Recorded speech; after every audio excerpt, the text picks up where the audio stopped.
Okay, welcome everyone. How's it going?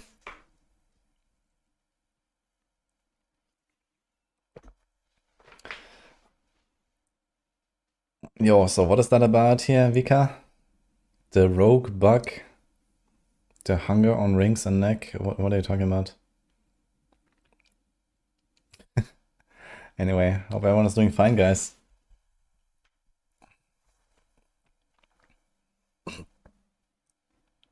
I got rid of the purple tint. Yeah, sometimes it's there and sometimes it's not. Who knows? I didn't do anything. The Umbra Crux. Yeah, I mentioned this in like one of my videos. Like you can use Umbra Crux to keep the kill streak going. But I'm not sure what like bug you're talking about or something like that.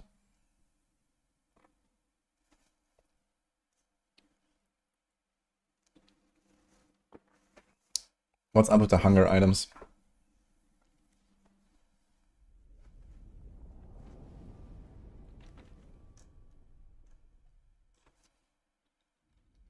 Does it stack? I mean, yeah, of course, you know, like all these stats is stack, but I mean, they don't really do anything. So, like, first of all, these are not real. The +1 kill streak stuff, yeah, this is not real. So you only get the loot here. And I mean, this is all like kind of whatever, so. Rogue will break the whole season? Nah. But I could imagine that people will want to have a rogue in their party for like Infernal Hordes and stuff like that. So I think that could be something. Do you guys test Andariel? We cannot.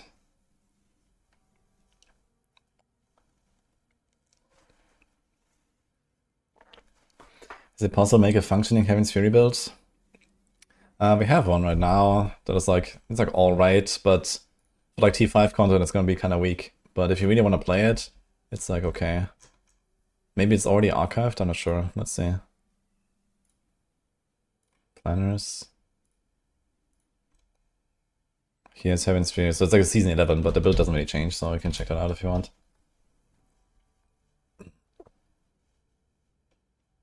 In fact, it gets actually slightly less nerfed than the other builds on the Paladin, so. How long does it take to get 300 this season? I don't know, it could be anywhere from 10 to 50 hours, I guess.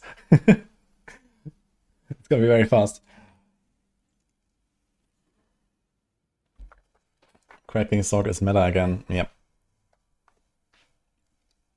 If the hunger gets dungeon scroll drop, you can farm Mythic Dungeon. So the hunger items don't drop any loot. They just increase the chance that certain stuff appears. There is no loot directly from this. Like you can't just like have a rogue put down a totem and and get loot or something like that. So this is not how it works. It just says increase chance for feast items during your kill streaks. So it's just like I'm not 100% sure how this works. I imagine that you just get like bonus loot. Maybe now there's like a rune dropping. Maybe get another rune or something like that. So.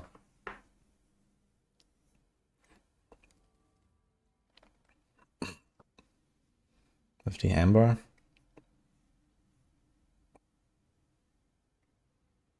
I don't know what you mean. Can you speak like clearly? Like what do you think is going on? Because I don't get it. Anyway, about Andariel Agora, I actually have a video recorded already that we'll probably publish maybe later today about Andariel and what I think might be candidates. So that's gonna be kind of interesting. It's definitely something like one of the most interesting things to theory craft this season, I believe. So I want to try some Andariel stuff as well.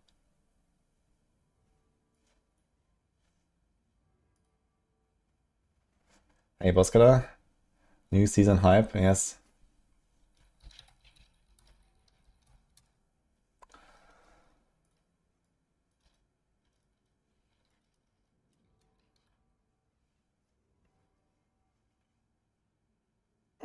When I start Paladin? Yes, I'll do Paladin.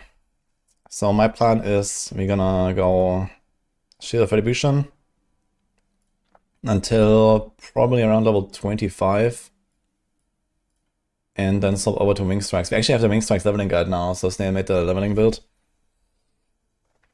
And yeah, then basically I'll do Wing Strikes all the way. And then I'll go back to Shield of Attribution and push rank 1. And I'm planning to do something like every day at the end of the stream, I'll do like a rank 1 push or something like that. So I think that's gonna be kind of exciting.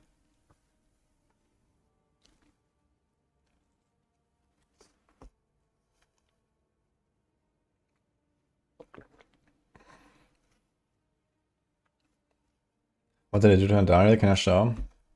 They made it a very different item now. Well, I guess it still has the same spirit, but it just works completely differently now. Paladin will be crazy again. It's like alright. Paladin is very good, and it is the strongest, but it's not like ridiculously above the rest or something like that anymore, so. I guess the main advantage that Paladin has is there's like a lot of builds you can play that are really good, and other classes have, you know, 1, 2, 3 maybe builds. Is Druid getting a laugh? Absolutely not. It's Pulverize or Bust, basically. And then, okay, for speed farming, there's a bunch of options. Cataclysm is a thing, Boulder is a thing, and so on, but yeah.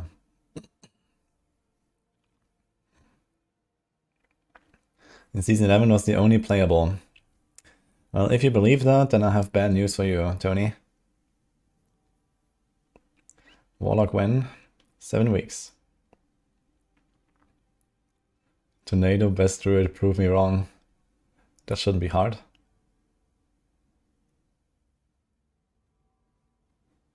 What's the best all-round speed build for Paladin where I can easily pit 100? Yeah, I suggest you do Wing Strikes or something like Blast Hammer or Fist of the Heavens if you like the evade builds. Or Oradon.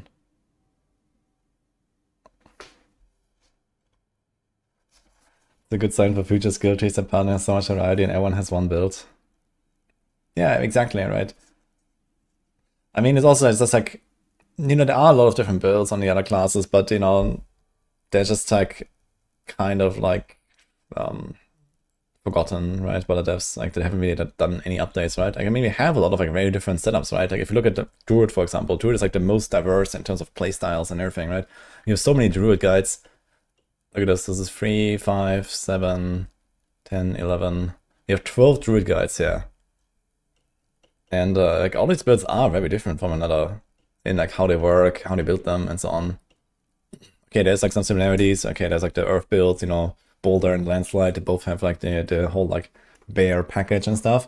But you know, it's just that they didn't really do any like live game updates to like try to balance stuff better and so on, right? They just kind of threw in the pulverize thing, and okay, you know, Druids just enjoy this for 3 seasons now until we fix it, right? Or something like that. So play D tier class on launch. What do you actually have in D? Actually, you don't have D on overall. I think on push you might have D. Let's see. Heck yeah, man. Lightning Spears. Oh.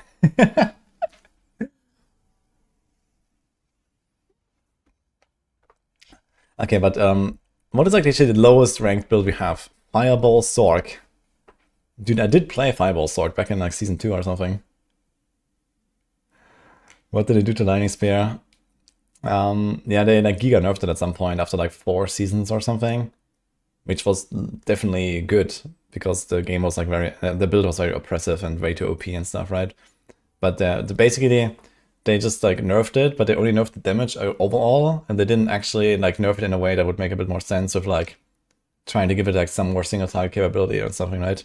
So my suggestion to them was to like change the aspect in a way where it chains less, but you know it kind of like naturally produces like a better single target versus AoE ratio if you do this. But instead they just like nerf the damage flat out, like across the board. So you still have like these like crazy chaining of the Lightning Spear, which gives it like this insane clear. Like funnily enough, if you look at push builds, Lightning Spear is down here, right?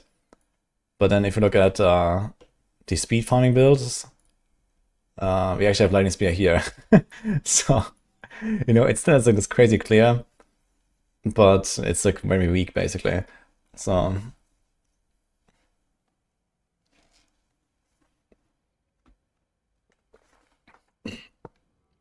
Every time Sorg has a good lighting build, becomes the only Sorg build for like 3 seasons.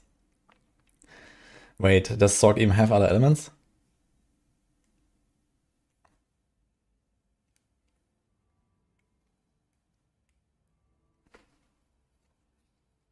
Hey guys.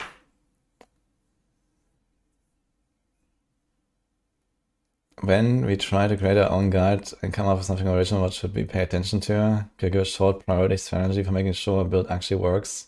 Is it better to start from existing guide and experiment, or can we realistically create a complete original build? I mean, it's really comes down to like how you play the game and how you theory craft, I would say. I mean, the thing is that, at this point, we don't really have like new builds, everything has been tested and discovered, pretty much. Now, of course, we actually do have some interesting stuff coming up that is like completely untested. So I'll actually have an entire video on Andariels and potential builds for that. So there is some stuff here where, okay, you have the starting point, Andariels Visage. And then you think about how do you make Andariels Visage good, right? And the answer is high like a hit, high damage per hit, and generic damage multis and dot multis and poison stuff, right? And then you just look around all the classes and you can see, okay, like what are the options? Like what can the classes do to like make this a thing, right? And I guess the other new thing will be like X-Files. So again, you have like the starting point, okay, reworked unique item that could be a build by itself, right? This is an item that can be a build. If it's gonna be strong enough, I don't know. So, but yeah, you kind of like have a starting point like this where either you have an item like this or you have like a skill. And then you just think about, okay, like how do you get the most out of this, basically? So.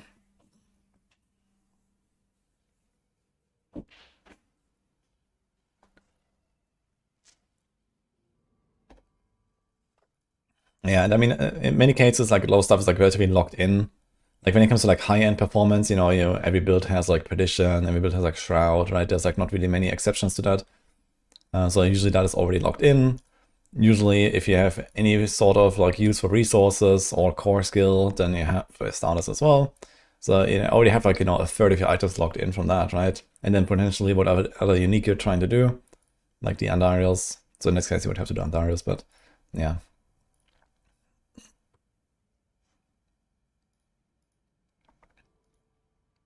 Oh, I see Crucible subbed earlier. Was that during the intro, actually? Thank you. It was the night before Butcher. Shroud and Perdition need to go. Yeah, dude, they should just nuke this fucking item. And honestly, this one too. And the game would be much better already, I think.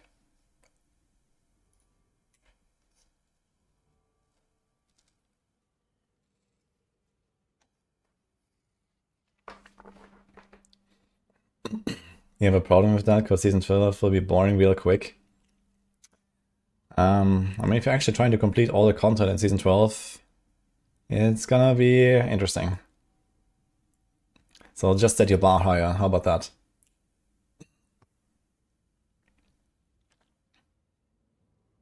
Think Chain Lightning can clear tier 100? Don't think so. I think the game needs like items like Headhunter, which are like super, super rare. Yeah, I guess that was kind of the idea of Mythics, but then they kind of just like started raining, right? I mean, when the expansion comes and stuff like Air of Perdition and Shroud still exists. Okay, Shroud has to be reworked, right? Because this is useless now. But I think it's okay to have items like this. But it's not okay that you get them like, day 1 or day 2 or something like that, right? So if it takes me like 50 hours to get this thing for the first time with like a crappy roll, then I would be happy. But yeah, like as it is, it's just like there's like too little of a journey where it's like, hey, I'm really looking forward to finally get this thing, and then I can go to the next torment or whatever, right? I mean, since they are doing 12 torments, it it would make sense that maybe a build kind of like caps out at like torment 10 or something if you don't have mythics, and then you try to like eventually grind out those mythics, and then you go to torment 11, and then you get the other one, you go to torment 12, and you kind of feel that progression, right? But right now it's like, okay, the game is too easy, the bar is too low, mythics don't really matter, and when you get them you just don't really care anymore, and they're like too easy to get as well. So like everything's just kind of like out of whack, I think, right? So Torment 12. Yeah, they're doing Torment 12 in the expansion.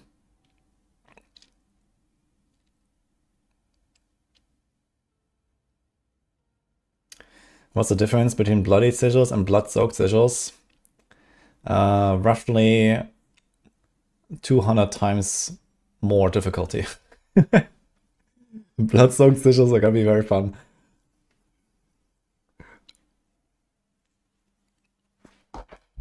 So bloodied sigils are tier 70 and blood-soaked sigils are tier 100. So that's 30 tiers of a... It's 19.5% per tier before tier 100. So yeah, it's a 209 multiplier. That's gonna be interesting.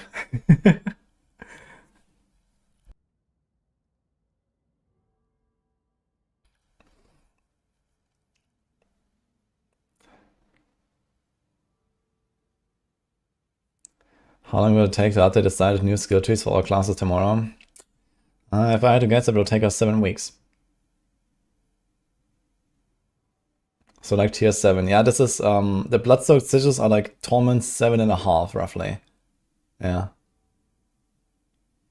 So there's Torment 1, 2, 3, 4, regular stuff. Then there's Torment 5, the bloodied sigils. And then there's Torment 7.5. So that's gonna be interesting. That's gonna be nuts.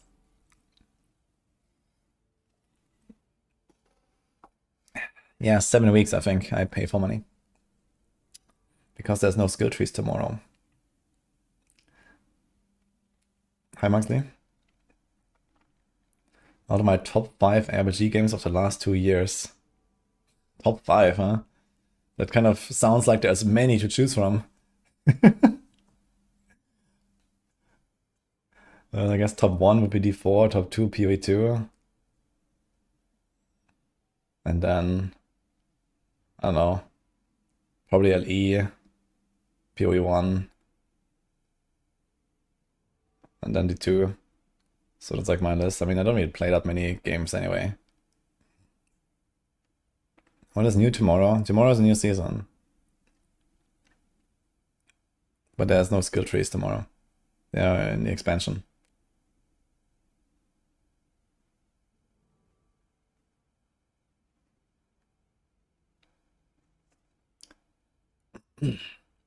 TLI abandoned.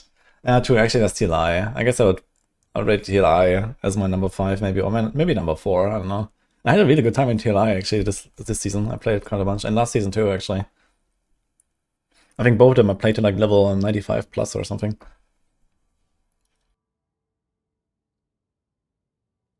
Someone was asking what's up with the Torment 7.5, so this year. Wait, where? Here. So this blood-soaked sigils. So this is something that was not on a PTR actually. But you have like pit tier 100 sigils, which in particular for lair bosses is ridiculously hard.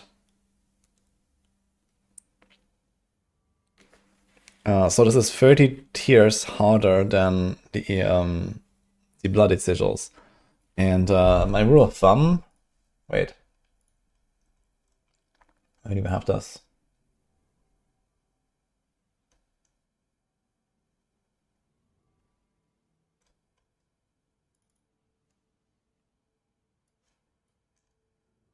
Was it this document?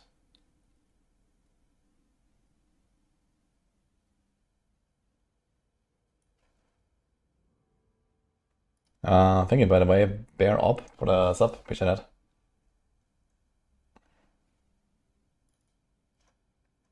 Okay, so for Torment 5 content, yeah, if you wanna like farm them kind of like similar to like how we one-shot T4 bosses right now and stuff like that, right? So my rule of thumb is you need to do 5 minutes T100s or and 5 seconds T95 bosses. So a lair boss in T5 is roughly like a T90 to a T95 boss. You know, because lair bosses have like a gigantic extra HP boost, basically. So you know, technically it's tier 70 content, but the lair bosses in particular are like ridiculous. And also the Horde Butchers, for example, they are roughly a quarter of a lair boss. So, okay, well, you don't necessarily have to do this, but if you want to do the butchers reliably, then you still have to do like, something like T90 in like a few seconds or something. So, yeah, and then if you imagine there's these bloodstock sigils that are 200 times harder. So a 5-second fight suddenly becomes a, 1,000-second fight. That's like 15 minutes, yeah.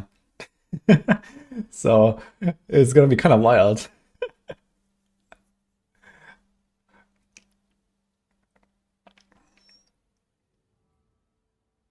What is 5 seconds? That is 1, 2, 3, 4, 5, roughly.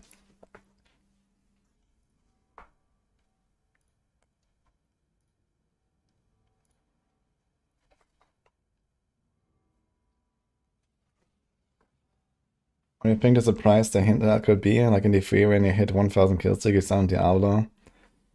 I mean, they said there's like more stuff to discover and so on. I guess it's probably something inside the slaughterhouses. I mean, there is this here, which they haven't officially told us about, but there is this here. So we found this on the PTR. This is a thing. At 9,001 kills, you get a fresh meat, which didn't really have an impact. But now that they actually added like the kill streak, like bonuses at the end, maybe there is actually something happening or so. So who knows? Maybe you summon like Giga Butcher and he just wrecks you or some shit. So we'll see. But yeah, that's definitely gonna be some interesting stuff. Maybe drop some mythic, who knows?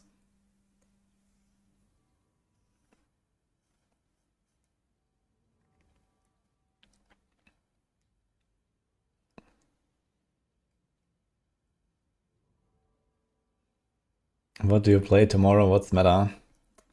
Paladin and Barb are like the two best. But then there's also Evade Spirit Bond, that's very good. I actually just published a guide on Maxroll, on YouTube as well. We have the Maxroll guide as well. Crackle Sock, very good. Pulverize, very good.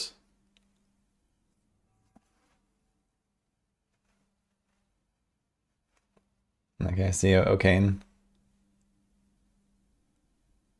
What bubble is good? Oh, we have it here. So it's like Earthquake, Oda, Lunge. Yeah, the typical candidates, basically.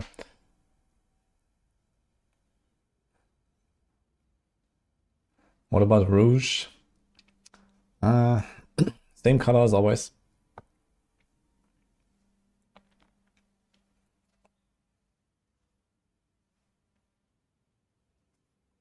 Seems boring, gonna try Paladin. Yeah, Paladin's a good choice.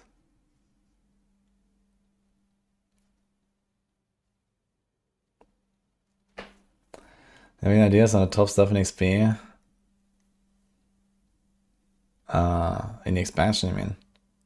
Well, Warlock is new, so Warlock will be OP. I guess Paladin is technically also an expansion class, so it would probably be very good. Probably less than Warlock though, I guess. And then, yeah, I mean, I don't know. I mean, every class is getting, completely revamped, right? So there will be OP stuff on all of them, I guess. But yeah, I could imagine that they're gonna try to make the Warlock more OP than the rest, similar to how they did like this year on the Paladin, right? So they're probably gonna do something like that again. And they're just gonna make sure that Warlock is like 5 times better than the rest.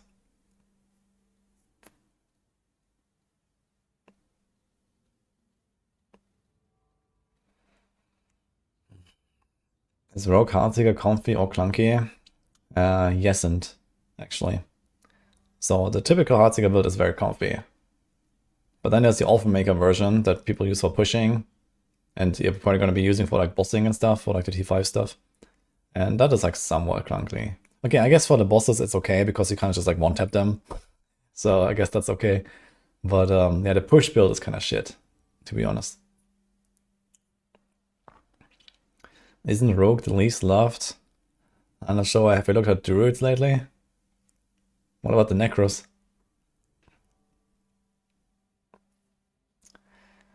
Rogue kind of feels like dog shit since the last expansion. Yeah, I do have to say that I definitely had like the biggest fall off in enjoyment for Rogue going from like vanilla to expansion. So I hope that expansion 2 is gonna bring back the former glory. I'm hungry for some rogue action.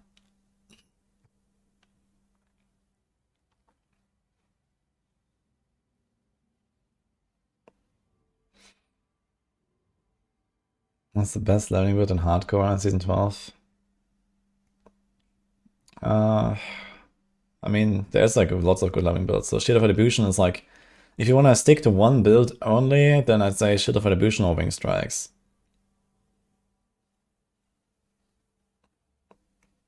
Yeah, Shield of Attribution is the strongest build actually if you want to push as high as possible, but Wing Strikes gets pretty close. It's like a few tiers behind.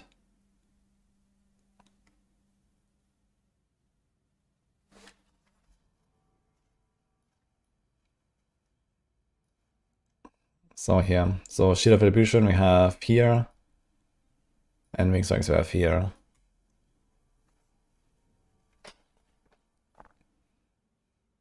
Rogue needs so much love. Yeah, I wanna see like imbuements being good again. I wanna see combo points being good again. I wanna see ranged rogue being good again.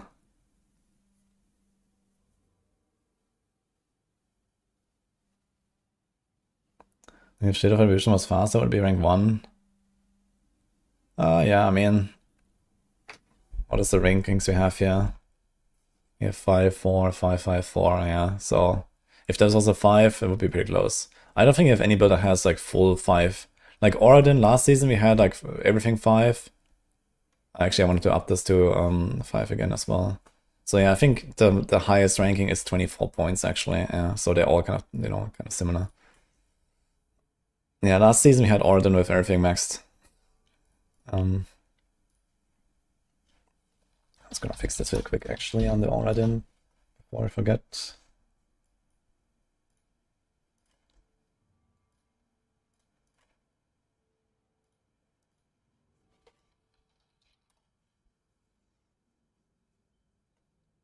What build is at least is training on hands. I guess Wing Strikes is relatively chill. Oradin is also pretty chill. I guess Whirlwind. Shield Charge is very nice as well, if I just want to hold down a button. I guess Dock, maybe. It's relatively chill, usually.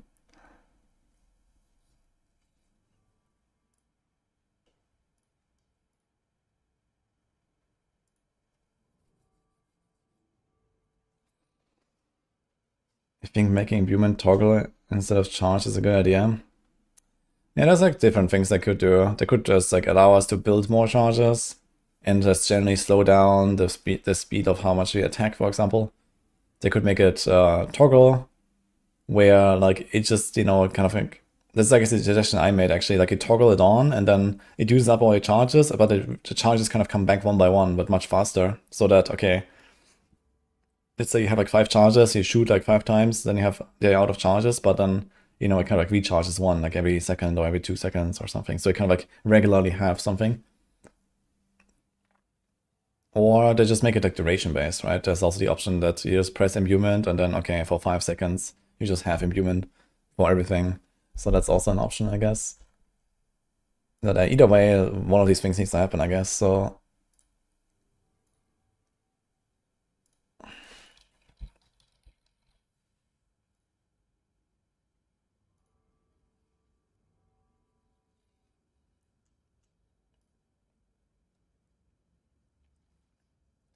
Death Trap now easy to build up. With the masterwork changes and stuff, I think it has become easier. A lot of times I'm sure about their setup here, but I see no strength gems at least. Relatively relaxed cooldown values. Yeah, so you just hit, I guess the main thing is so you have to get the cast ultimates restore resource thing here ready. And then like, those like tempers here on the jewelry are kind of crucial, basically. And here's a GA masterwork cooldown. Yeah, I guess worst case early on you can also like have something like a Lucian or some shit that has extra cooldown. So that is an option as well. to kind of make this work better. I guess you can check the yeah, energy store requirement. Okay, so it still has kind of the same thing going with like the whole puzzle of how do you do this. And then 490 strength. The setup here has, I guess with the instance then you're gonna have. Yeah, it's still a bit of a puzzle to solve.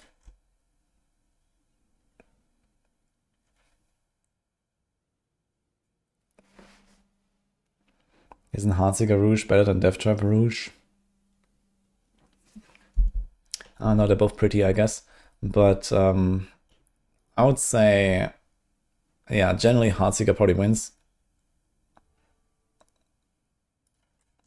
Yeah, with ranked higher here because it has the option to actually like do the off mega build, and that kind of like boosts it up quite a lot as like an overall in-game build. If you don't want to play off maker, Death Trap is maybe better than Heartseeker.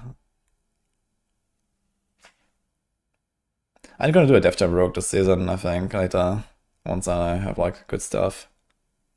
Death Trap Rogue is like just fine to do like T5 content once it's like decked out, I think. Often it's only used for pushing, yeah, exactly. But I mean, like, you know, the off maker setup makes it like 50 times stronger or something, you know? It's a pretty significant jump. And, you know, for example, for like the T5 lair bosses and stuff, I think you probably want to do the off maker setup as well. So you probably want to like, you know, have one on swap basically with the armory and just like swap it around.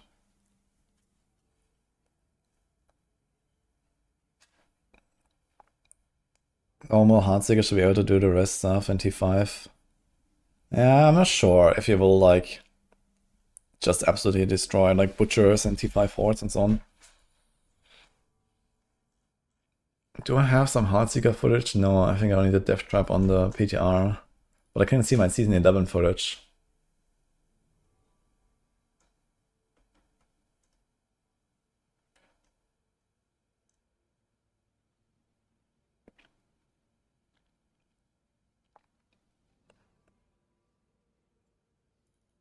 Okay, this is only 80s here, so it's just like some random farming I'm doing here.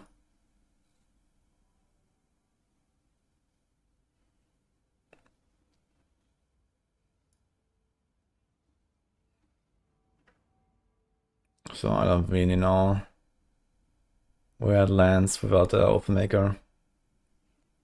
You can probably do like around 100 plus with Heartseeker with no orphan maker. But I think orphan maker build is like estimated to do like 119 right now. So there's like a pretty significant jump. So if you say, okay, normal Heartseeker is 100 and orphan maker is 119. How much of a gap is that? It's 32% per tier. Yeah, so that's like a 200 times multi, yeah, so that's pretty good, turns out. So now, of course, you know, like you play this a bit differently and stuff like that as well. So I don't know. Off maker is pretty strong.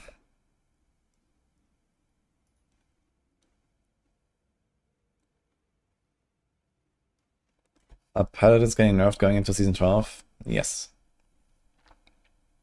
Hi Fosh, I'm fine, and you?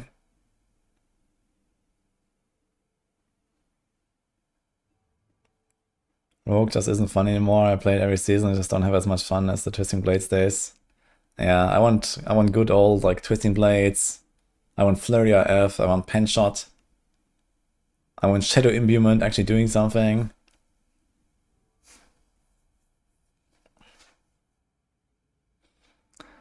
Rage. I want combo points back, man. I feel like combo points were fun too. Everything's just like, okay, reset your Shadow Clown as much as possible, and then reset all your skills all the time with preparation. You could play Pen Shot with Orphan. I guess technically yes. Maybe I could try to make such a setup. I might be in the rogue a little bit and see. Maybe I'm gonna like load up Death Trap and farm with that, and then we're gonna try to do such a off maker pen shot build.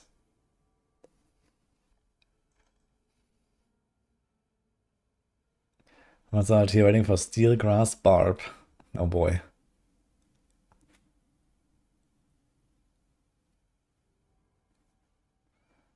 But even with the nerf Paladin, still dominates the leaderboard. Yeah, I think the Paladin will especially dominate the Paladin leaderboard, actually. I think no other class will have a chance there.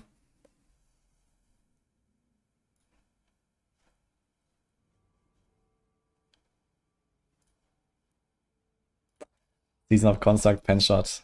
Dude, I still remember that legendary 13-hour run when I ripped to the Malphas post-death like zap that one-shot me.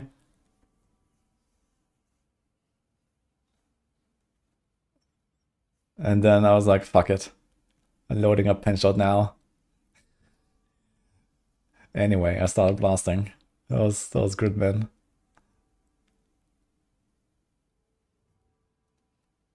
Yeah, Vault, pen shot, shadow imbue. Man, that was so good, dude. That was so much fun.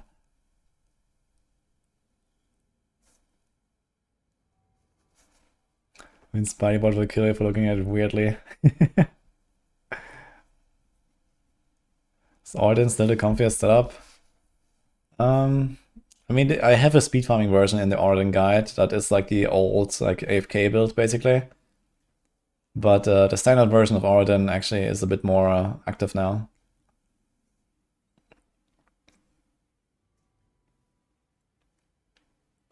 Any idea how many pit tier levels the rogue is behind from Paladin? I think we're estimating around 1 or 2 right now. So like Shield of Attribution is like somewhere at around 120 estimated, and Maker Rogue is at like 119 estimated. So we'll see, I guess.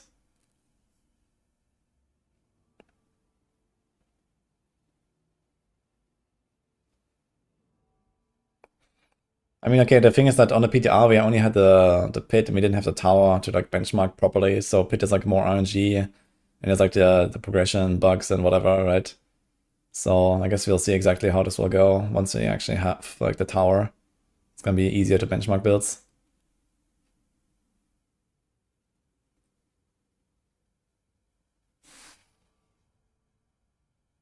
Before the season comes out today, yeah, it's tomorrow. For some reason they put it on Wednesday.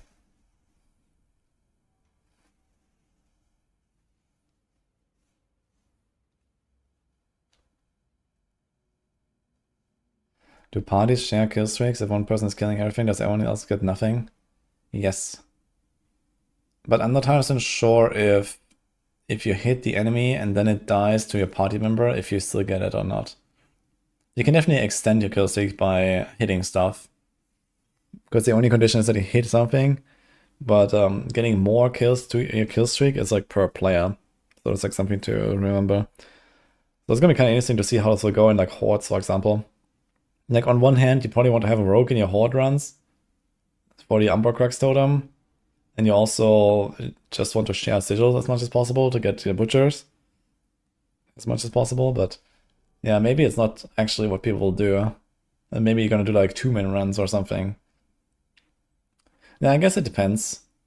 Like a 10-wave horde is enough for 4 players, like for all of them to get 1000, I believe. And look at this here, let's see, I think Death Trap, for example, yeah. So this is PTR. Here's a T4 Horde. Let's see the kill streak. This is wave 2. So you have 10 waves. So it's basically 2.5 waves per person. And I think you need 400 kills then. If you want to get to like the 1000 kill streak, you need 400 kills per wave. Distributed among 4 players, basically.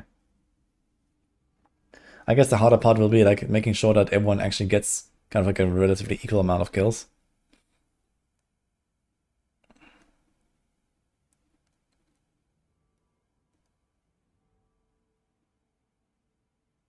Is it gonna start the other day? Is it gonna be any hard? It's relatively forgiving, but obviously it's like a relatively large game. You know, there's a lot of stuff to learn and so on. So just kind of get going and try your best, I guess. How's unique crossword to players to reload? Yeah, it's a bit clunky. It's like relatively slow paced. So it's just something they need to know. Okay, so I actually changed difficulty and went to T3 for this with Death Trap. So let's see. So this Horde Wave, 390 kills. Yeah, so it's almost exactly enough. Like, you know, the reason why I'm counting the kills right now is because at 1000 kills you get another kill streak tier. And that will probably be like a pretty big jump in, like, you know, XP rewards and whatever. So I think that the idea would be to try to get to 1000 kills exactly per person. So it sounds like you actually have like roughly 4000 monsters in Horde. And in later waves you get a bit more. Here's 440, for example. Here's 350. Here's 400. Yeah, it's like very tight actually. So kind of depending on like how much is like the reward jump going from like the 500 kill streak tier to 1000 kill streak tier. Yeah, maybe you may want to do like 3-man hordes, for example, or something to like reliably get to 1k on everyone. Or maybe it doesn't matter all that much, we'll say, I guess.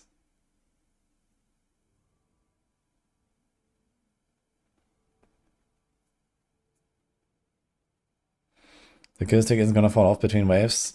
Yeah, with a broken party, it won't. But it might also be that they extended the timer long enough that you can now just like instantly click one of the boons and start the next wave and execute the kill streak. So I imagine this could be a strategy to keep it up, basically.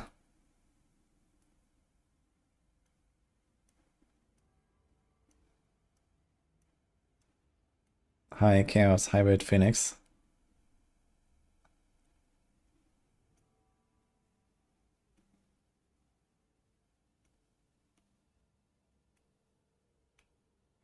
We just found the rotation you need to do. Let's say have time in between each cast. Yeah, basically the way that you play the Offmaker build is like you do like one Flurry, then Shadow Clown, then Heartseeker, and then you do like all of your cooldowns, like it's like smoked, card drops, whatever. And then repeat, you know, one Flurry, Shadow Clown, Flurry, Shadow Clone, Heartseeker, and so on. And the reason why you do this is you have like some weird bug where the first shot that the Shadow Clone does is like massively boosted. So it's like reliant on that bug basically.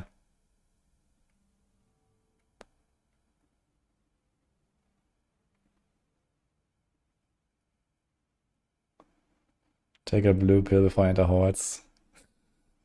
Blue elixir.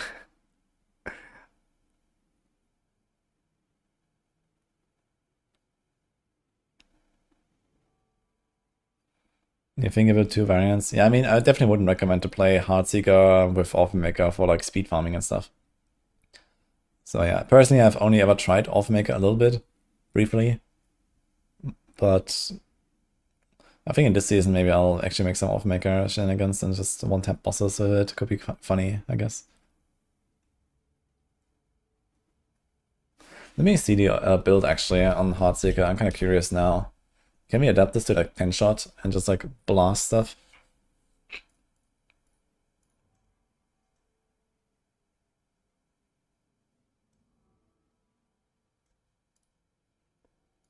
Let's see it.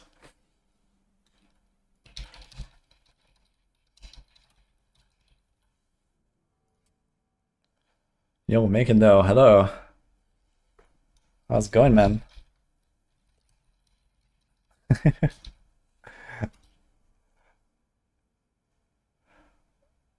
What's happening? We're just kind of chilling and talking about like plans for the season and like, you know, thinking about some builds and stuff like that. And I was just talking about the Blood-Soaked Sigils, which have a Pit 100 difficulty. And they're gonna be rough. So if you can do like Pit 100 difficulty lair bosses, I expect you're gonna be fighting them for like, I don't know, 5 to 20 minutes or something. So that's gonna be interesting.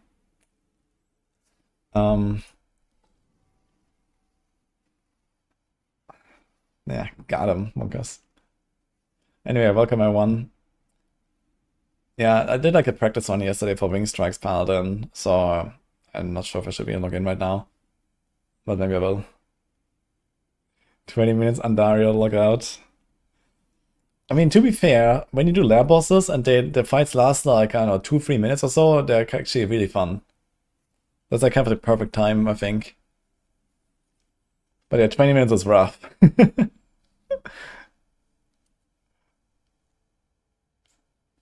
But I hope that we're gonna see this a little bit. I was just wanted to check Heartseeker Rogue, and I wanted to see if we can do like Orphan Maker pen shot somehow. But I guess the maximum resources is lacking, right? We need 300 resources, I believe, to make this work. Cyclone is 30 seconds. Wait, how much resources does this thing have? 203?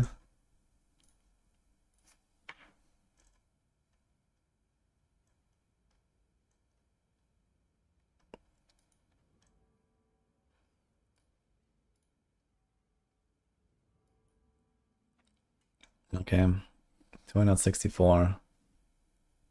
We have the pots here. Elixir, I guess that's the resource. 296. I think you're supposed to get 300 resource, right? And then you get a quadruple reset on preparation, which makes it minus 20 seconds. But here it says 29. So what is going on there? Oh, Crown of Lucian. Login.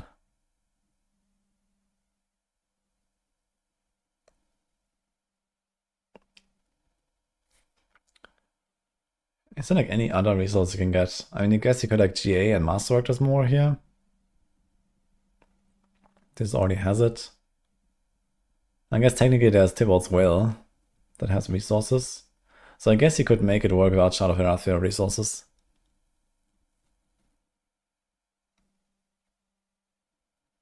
And you can even do combo points, you can do Condemnation.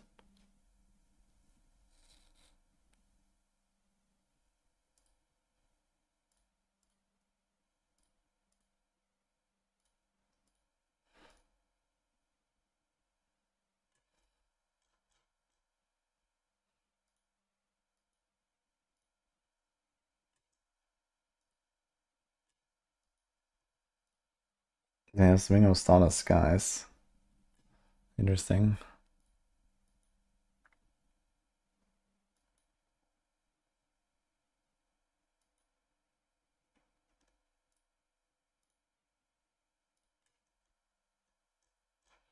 Dude, I can't wait for unstable elixirs to just get nuked, man. What a passive, dude.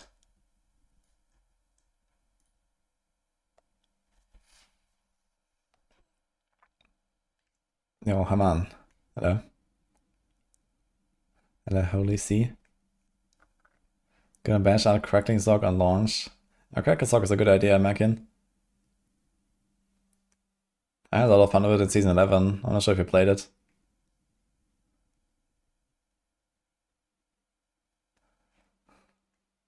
Two, 3 minutes is a lot different than 20. I mean, I don't know exactly how hard the like Bloodstock digital bosses will be, and it also will really depend on the build and like, you know, how strong you are, right? Like if you have this stuff here, and I mean, okay, you know, some builds, like we have like a handful of builds that go like 115 plus tower or something like that, right? We're gonna push tier list. I think like our cutoff here right now for S tier is like 110 plus. So this range is like roughly 110 to 120, going from like, you know, bottom to top. So, you know, basically these builds here, they're all like around 115 territory or something or higher. And, you know, even there you have builds that like just murder the boss in like a minute, and others that do it in like, you know, 5 minutes, right? Because some builds have like way higher AoE output compared to a single target. Like Shield of Retribution, for example, is like one of those candidates where you have like ridiculous boss damage. Heartseeker as well has like insane boss damage. But yeah, like there's other stuff like, I don't know, Earthquake Barb, I don't know, Blessed Hammer. Like these are definitely like they're pushing still really high, but they don't have like this insane boss damage. So they just get there really early, and then you fight the boss for like 5 minutes.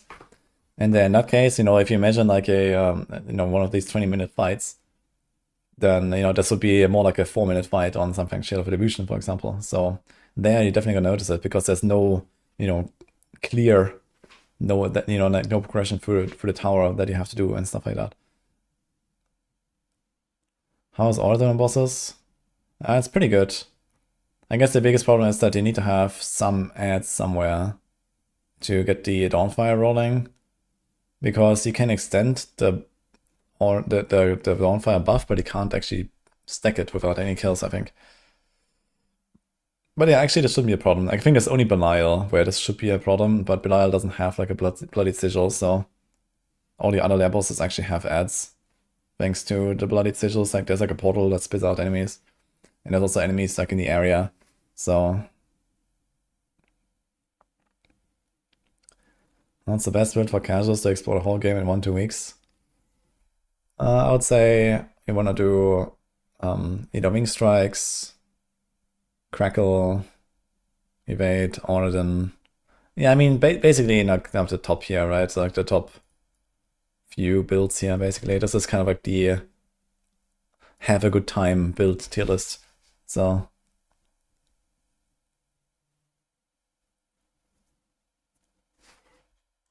the vibes tier list.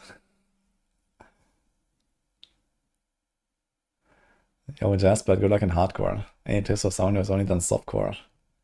Well, stack more life. If you're playing Paladin, make sure you get your 100% block. Heartseeker is S tier. Yeah, Heartseeker is very good. Heartseeker is good vibes too.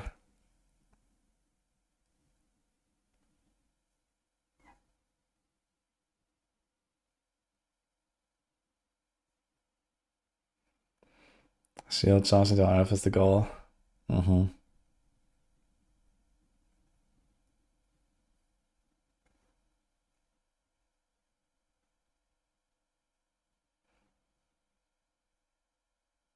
You see Darks have been cooking. I mean, Rogue has not been changed very much. Like, basically, outside of Paladin, most builds haven't really changed in a big way. Barb had like a few adjustments because they had like these double Salix setups, and now they have like single Salix setups, and some builds got like Lucion's Crown and stuff like that. But yeah, Rogue, I mean, this was already here. This doesn't have an arrow, right? It was already S tier before, it's still S tier. Like, it was kind of like in the same position last season. Maybe slightly further down because there was like a bit more Paladin and stuff.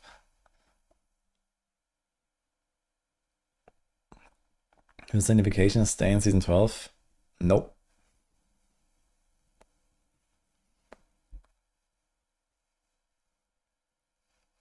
I thought you said it was fun builds. Yeah, I mean, this tier list is, we try to like rank this across multiple factors, basically.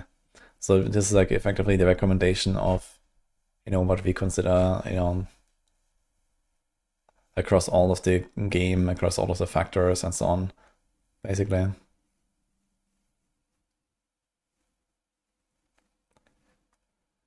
What's the easiest Paladin build to level 1 to 60? Shield of Retribution, I guess.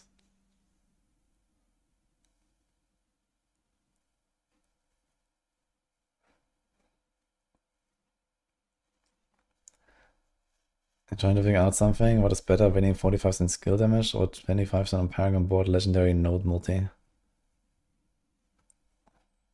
What do you mean with the 45% skill damage there exactly?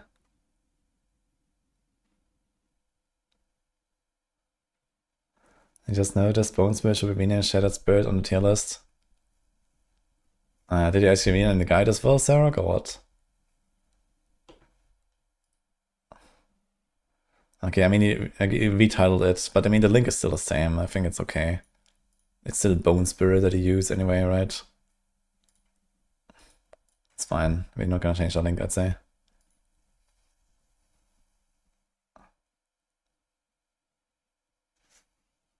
I just want to change the name, I guess, to Shattered Spirit. I don't know, do you feel that's necessary?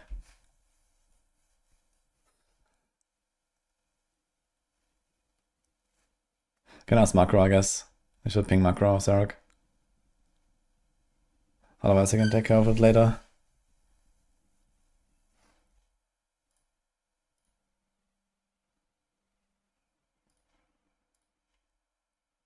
Anyway, I wanted to check what you can do with the Alpha Maker penshot stuff, yeah.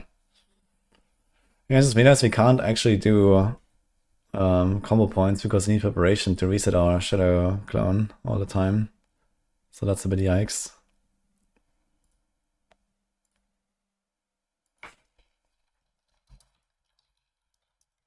I want to see how I can adapt this.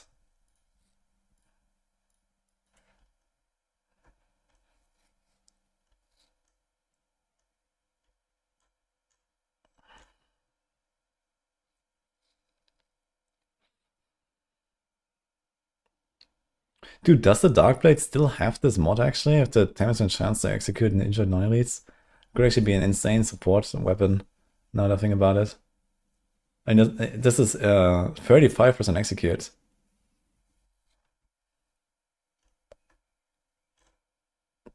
But these swings are like way harder to get now. I think they barely drop anymore.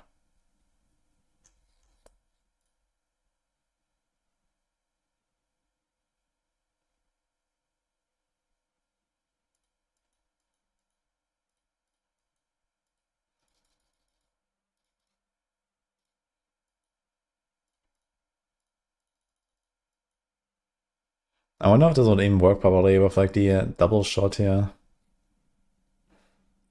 There's a 40% chance to get an additional. So maybe that doesn't actually really do anything.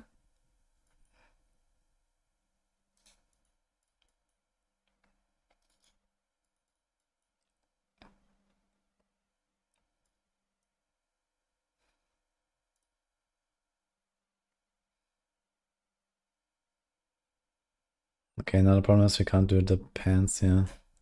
Because we will need the resources.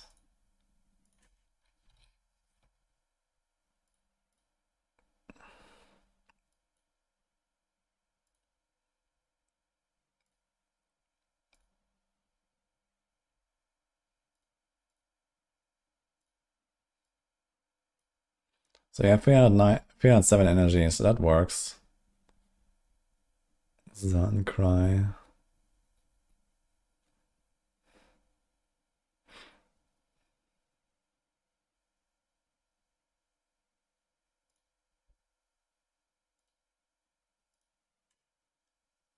Probably do mod then. Like every time we cast a Shadow Clone, we also get a Dark Shroud. So I think we have to do this, for example.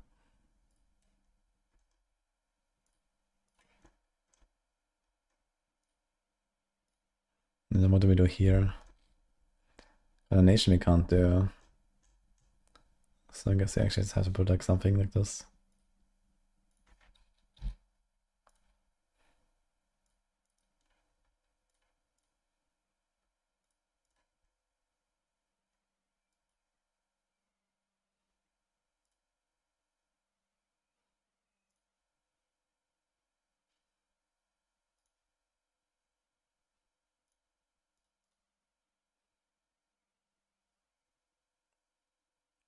Fast.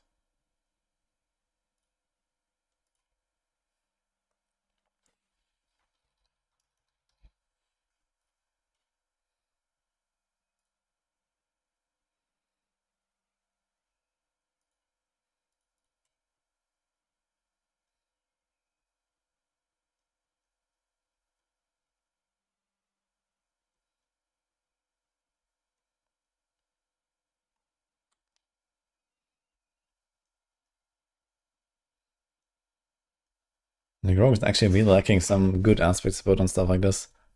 It's rough, man.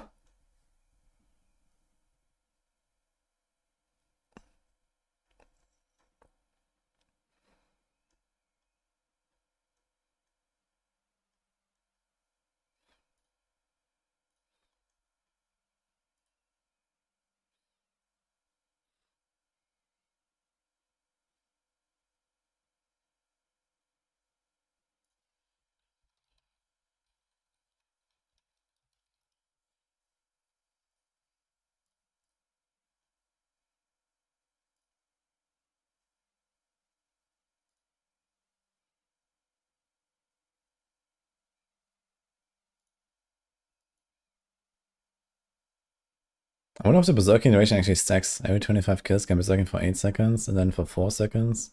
For 4 seconds. I wonder how that's actually gonna work. And what else can we do? I don't know. Kind of weird. Like, what do the Bobs do? They have even like another weapon. It must be kind of there. It's actually just resetting all the cooldowns on the Bob or something, and then hooking, and I don't know, lots of stuff going on.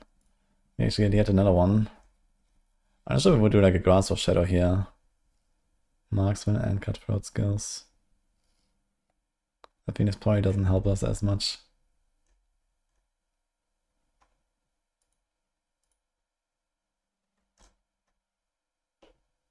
What do they do here right now?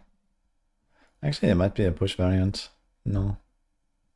They do have Grasp of Shadow. Eagle Horn.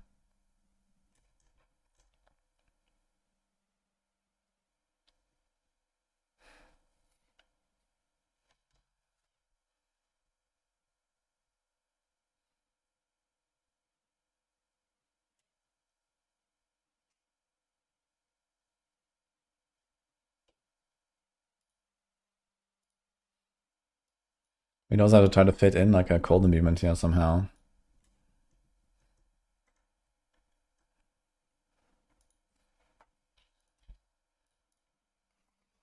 Yeah, that's the skill ranks alone are kind of big, to be honest.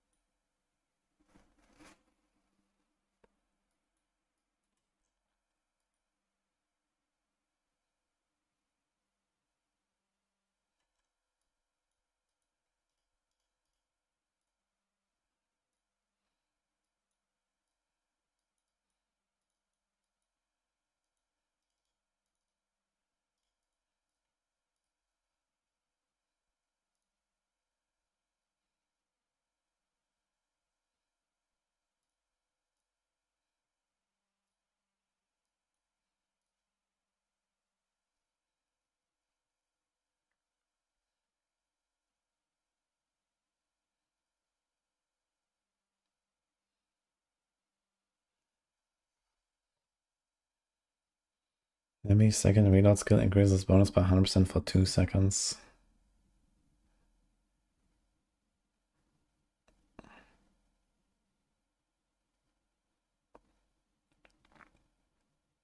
So basically one will be buffed and one will not be buffed, and repeat, kind of. But if I have a generate on my bar, I could always have the buff actually. I think this is maybe what you would do even.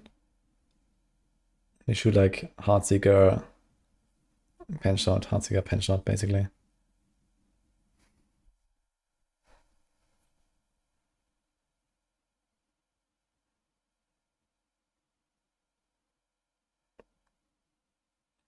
And we can get a boost on Beastfall, which doesn't actually apply to the Heartseeker setup.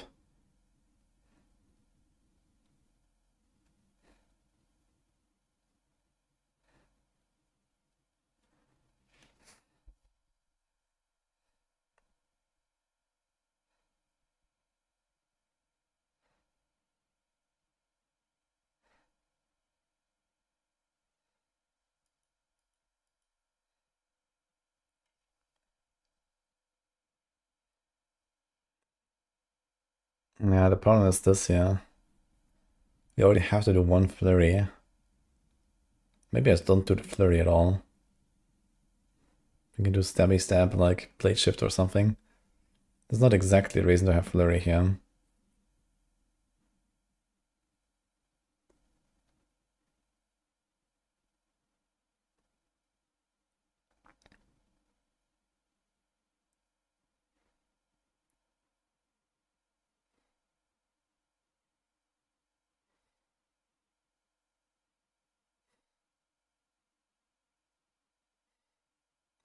It does offer healing and mobility, like this. So I don't actually have to have dash or something. You also have perma unstoppable basically. If I remove flurry, like the thing is we're not gonna consume accidentally like our resources with flurry. We have Beastfall boots, but it will actually buff penetrating shot. We will do a Shadow Clown into pen shot, so we get the full benefit from Beastfall boots. Do we have such a setup maybe on the Rapid Fire Rogue? I wonder if Rapid Fire has it. Barrage. Amplifier doesn't have a weapon, right? Oh, okay, we have only this. Omega Doll, okay. There's Maker, okay, so Condemnation, Common Points. So just doing this. Which is interesting because this is Puncture, which doesn't actually use Maker.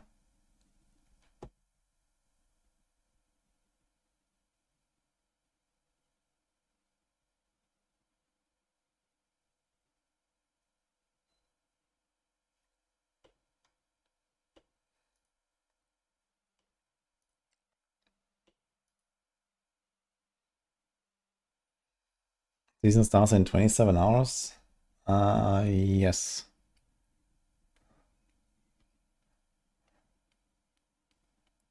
Summoner's gonna be fine for season 12. Yeah, I think there's Golem Necro, that's pretty decent. I think the Mage Necro is also pretty good. Minion Barb I think is pretty decent as well. Airfit going Gorilla Fawns. Oh yeah.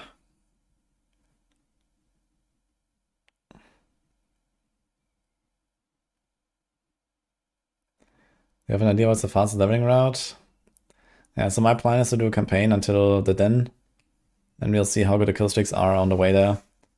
And if they turn out to be very good, I will just skip the rest of the campaign and go straight to Helltides and PvP zone. Now the Reaver class skill trees are in the expansion, Frax.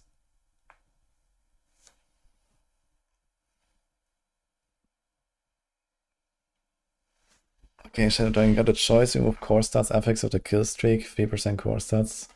Or taking Preacher instead of a Beacon legendary node. I'm not sure how this core stats thing affects your Paragon choice exactly. Preacher is something you want to do on builds that stack a lot of attack speed and especially cap 2 attack speed.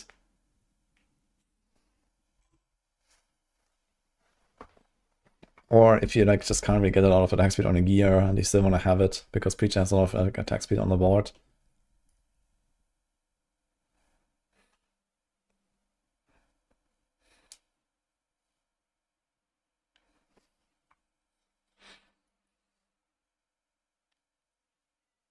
How much resource generation does this setup have? 13.9. And then we have 22.8.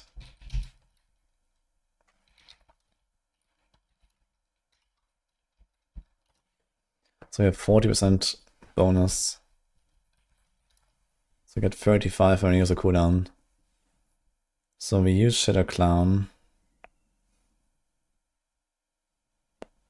We get 35. And then we get this here. 32. I mean, we could remove Starless to get more Ultimate Cast Restore resource.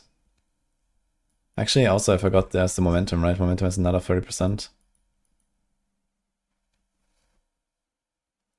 Actually, we will have 9 stacks of Momentum, so it'll be 29%.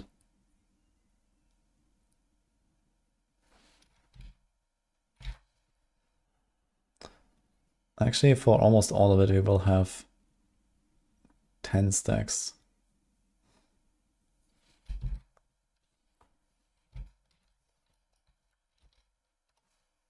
So it's 45 for casting something.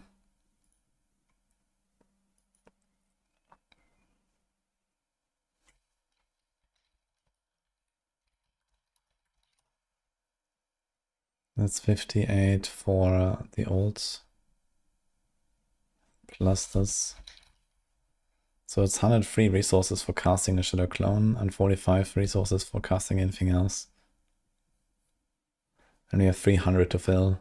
So those together are 150. And then we have 1, 2, 3 other cooldowns. As long as you press them every single time.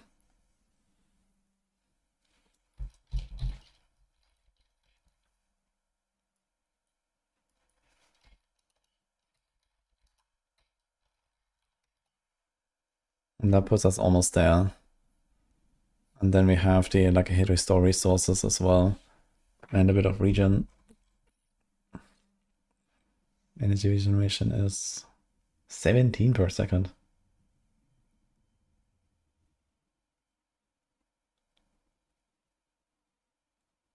That's not.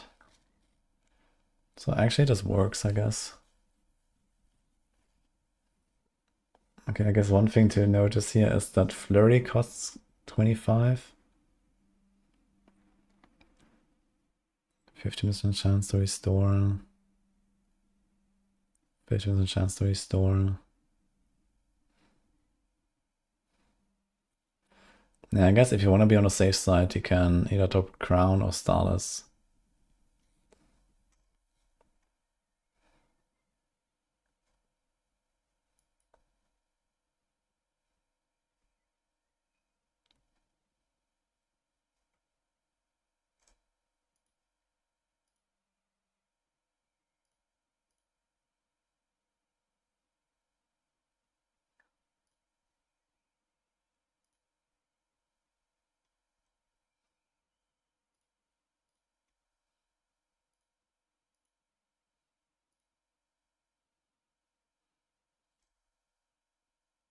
Why does that seem so low?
Actually surprisingly tanky to set up. 840k toughness?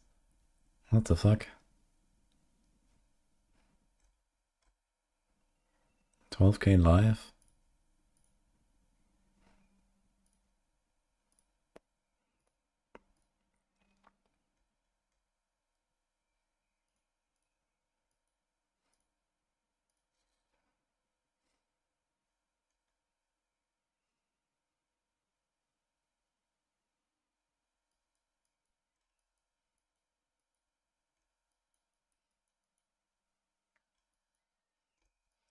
I kind of want to take this and this, but that's 7 points.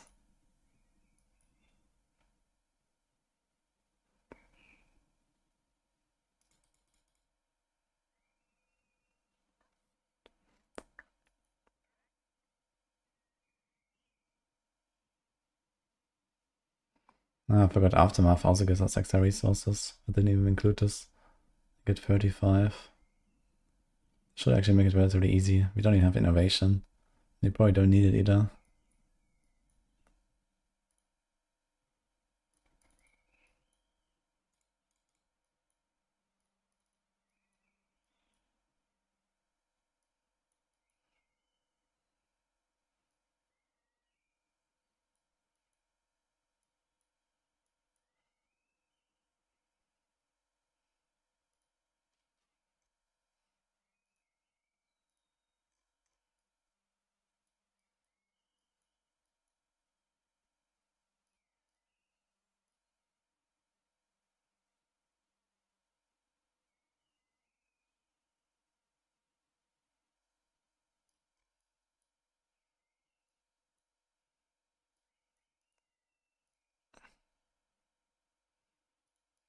The Paragon Tower, guys. Every time I look at Darkside's builds, it's always a fucking tower. It's hilarious.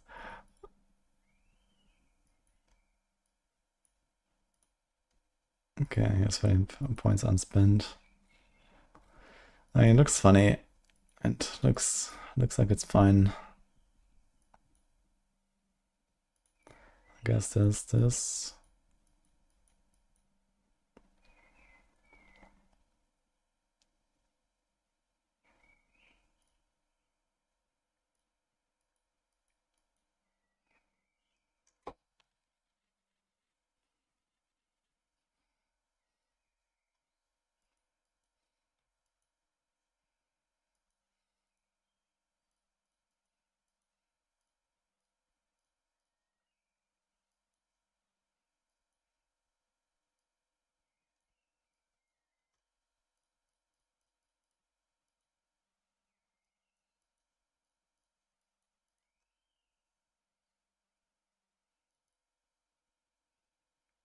Yeah, this is like 3% dodge. I mean, we kind of see immune anyway.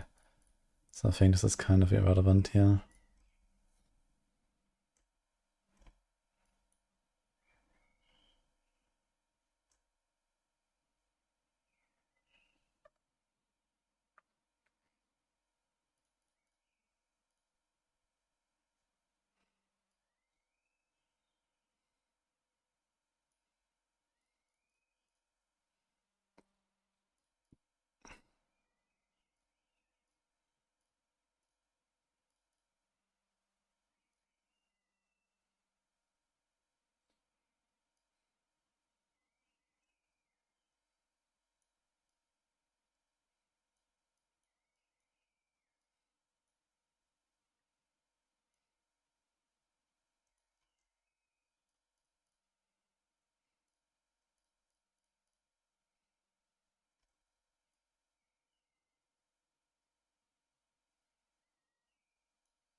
Okay, anyway.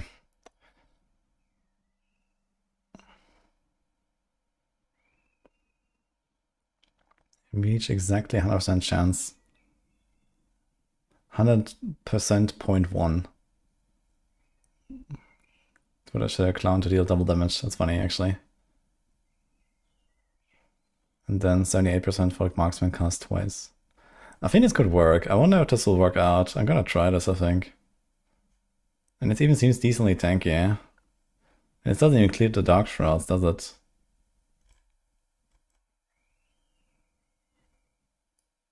Actually, it does. Okay, so it just includes the toughness here.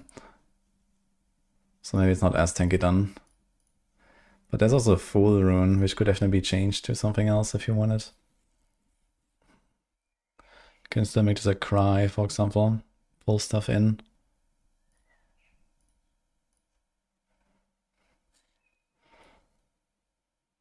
If all else fails, we can also run a Shaco, which would mean half the damage. But very tanky. And easy way to get the resources.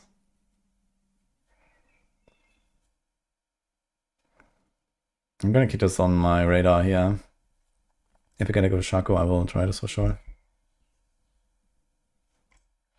Maybe we're gonna do some pen shot action, guys. Remember when Rogue was OP for one season? I mean, Rogue had a bunch of pretty good seasons, I think. Season 5 was very good. Season 0 was very good. Season 1 was very good. Season 2. Okay, Season 2 was more like, I guess, Hoda, Barb dominated and Ball Lightning and stuff. But Season 2 also Rogue had a combo point box. Season 6, Season 7 with Death Trap.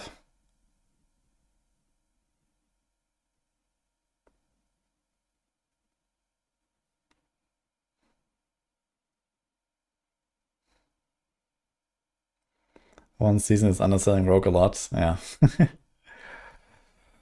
Anyway, I just kind of got absorbed now in doing like some weird pen shot build that I may or may not play, but I'm kind of excited for it now, so maybe I'll try it. I'll make a Rogue anyway. I'll do some death trapping. And then I'll try to build this on the side maybe and see if this can be something.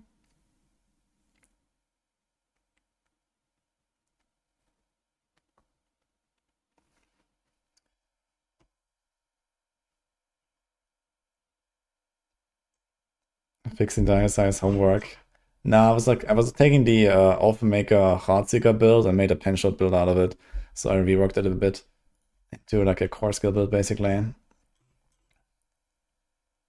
Yo, Angel of the Lord. Thanks so much for the sub.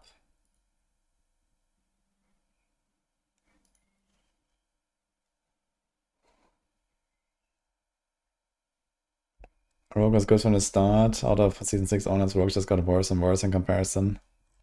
Yeah, it's not so much the performance that's lacking, I feel. Like, I mean, in some cases, yeah, like, you know, the ranged Rogue stuff and whatever is, like, really down bad. And I've never really, like, bothered to fix it. But, I feel like also, like, the builds are not as fun as they used to be, even when you do play them.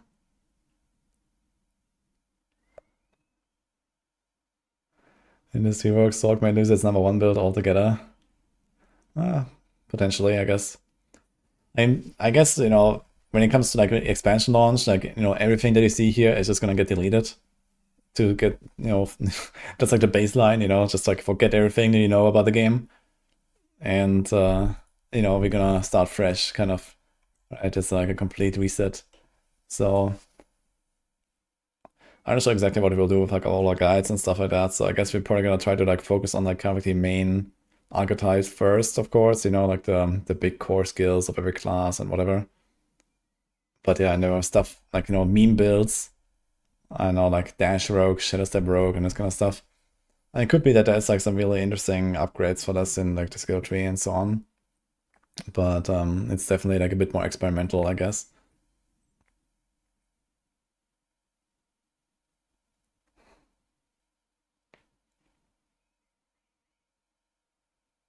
I missed the old pen shot and Shadow Imbue Rogue. Same.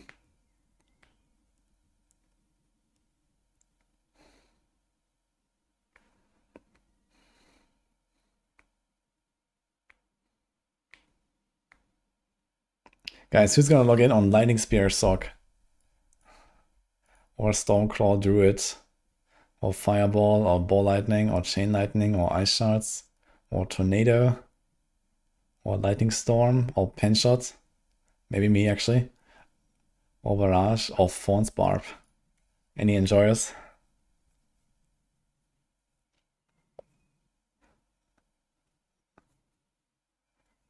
D4 Beta Rogue was the most fun. Yeah, man. Like, Twisting Blades, when you don't have the spinny aspect. Dude, I really hope that the skill tree work includes like a, you know, Giga returning blades damage upgrade for Twisting Blade, man.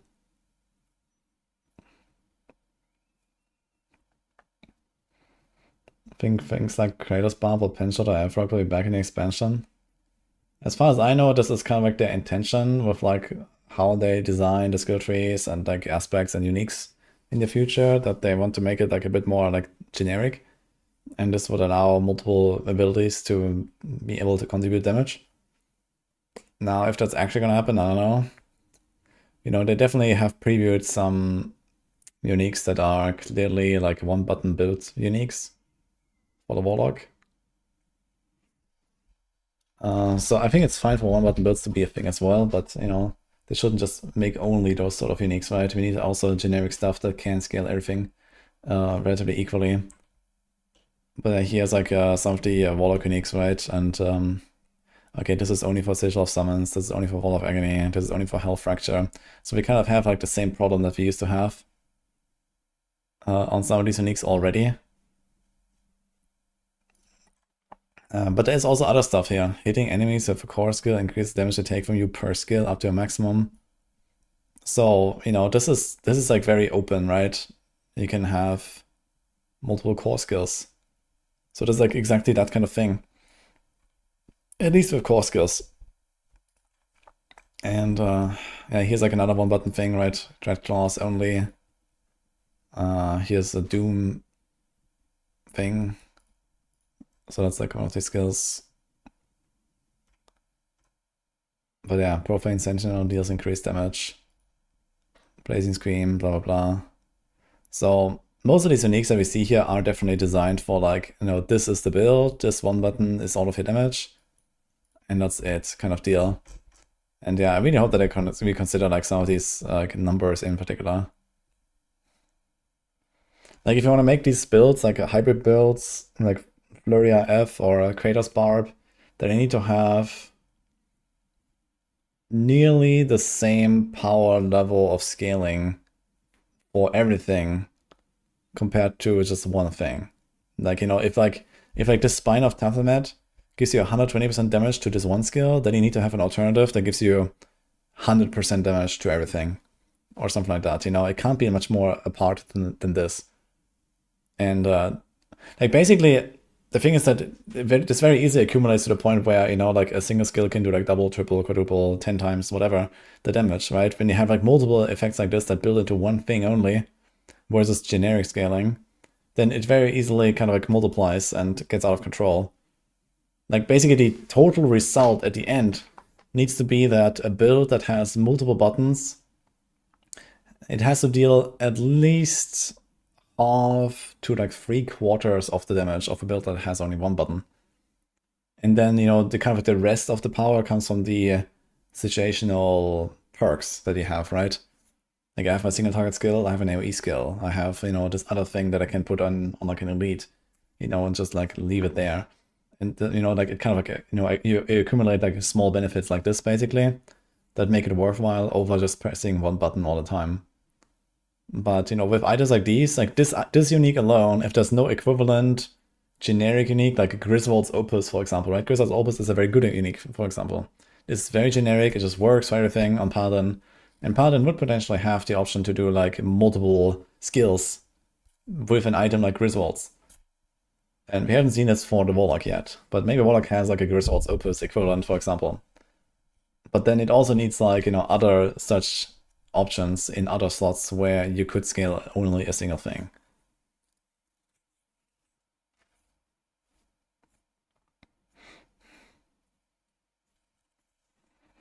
That's my opinion on 12 tier levels of difficulty. You think it can be done different and better?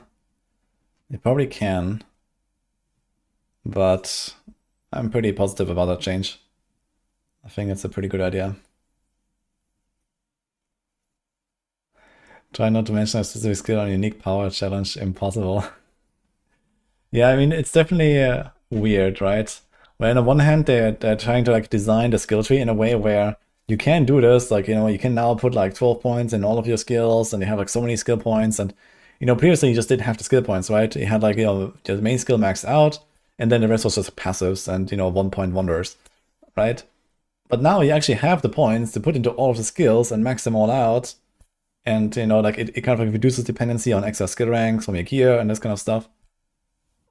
So the idea is there, but then they make uniques like this. And it just like makes no sense, right? It's like, oh, like why is this a thing here? Like why does it say Hell Fracture deals 120% damage? Why doesn't it say enemies hit by Hell Fracture take 120% damage from your skills? Right? And suddenly, boom, you know, you have Hell Fracture in your build, cool. It buffs Hell Fracture just the same. And it buffs everything else as well, right? And there you go. So, I don't know. It's kind of strange.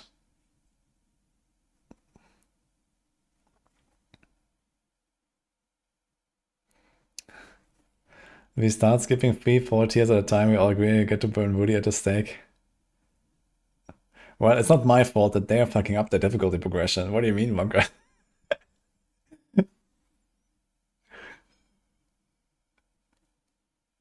Are these uniques kind of season 12? Nope.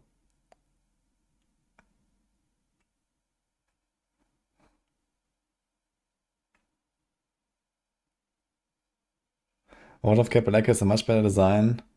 Yeah, so, you know, stuff like World of Capelec and like Griswold's Opus and so on, it definitely gives me hope that we will have these multi-button builds. And I don't know, like Capelec is a very good example, right? Like if you get enough options to like scale generically, and I mean, Spiritborn has that, right? If you look at the Capelec builds, they're all copy pasta basically.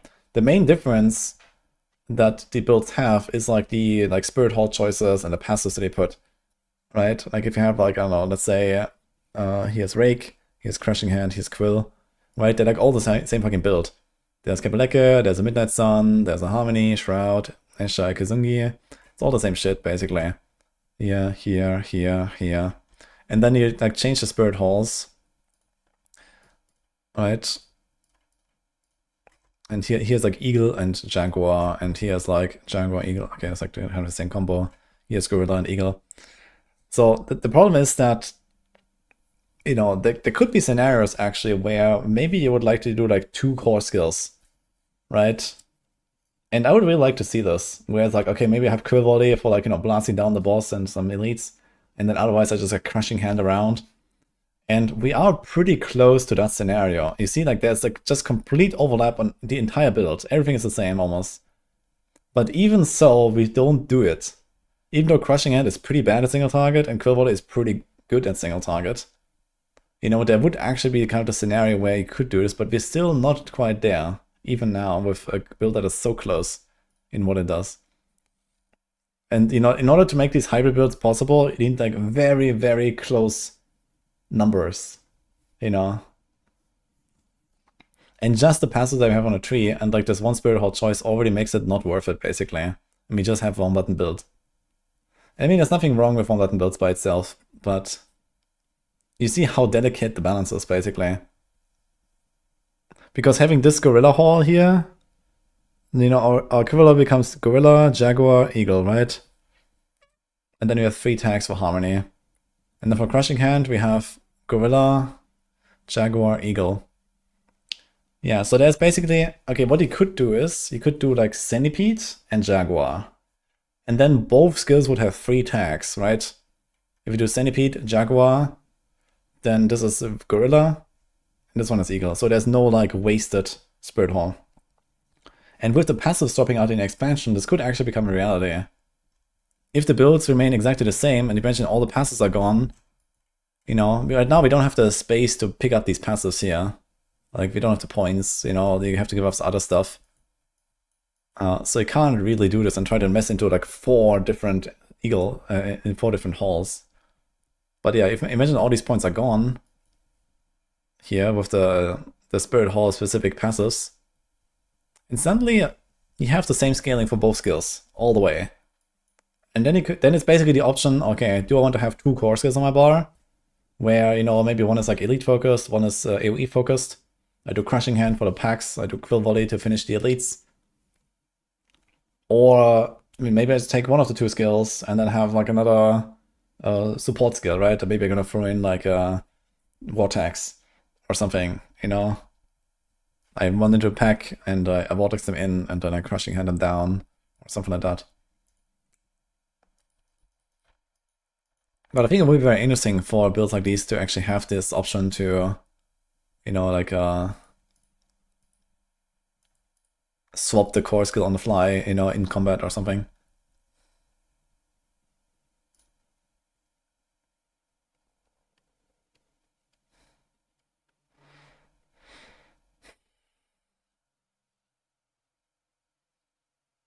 But it also kind of depends on, like, you know, for example, how big is the opportunity cost of losing a skill set, right? Like, for example, losing Scourge is kind of big.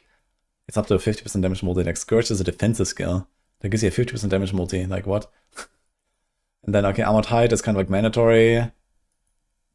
Counterattack is, like, relatively mandatory. So it's rough.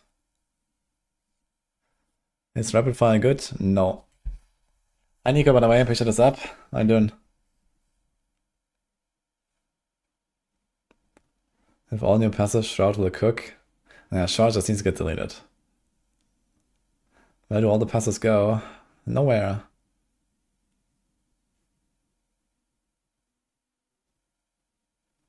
It's so boring to see a Death Trap. Where's Bow?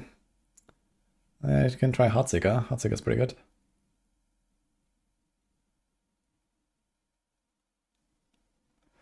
Sounds easy, but look at PoE 2. They literally designed the whole game for it, and still people end up going one button. No, PoE 2 does it really well, actually. Like, PoE has exactly that. There's like almost no skill-specific scaling. Like, you know, everything you do kind of like builds your entire character up, right? And this is why you have these combo builds in PoE 2. Like, people try to do one-button builds, and, you know, in some ways the game is like way too easy so that you can achieve it, right? So, you know, doing a combo is worth it in PoE 2 at all, you know, up to the point where it just becomes so OP that you don't care anymore. But yeah, PoE 2 does it exactly right. And D4, yeah, has like these like problems of like scaling and like opportunity cost of skills on your bar and this kind of stuff. And yeah, they have a hard time like fixing this, it seems. But I guess the expansion will change it. Best overall build according to Rob, only Captain America is S+. That's a very interesting decision, I gotta say. I mean, it is the strongest, but it's not like the best build, I'd say. And it's certainly not like in like a category of its own.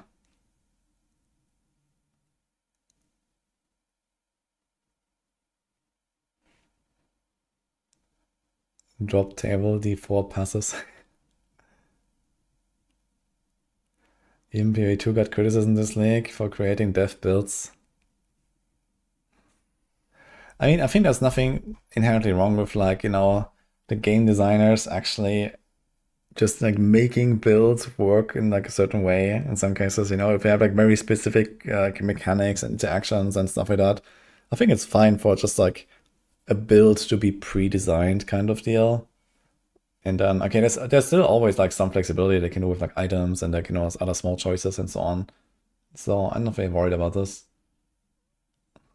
PoE2 is relatively like, you know, over-designed with like synergies and whatever.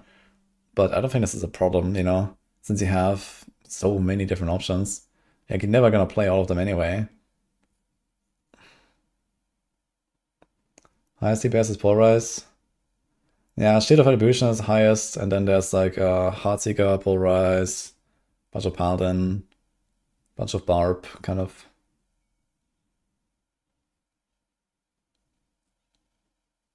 You think there will be an Andari build? It could be multiple. I have a video that I will release later tonight, most likely, about Andariel. Sure, but it's anti-PoE for them to try and dictate the way you play a build. Yeah, that's true.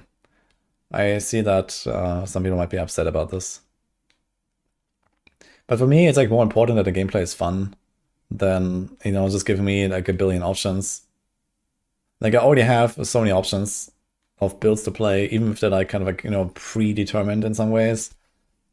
Like, hey, if I use this, I also want to do this and this or else. And I think this is not really such a downside most of the time.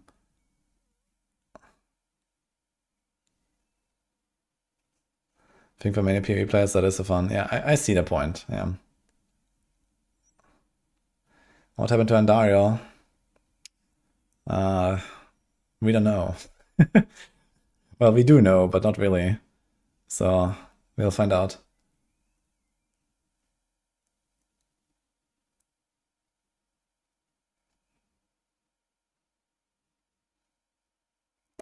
We do lose just all our damage, defense, and utility. Sounds terrible. Don't worry, fear no darkness.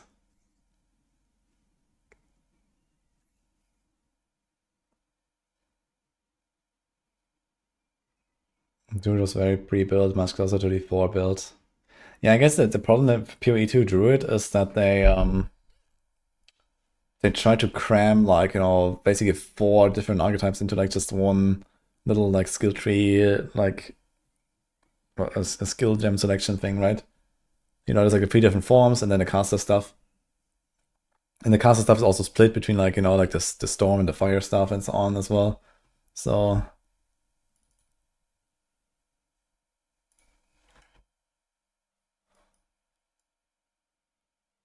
let's do some Paladin B-roll here, I guess.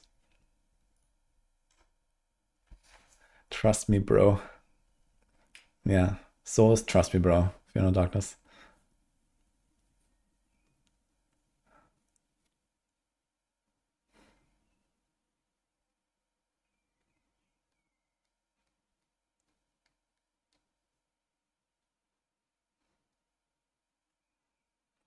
I enjoy Drill for sure, but the biggest offender, you'll play it this way or else. Yeah.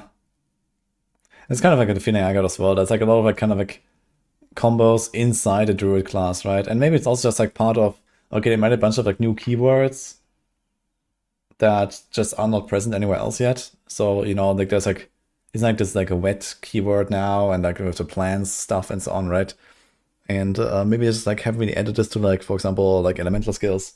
right? Cold skills or whatever. There could be like some stuff, maybe like a water wave or whatever. And there could be like some mechanics that kind of come in there.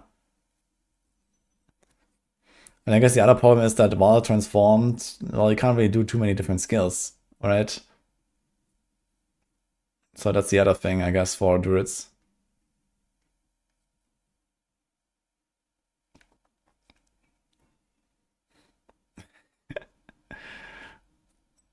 Maybe D4 is so easy, or maybe I'm just that good, Horsey.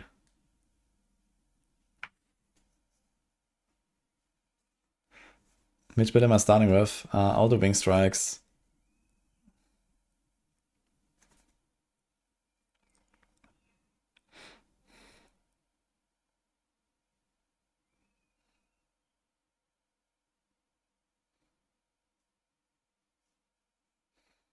The best mythic in the game revolves around them. And that mythic will certainly change. And I mean, I did talk about what will happen with the passes and, you know, what's the idea behind it. So for example, in the interview I had with Zavin, he was talking about this and he said that, okay, like, you know, the skill tree was like competing with items. With like, you know, there's like the random power you get all over the place. So they kind of pulled it out of the skill tree from the passives and they put it into like items instead. And for example, you get the charms now, you get the sets now. This is like all on top of what you already had. And we definitely would expect these things to be more powerful than like just the passives you had from Gear, for example. But yeah, I mean, you know, if it's like more power or less power, it doesn't really matter, you know, this is just numbers in the end. What matters is that you have a good progression, that you have like, you know, interesting chase and, you know, something that keeps you engaged and once you know, makes you want to get the next thing unlocked and then, you know, get to the next stage in your character and so on. So that is the important part here. Is loot filter still coming tomorrow? Nope. Thoughts on cracking energy stock? What size bid do you think we'll be able to do? It'll be like in the 110 to 115 range, I think. It's very good.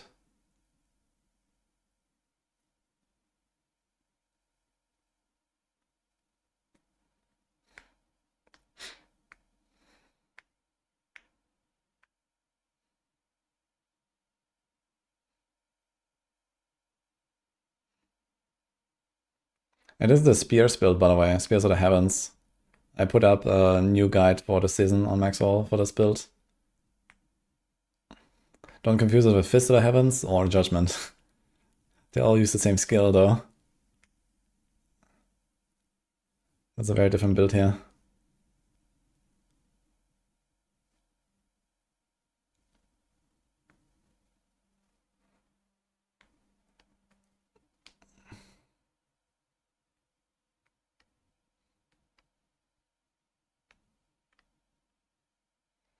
I think a lot of the PoE freedom in the territory is a false choices filler.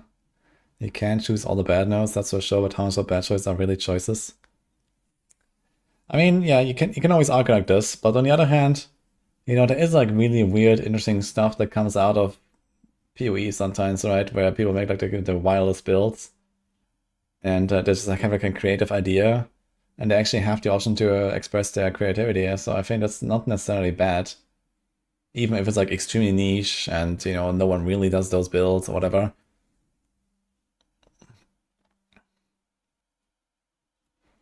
But yeah, I generally don't mind if, like, for example, the PoE capacity would be smaller, but there were like more interesting choices and stuff like that. Like kind of how, for example, like World of Warcraft has the talents that you choose. And there's like, you know, 1, 2, 3 options every tier, and they have like 6 different choices or something. Or like in Fellowship lately as well, it's kind of the same system. I don't think this is like, I mean, it's like very, very simplistic for like an ARPG, right?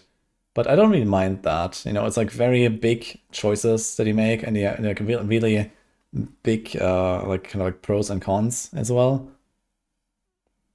And I like that more in general, I guess, than just like, okay, what brings me the highest number, right? Like, you know, it's the same with Paragon 84. It's like not really much different from like the PoE passive tree. It's just like, you're just kind of like optimizing for like the biggest number most of the time. because it's just like, okay, passive power basically, and that's it. And there's not really too many like very interesting choices you make most of the time, I think.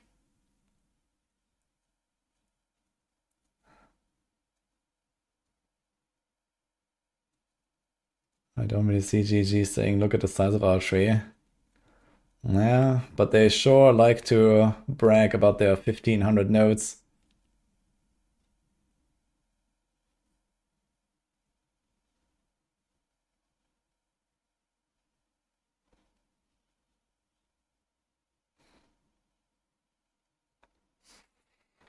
Can't wait to one-shot bosses of Rogue. Good luck, Minda. If anything, default Paragon is the most filler thing there is. Nah, I think the default Paragon is not necessarily a terrible system.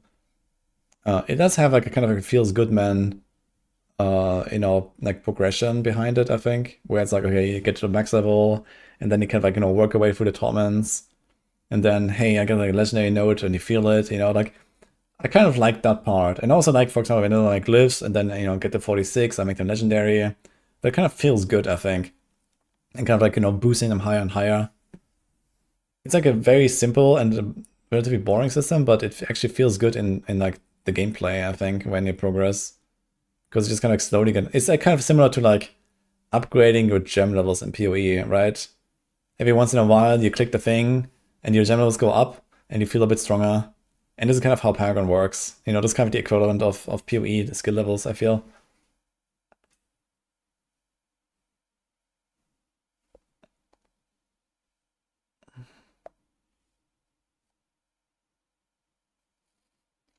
But yeah, I definitely wouldn't mind like a rework of Paragon, but I don't think it's really on the menu for this expansion. At least I haven't really said anything about it. And with like all the other reworks, I think one thing they could do is like generally lower the power of glyphs. And also I wouldn't mind if they do away with this, like, you know, the double rare node bonuses with the stat requirements. I think that is just like not really it for this game. Unless they make like the stats in general a bit more interesting or something. And like maybe there would be a reason to stack strength as a rogue or some shit. But this is not really the case. I think you get too much additive damage from like the whole Paragon system and the glyphs. So that could be tuned down for sure.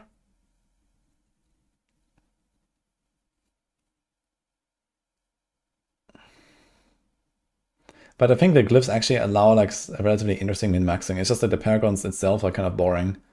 But the glyphs, there's like, you know, sometimes a bit of like a resource or utility effect, and then it's like, you know, offensive versus defensive with like reasonable opportunity cost.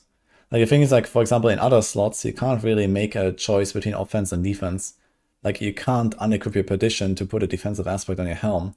This is just not a thing, right? But the glyph, you know, you can remove a 10% damage glyph for a 10% damage reduction glyph, you know, this is okay. And I would like to see more such options built into the Paragons.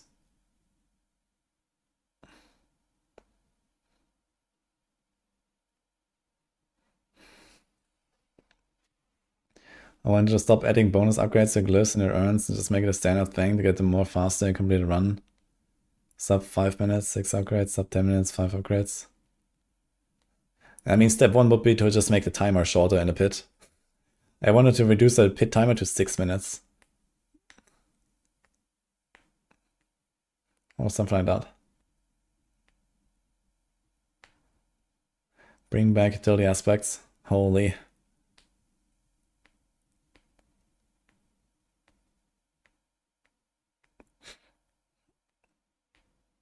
Yeah, Jediad, it's the Heartseeker rogue. The push version in particular. That will be very good for bosses.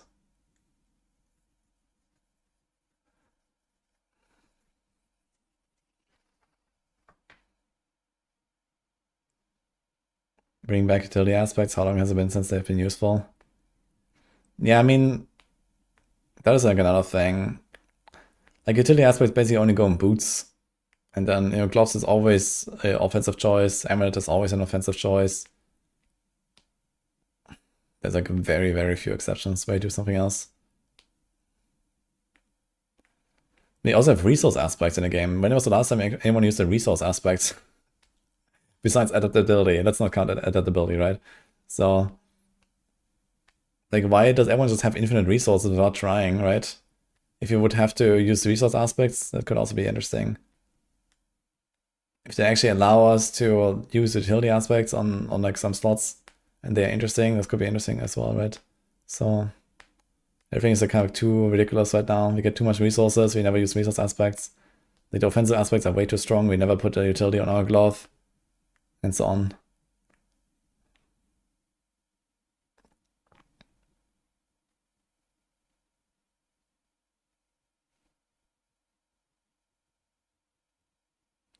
How they change position and shout is something else. Biggest boring statistics in the game.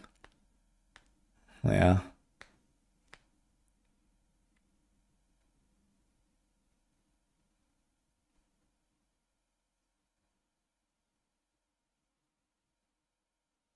There are so many useless resource aspects, it's crazy.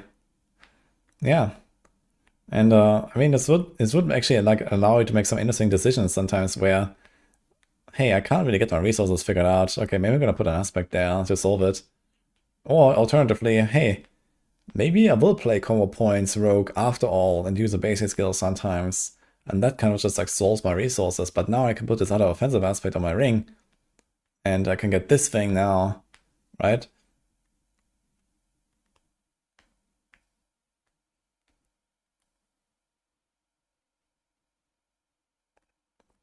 The only resource aspect ever worth running is adaptability. Yeah, exactly. Because no one needs resources, you know?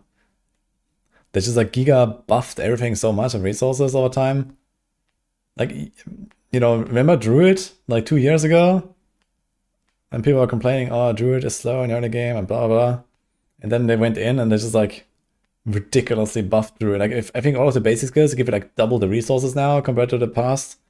And then at level 15, you also get your Spirit Boon. That just gives you like, I think 5 or is it 10 regen per second? Like, Druid doesn't even have regen baseline, you know? And then you get to level 15 and you just get like, boom. Wait, how much is it? Like, it's insane. 10 spirit per second, man.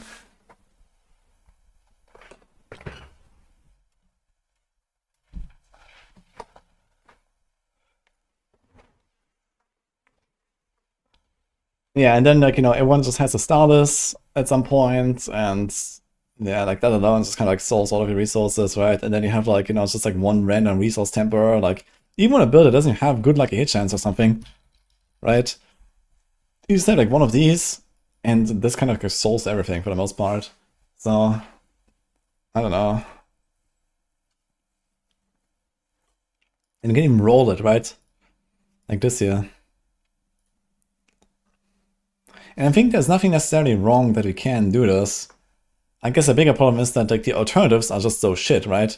Like, what is the alternative? Hey, I can get 40%, wait. Yeah, I can get 40% additive damage, right? Insane. You know, that's like, on typical builds, that's like 1 or 2% DPS. Or infinite resources. What would I choose, guys?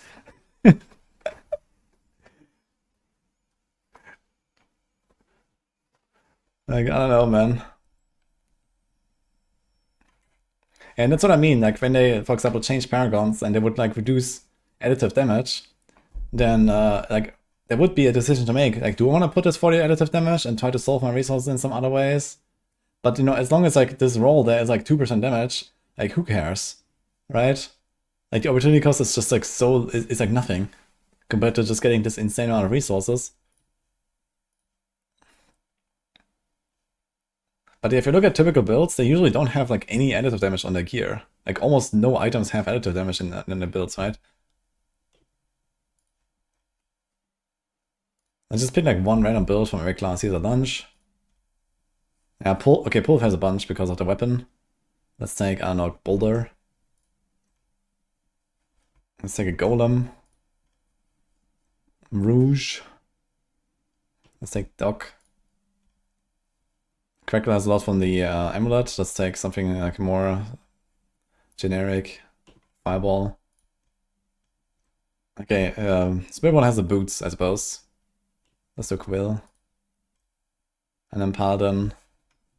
Let's take, I don't know, Divine Lance. Pretty standard thing. So what do you have like in additive damage? Nothing, nothing, nothing, nothing, nothing, nothing, nothing, nothing. Yeah. You know? There's literally not a single item on this entire build that has any additive damage. Not even tempered, actually.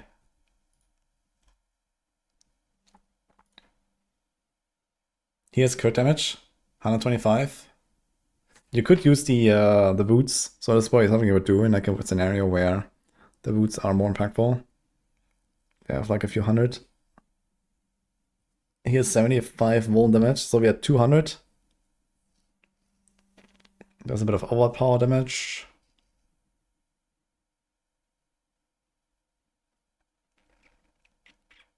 Yeah, it's like 280 or something, 250. It would have crit 300. 300%. But you know, almost every build these days has like something like 1500 to 3000% additive, and like almost all of it is from the paragons and the glyphs, right? So if they were just like giving way less, then you can actually make the items much more interesting, right? And then suddenly, if my total additive damage is like, I don't know, 800 or 1000% instead of like 3000%, then yeah, putting that 40% damage on my weapon, that then masterworks to like, I don't know, 50, or potentially more with a GA hit, 60 something. Yeah, that would suddenly be like 5% DPS. And then I would say, hey, do you want 5% DPS? Or do you want like a bit more resources? Or do I have another way to get resources? Maybe that's even better. Or something like that, right?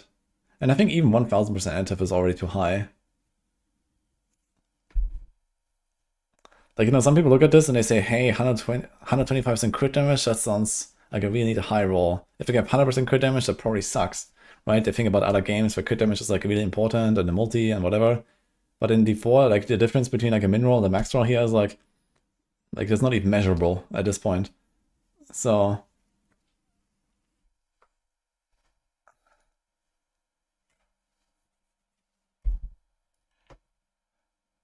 and look here, 170% fire damage. Like this implicit would actually be something interesting, right?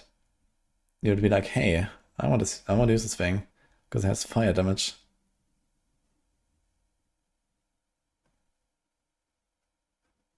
Like even this build has like 300 something additive, and that's it. Like there's so little additive damage on all of these builds. Rogue probably has the most because of Dark Shroud Temperers. Now here's damage per Dark Shroud, and so on. Poison Deprivation, okay. But yeah, this is like 250, 550% just from those two Temperers. But you'd never dream about like rolling crit damage on a ring or something like that. It's like not a thing. Golem. There's golem damage. There's 2 Tempers. There's 3 Tempers, so that's 400. And a roll.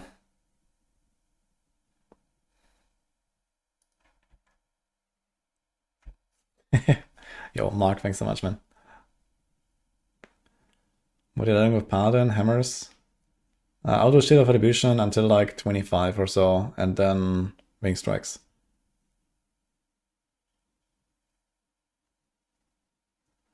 If they're adding 12 total torments, I assume T1 and T4 won't be staying the same difficulty. No, of course not.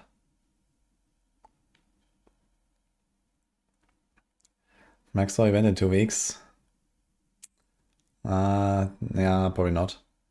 2 weeks is gonna be like LE time, and then probably D3 as well, I guess. I guess in April we're gonna do the Maxroll event.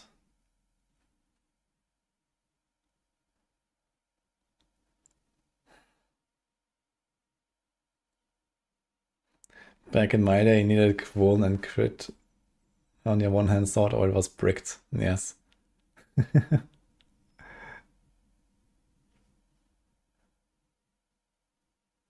How are you coming to terms with 12 torment levels when I've been pretty vocal about not wanting something like that? Well, I mean, 12 torments gives you the opportunity to spread out the progression a lot more than it is now, right? Now it's like, okay, go with torment 1, or maybe not, maybe you skip straight to torment 2 once you're level 60 on a good build. And then you spend a little bit of time in 212, go to torment 3, and then you spend a little bit of time in torment 3, go to torment 4, and then you just stay out forever, right? But with 12 torments, you can both, you know, reduce the ridiculous jumps in difficulty between torments, because right now each torment is like almost a times 15 in difficulty, you know.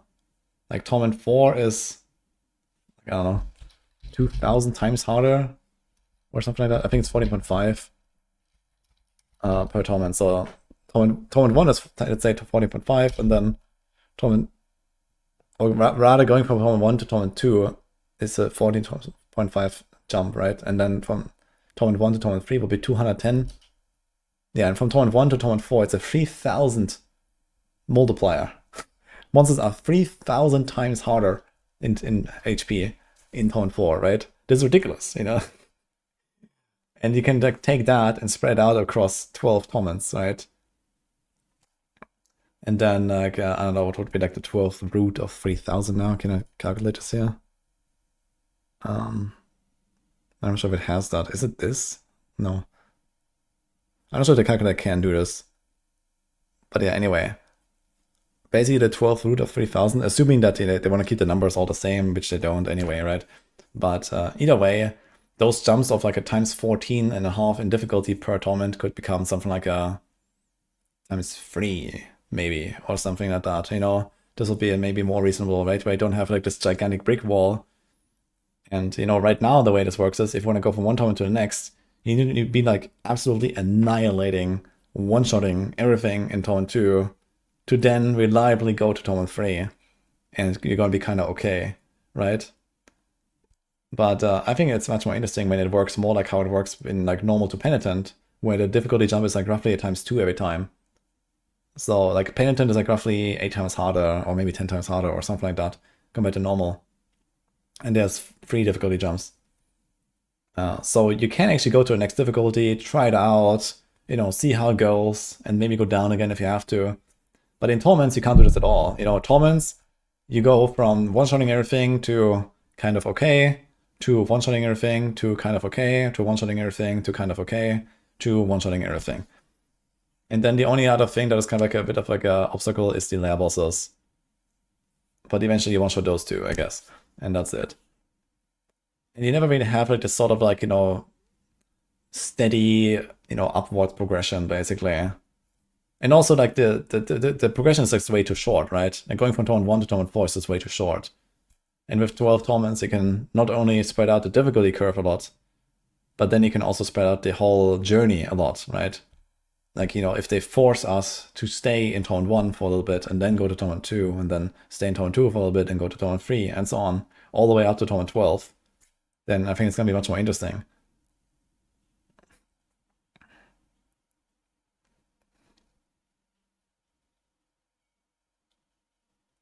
Twelve is such a strange number. Why not 10? Well, there's... I don't know. I don't think there's anything wrong with 12. 12 is like a relatively commonly used number, I suppose.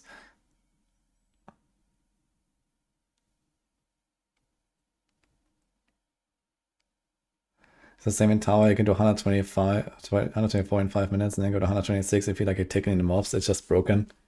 Yeah, exactly. Like, you know, this makes no sense. Like, your difficulty jumps, even individual tower tiers, is ridiculous. So, you know, this would generally just help to like bring everything in like a much more reasonable state with like the progression, the difficulty jumps. Like, you know, like the difficulty jump between like a tower and tier should be like something like 10 to 12%, I would say. Right now it's 32%, you know, multiplicatively. Like going up 2.5 tiers makes monsters twice as tanky. It's insane, you know, that's completely ridiculous. Like you just, you know, you just can't progress, right? You just kind of get stuck at this tier and you don't even have a chance to try because like the range of RNG is like too small to even like squeeze out another tier or something like that.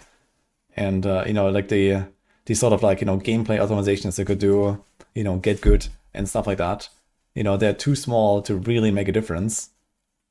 To like potentially even like, you know, go another tier higher or something.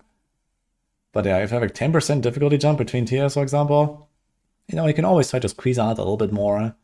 At least for a few tiers, you know, you would have a bit of a progression, a bit of a journey, and so on when it comes to like pushing.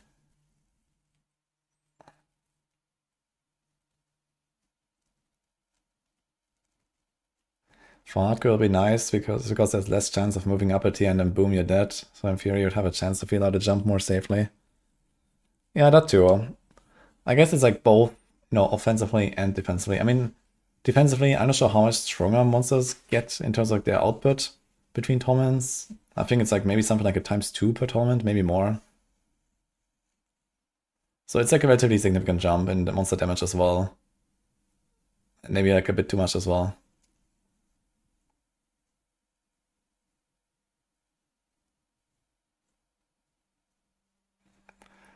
The damage difference you calculate for a build after having all the right stats on every slot as well as every sank, the difference between that and perfect GAs and perfect sank percent was like 25%, not even one tier. Yeah, exactly. It's like, you know, okay, you can build your character, you know, get like all of your mythics, 1 GA items, good stuff in every slot. You know, okay, it takes you like 20, 30 hours or so. And then you have like 300 hours of grinding ahead of you to maybe get to like 2 or 3 GA items. But all of that is not even like one more tier. Like, it's insane, man.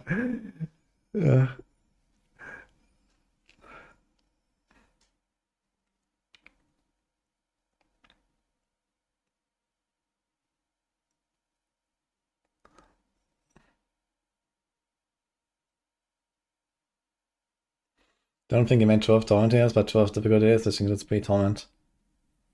Now he said they're gonna add torments up to 12. That's what he said in the interview.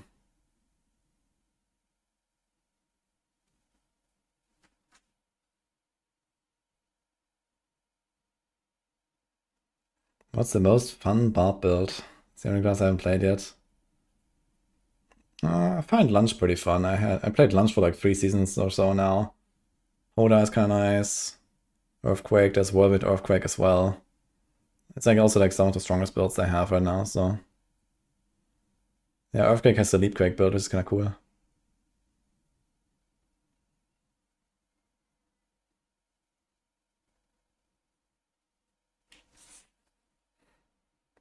T16 login. Yeah, I think people hear like, hey, Torment 12, and then they think about Diablo 3, and we just like, you know, we jump straight into Torment 16 and one-shot everything. But I wouldn't really believe that that's happening. Like, Diablo 3 is like a very scuffed game when it comes to progression. And here they're like, you know, literally like building the entire expansion around this like, you know, big game rework to like have interesting progression and journey and so on.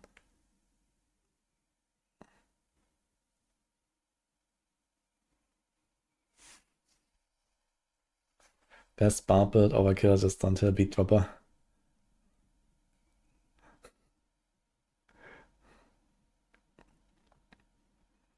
Just wait until season 25 and use that bonus as 1600% damage multi. Dude, log out, man. Yeah, the thing is that I guess we'll see what it'll do with sets. But we have so many builds. Like, are they really gonna make sets that fit every build? Like, I can't really imagine. Unless they do like some very generic sets.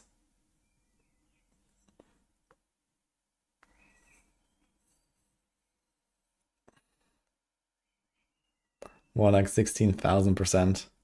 16,000% and it stacks 5 times, okay?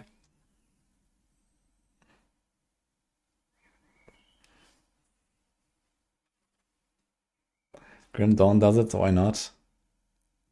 I'm not sure how Grim Dawn works.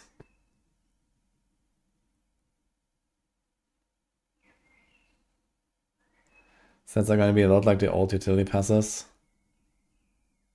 Yeah, I mean, they could definitely bring back some cool interactions that the passives used to bring and maybe put them into like items like this, basically.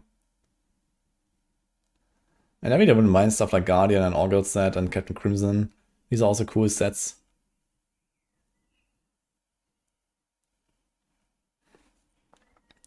More torments sounds good, but might limit build diversity to the strongest.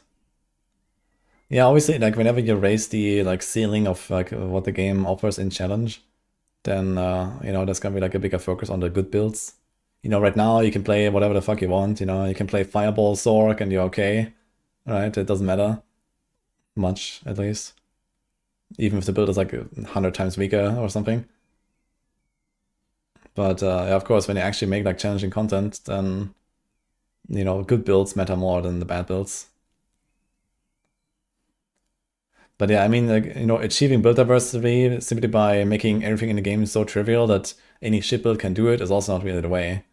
You know, they should focus more on making hard content and then trying to like elevate builds, you know, through patches and stuff to get to the point where they can do it as content, right? And of course, you know, the expansion, you know, it will come out and there will be bad builds and there will be good builds. And we're just not going to play the bad builds until they're buffed, right? So I guess that's like really what's going to happen. But at some point they will be buffed and then it's going to be fine.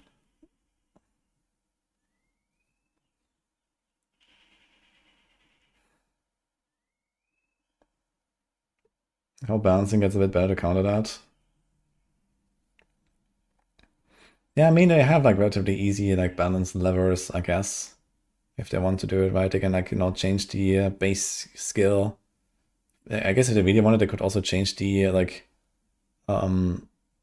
skill, the kind of like progression per rank. At least PoE does that, right? Like PoE does that as a lever that, you know, like not every skill scales exactly the same when you rank up the skill level. In D4, it's like very streamlined. Okay, you have like 100% base and then, you know, 110, 120, 130, you know, with the ranks. But they could change that, right? They could say, okay, like maybe a skill needs more help in the early game, so it starts higher and then progresses less, or the other way around. I mean, I don't see such a problem with that, to be honest, to like balance it out better.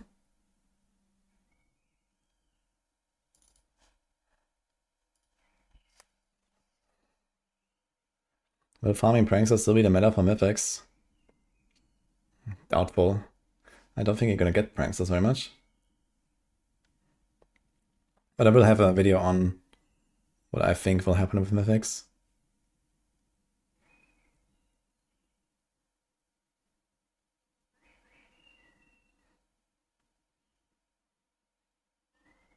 Talisman Chum, you're now allowed to spam as many centipedes ultimates for Spiritborn. There is no limit. I get my centipede army. Sounds fun. How does that work? Well, it's just like, okay, you have... Okay, imagine unique items, but they have like a similar theme and a similar name. And when you have, you know, multiple of them equipped, then you get an extra bonus. So let's say, you know, there's like a, you know, a glove, a chest, a helm, and they're just a part of a set. And then, you know, once you equip 2 items, you get like an extra bonus. And once you get the 3rd item, you get another bonus. Kind of like that. 10% damage extra. Yeah, I mean, that really depends on like the game and, you know, the set and so on. Some of them can sometimes offer like, you know, interesting effects that are just like, you know, there could be like effects that are too impactful to be just be like part of like a single item, right? Like in Diablo 3, for example, they have really good set design, like the damage numbers aside, where you know, the sets actually offer builds that do not exist otherwise.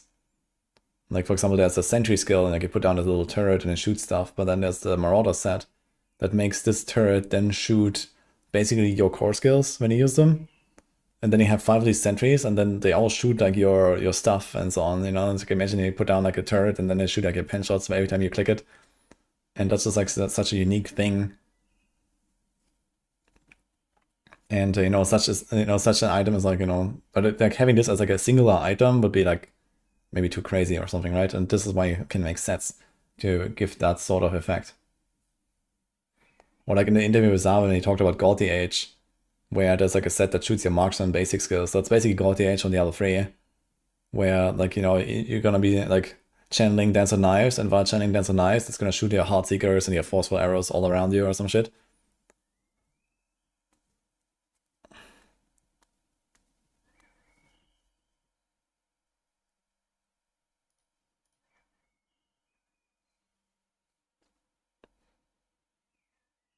Did you do a patch notes over the video? Yes.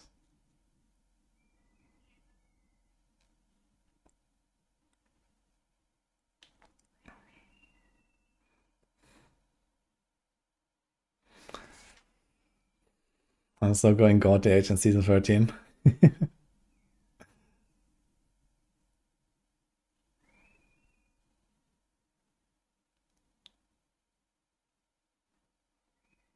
I'm hoping they don't make 5 or 6 piece bonus too crazy. I think mixing and matching is fun.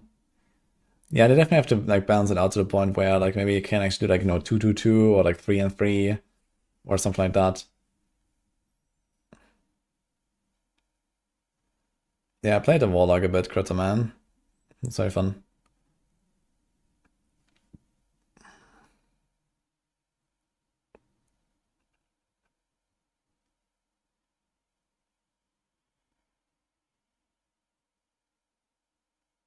New characters in April, Bishop of. Think Warlock will be OP on release? Yes.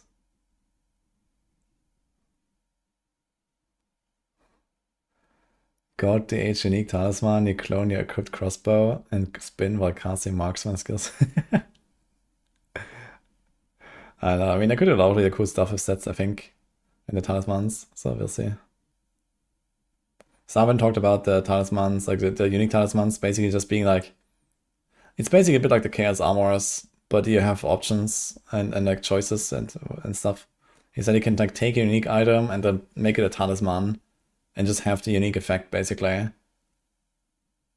So that was really cool as well.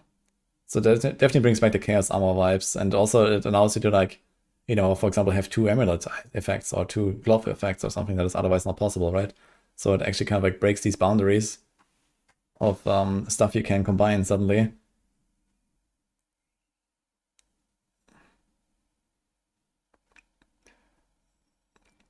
Spiritborn Talisman, you can do a Pepper Lacquer in your helmet slot. No, it's still gonna go into the charm thing. Yeah, the talisman. So this is where it goes.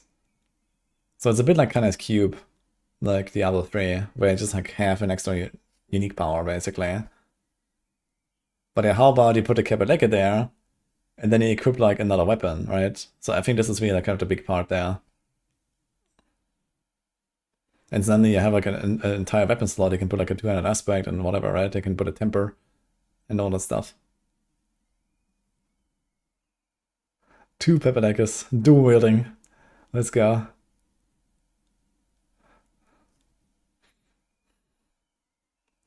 I mean, in season 10, we did like Pepperdecker and Sebazontek. Pretty good combo.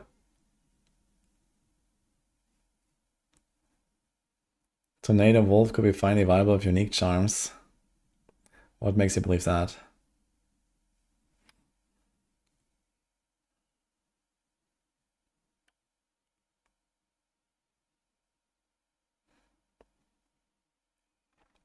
One thing I think people don't really talk about is that I feel is important is that this game doesn't have ranged builds anymore. Every ranged build is just perma and melee. Yeah, that's certainly a problem, I think. There's a pretty heavy melee problem in this game, I agree. I guess Warlock is gonna help a little bit of that because it's a caster where either you have like a minion army or you have like this whole like mastermind stuff going on where you're like chilling in stealth and, you know, kind of like manipulating. But yeah, I guess we'll see how this will actually play out.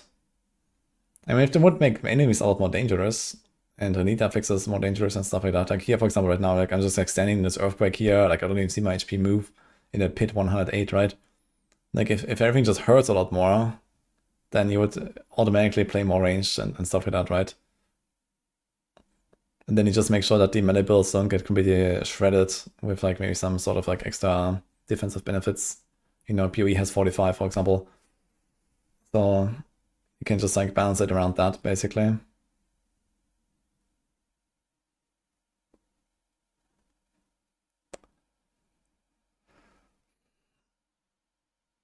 Is Peter working on any updates for Season 12 bar builds? Yeah, they should be out before the season starts. He got delayed a little bit. There's some stuff going on.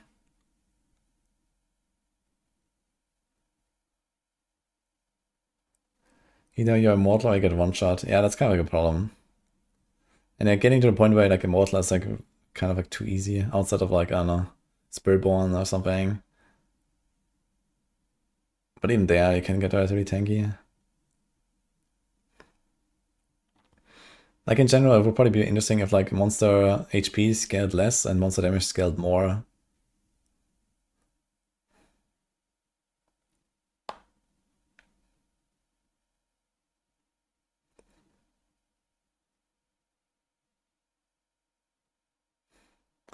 Playing double Citic Bar this season is like playing Perma Serenity Monk in early D3.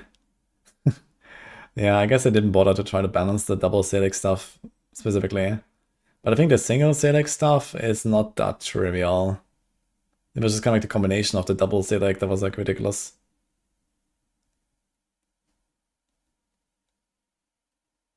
Hello, Buck.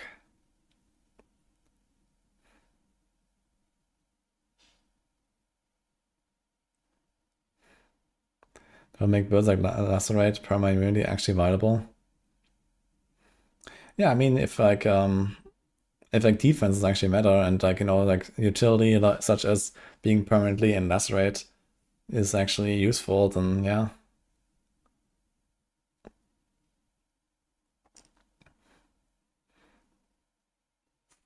But the thing is that the way you build defenses in D4 is like, you know, it's relatively easy to kind of just become near immortal without much investment. And then, yeah, then what, right? You just face tank everything because that's the highest DPS. So you just try to squeeze out more damage by face tanking everything. But if, for example, you know, you can't face tank everything, or maybe the investment to get to the point where you can face tank everything is too high, so you're better off just like having more damage on your build and like, you know, dodging effects and stuff like that, then this would be ideal, right? Like, yeah, why do I just like face tank all of these like explosive things and it doesn't even scratch me, right? It's ridiculous.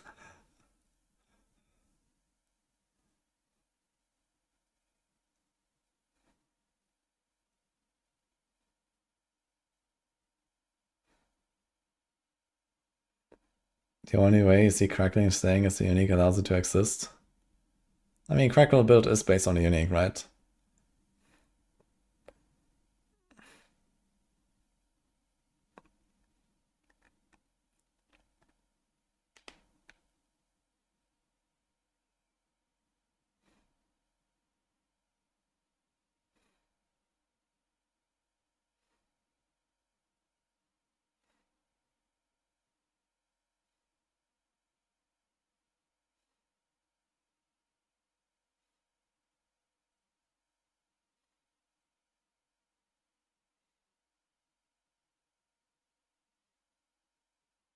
You missed Dust Devil's Warwind. Holy. Need to play more Diablo 3.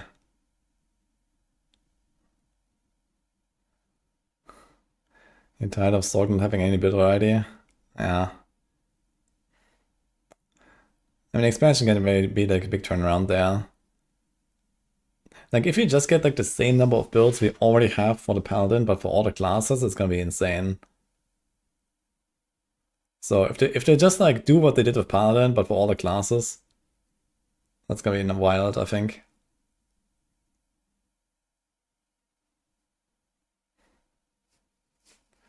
What classes matter? Take a guess.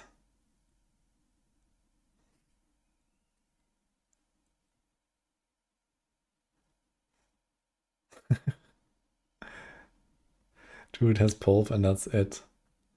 Yeah, kind of.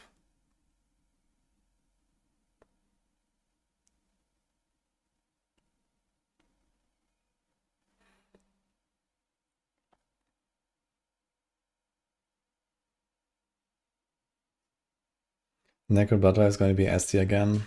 I think it is pretty powerful. I think I have it ranked pretty high on like push and stuff. But it's like still... It's like not that really smooth to play and stuff with the cooldowns.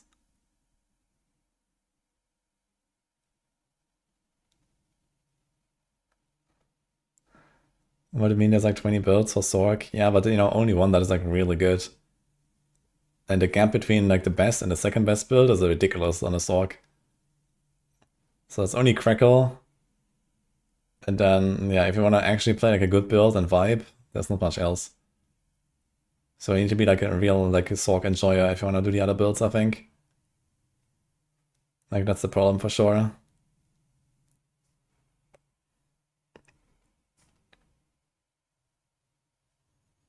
I'm gonna buy the expansion for tomorrow, wanna play Paladin. Good idea.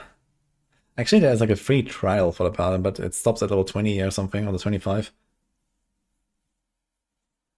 But yeah, I had a really good time with Paladin in Season 11. I'm gonna do it more now as well. But yeah, since I'll be focusing on Warlock for like the expansion launch, I'll definitely want to go like around for some of the other classes again.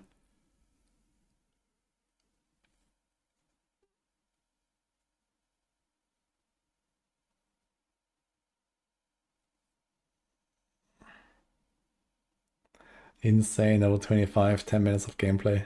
It's probably like more like an hour or something for most people, I guess. Or maybe more even. Blizzard did 112, CE did 120. Yeah. But in terms of like the overall like speed and everything, like Blizzard is still way behind. Like Blizzard is like okay in pushing, it kind of like ramps up. But yeah, still gonna notice the gap, I think.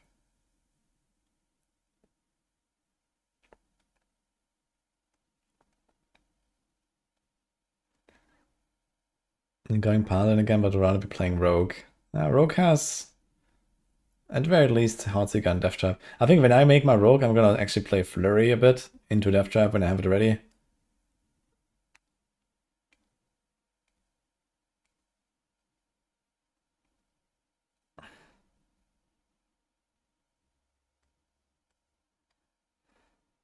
Dude, I wonder what kind of like wild shit we're gonna find with playing as the Butcher. And if you can like do any sort of like, okay, I pre-buff myself, or like my runes stay active, my passes, like I don't know, like I wonder what will actually apply when you're like in the Butcher transformed, and if you can do some crazy stuff. I wonder if it will be possible to actually transform into Butcher inside a pit as well or something. Butcher snapshot.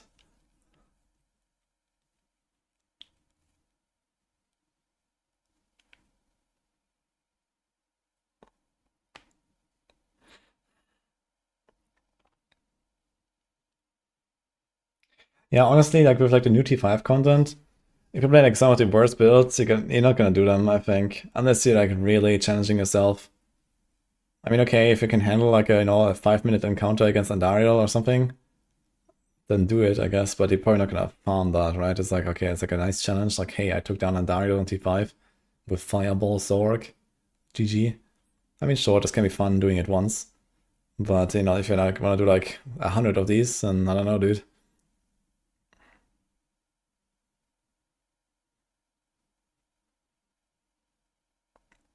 Most people are way too excited about new stuff. I mean, why wouldn't you be excited about new stuff? Does it all mean nothing to you? Peak value trading? What do you get excited about? See this bag of 200 version? Yeah. Zeal actually caught up a little bit to the other builds. It got nerfed less because all the other builds kind of like drop Breacher node and Seal doesn't.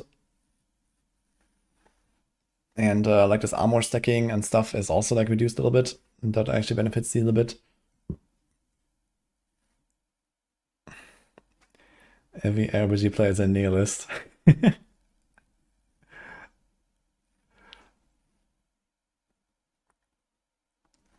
30-minute Undying fight, 1 GA item, smile. Let's go. I mean, there's only like so much like scaling you can do on like the rewards, right? Like if you, like the game is like intended to be played at a relatively fast pace, and if you like then willingly decide to do like a 30-minute fight, then that's kind of like your own fault.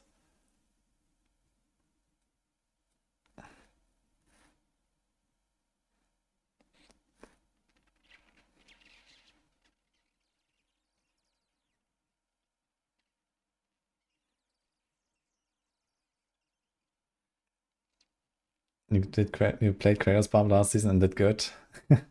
Yeah, like in season 11, this was a good time to play like weird off-meta shit, right? You had Sanctification, like one of the craziest themes. You can just kind of keep going with your shit build and make it better and better and better if you want.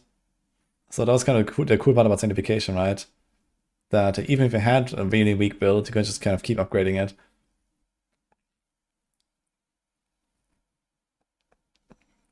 And we don't have that now. And on top of that, we have like way harder content now as well. So there's definitely going to be a much bigger focus on the meta builds.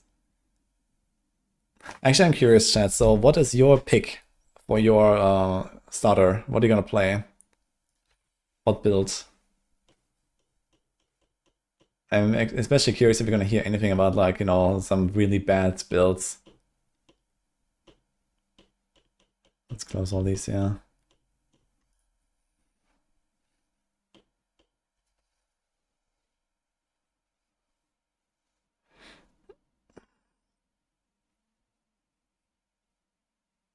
Yeah, leaning towards playing Crackling Sork, but I also like try those Blood Soaks. They're just not sure if that's strong enough. Yeah, Crackle will be one of the best for that.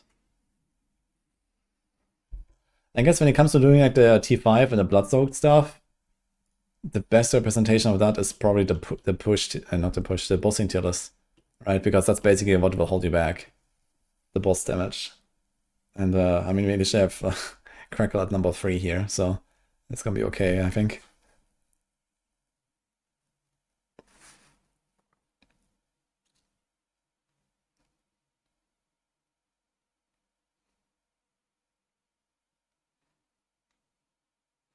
Like for the bossing tier list this season, we like made the requirements way stricter. And we basically based it on like Torment 5 lair bosses. In the past, the requirements for like S and A and so on, they were pretty lax. And we just kind of tried to distinguish the builds in some other ways.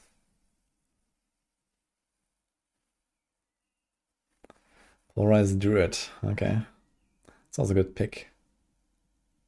Yeah, but you see, like many people say, like one of the better builds here. So the lowest I've heard now is like Doc, which is still a pretty decent build.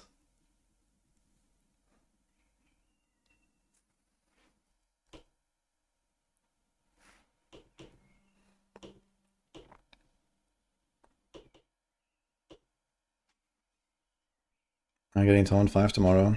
Almost.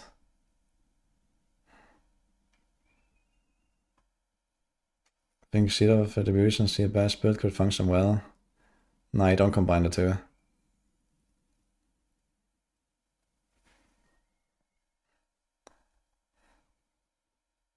I'm going Blood Search. Holy. Login.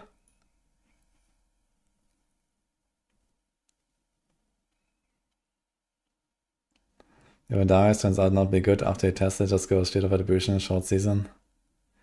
And what class do you want to try, Andariel?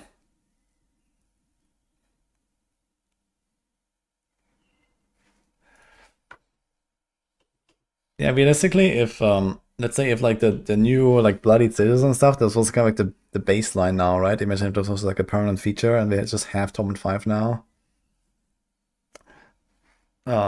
In that case, you would probably just like immediately archive like basically all of this, yeah, or something like that at least, because these builds just can't really handle the content.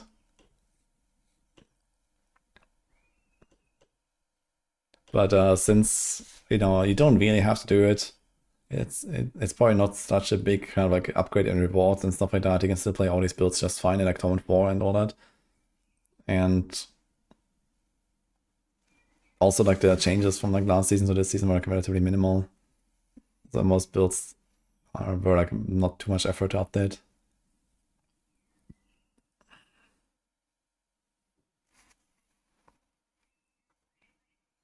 Poison TV. Where's the B actually on the bossing tier list? This is bossing tier list right now. It's kind of high actually here.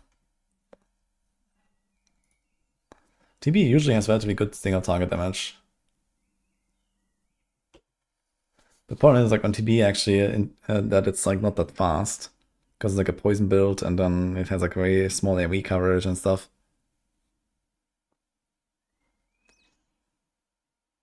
I think what I said about Druid for expansion shows promise of the class reworks.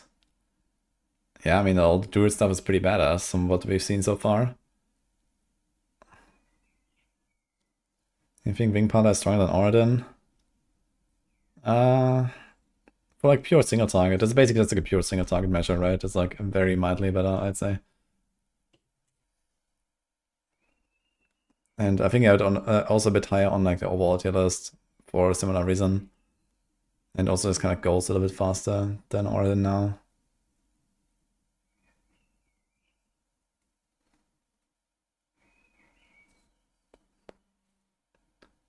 What build will I be playing tomorrow? Wing Strikes. It's gonna be Wings. It's gonna be Shield of Attribution into Wing Strikes into Shield of Attribution. Back and forth, I guess.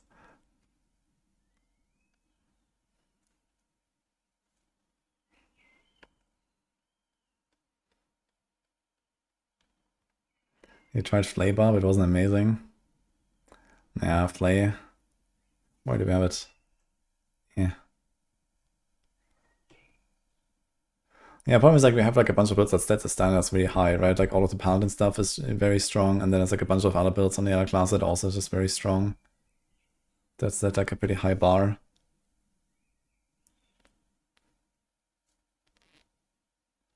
This tier list of bossing seems a bit outdated. I don't know. Seems to me like this was updated like 2 days ago. I guess you can ask Maxroll or Sarok or Sora what they think. But those are the guys that put the necro builds where they are.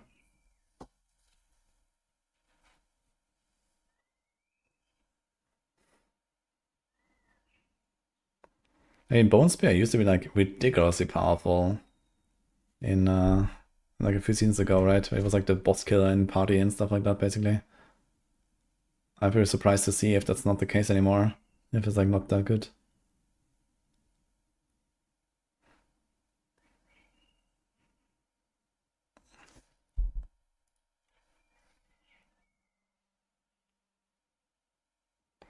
What does a new Andari's Visage change accomplish?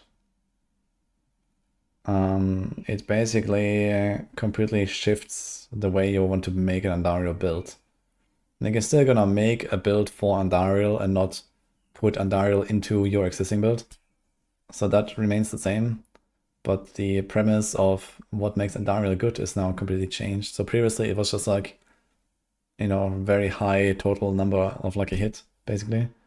And now it's very high lucky hit per attack. And the attack needs to have very high damage per attack as well. So you have like 2 factors that play into this now. And not just, okay, how much lucky hit do you produce? And it doesn't matter which source. So it's, I'm gonna have like an entire video on this basically, that is already done, that I will publish soon. But yeah, this is a very different way of building it now.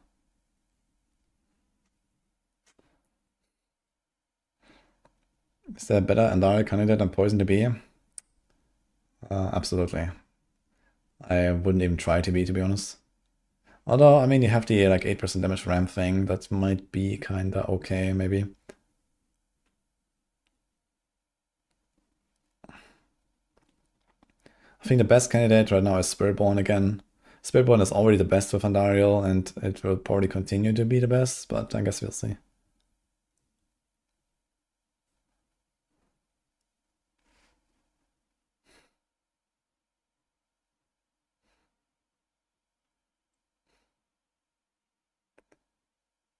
You made your first polarized belt. Nice. How strong is Hodabarb? Strong.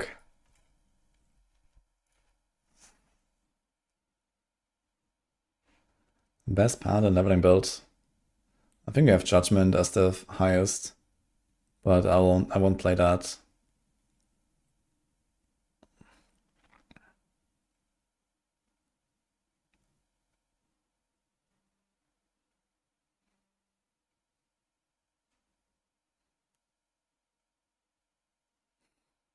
I'm going to do the Spiritborn for Season 12, and expansion will be Necro.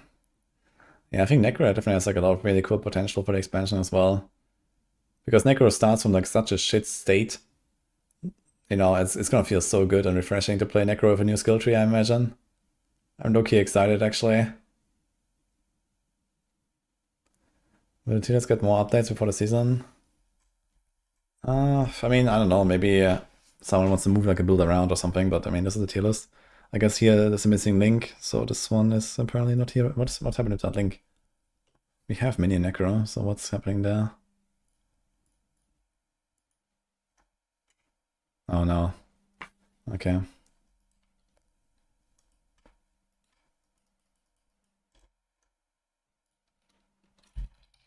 One sec. Okay.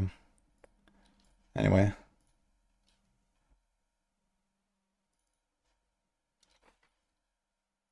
Need to send a message real quick.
I need to check something real quick.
Okay.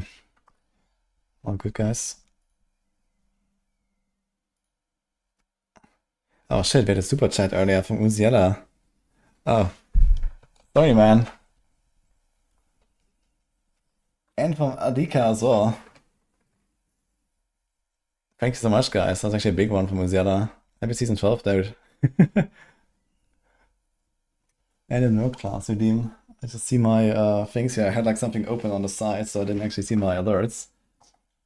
Unfortunate.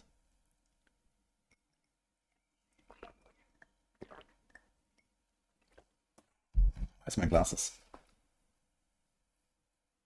They went somewhere.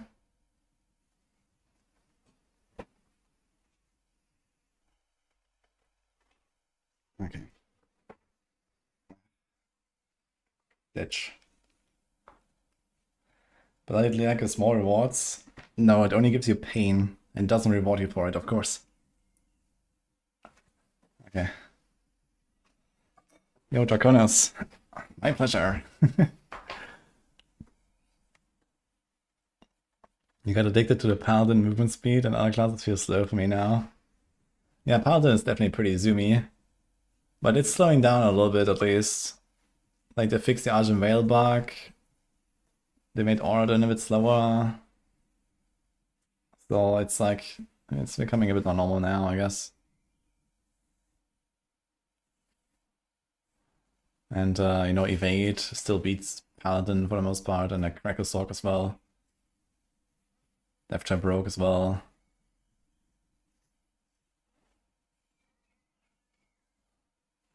Dynamite has Spirit Born this season. Yeah, Spirit Born is pretty solid.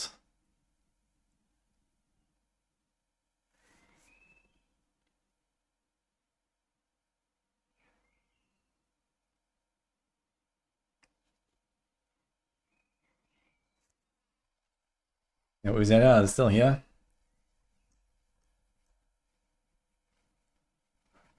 I hope the new tree destroys Hoda. Why do they want to destroy Hoda? Actually, they've previewed Hoda, I think, on like some screenshots, or like in like I have some screenshots somewhere from like the live stream, I think.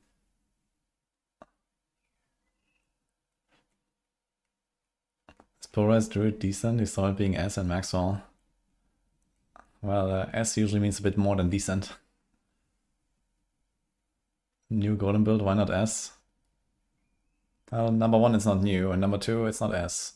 So golem is like not as smooth and fast and stuff as some of the other builds.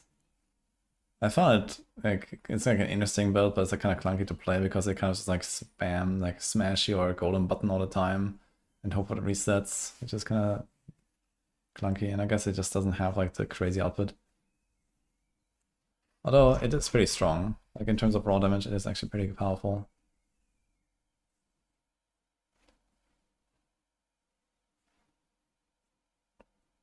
Do you have current PTR footage of non-Oathmaker Heartseeker? No, but I did show some Season 11 Heartseeker. I mean, the build is like relatively unchanged.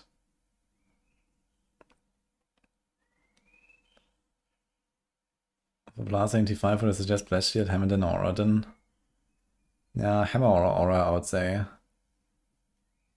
Like, Shield of Attribution is something you want to do for pushing and for the bosses. But, like, for example, like, I wouldn't really want to do Hordes with Blast Shield. Like, this is not really a great build for that. It's like, okay, but, you know, you don't have, like, big coverage.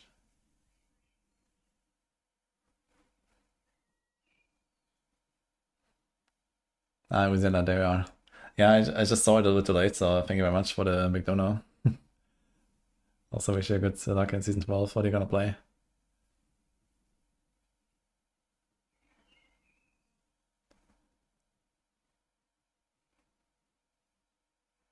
Wonder if Vandara is gonna be good again. Yeah, a lot of people are wondering that.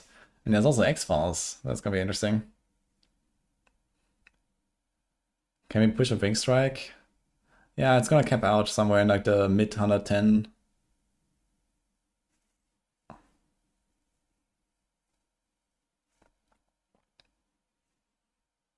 Why is the Maxroll side bugged? You can't see item preview or rune preview windows. Can you explain what's happening?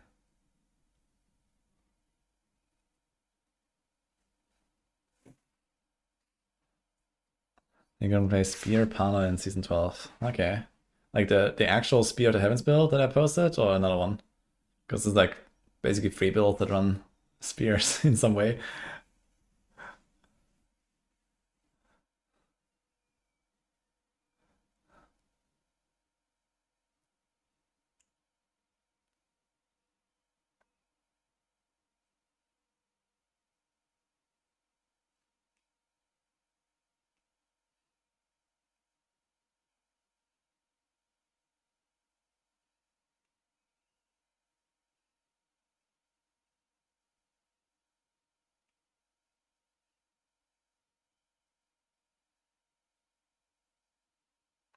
Let's get Season 11. It's new expansion only a Paladin.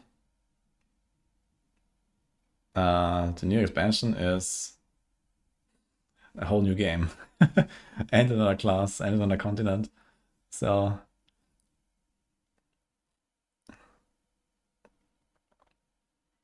I don't know what Divine Lance is yet. Okay, Divine Lance is really fun. I like Divine Lance a lot as well. I might play it a bit actually this season. It's not like the strongest on a Paladin, but Divine Lance is like kind of like such a nice solid all-rounder. It's like the Quill Volley build of Paladin basically, where it just kind of works and it feels good to play. I like Divine Lance. I'm gonna try a classic double swing buff. Oh boy.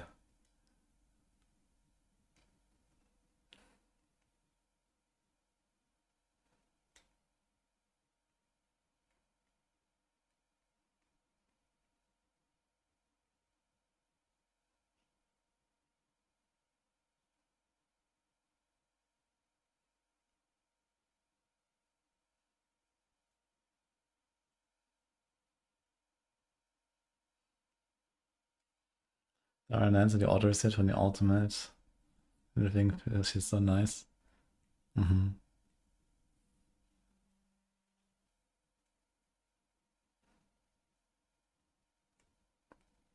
have empty areas where a Paragon tree is usually placed on the side. Are you talking about the planner, Eric, or about the build guides? And can you tell me which one? Can you give me like a screenshot or a link or something? I'm not sure what's going on. I haven't heard of anything. What is this boom boom build you're watching? This is Death Trap Rogue. It's like one of the best rogue builds in next season. I think I seem to recall the guide for it actually. I have a bunch of videos to make, so still need to make one for Shit of Attribution. Yeah, probably Death Trap Rogue is something I should cover.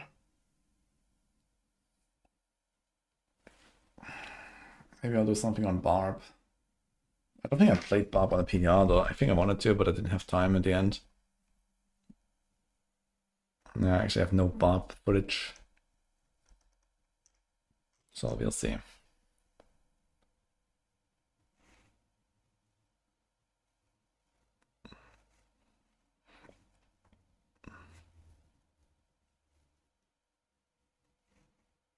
Yeah, Eric, you can send it to me, or you can also make like a ticket on the Maxroll Discord, and you can like do a bug report there basically.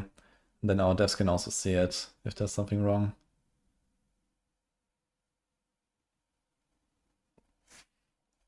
Thank you for the sub, by the way. Soul75, appreciate that.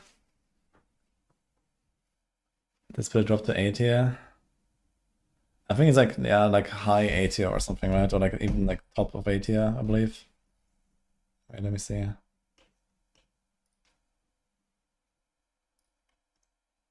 Yeah, we have it number 1 in A. Okay. In overall.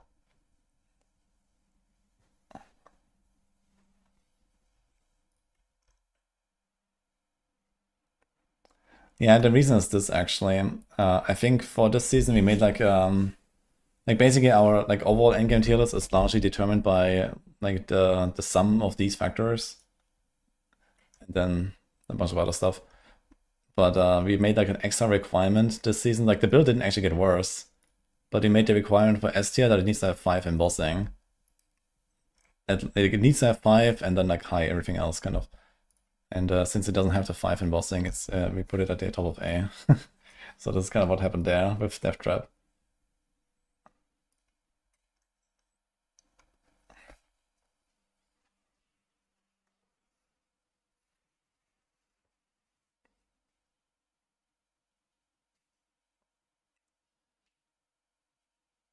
The mobile version of the site kind of sucks. Yeah, if you have any suggestions or whatever, like, you know, that you feel like needs to be improved, maybe you can also tell us in like the feedback channel on Maxroll Discord.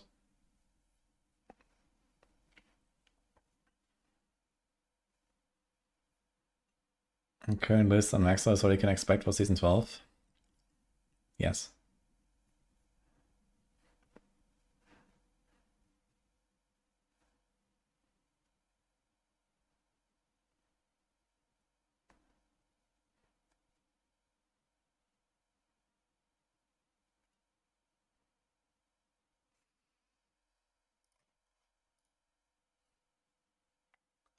And the builds I want to cover actually for build guides pre-launch. And Dash is definitely something I should make a video about, though. Maybe Heartseeker too. I did some shield bash here, which is also going to be very good for bossing. Where do you have it on the bossing list actually?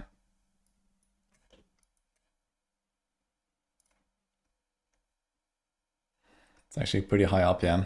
Number 5.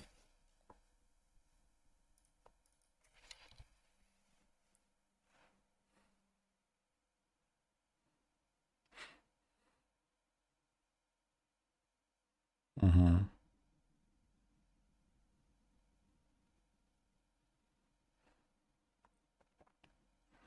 Saw a new skill tier. Skills have a higher skill level cap than normal. Does that affect the scaling, like the bonus damage on toxic skin every 5 to 10 levels? I mean, we don't know what they will do with like the Spiritborn every 5 rank bonuses. They haven't shown that. But realistically, it's gonna work differently. And to this day, I'm not even sure if it's intended that toxic skin does that. So who knows?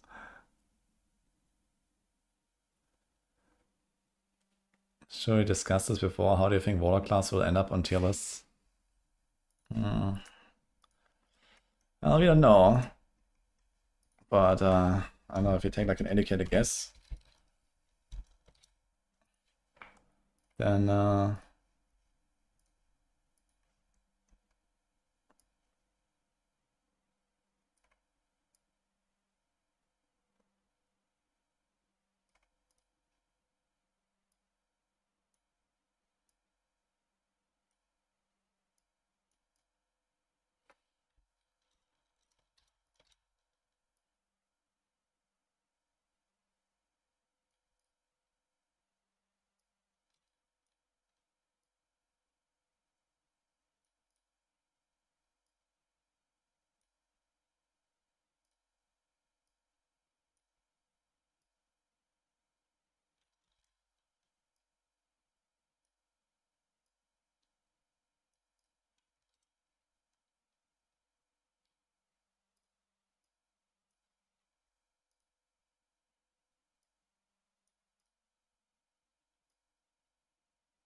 Yeah, so the way this usually goes is something like this. Yeah.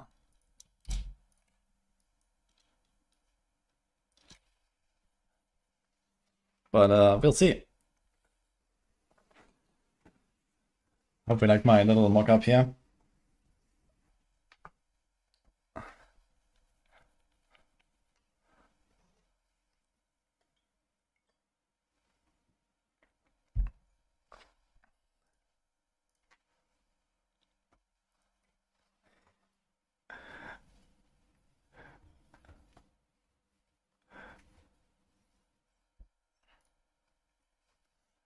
What time is release? In 25 hours. Don't leak it. Yeah, this is like the season 13 tier list. The leaked Maxroll document.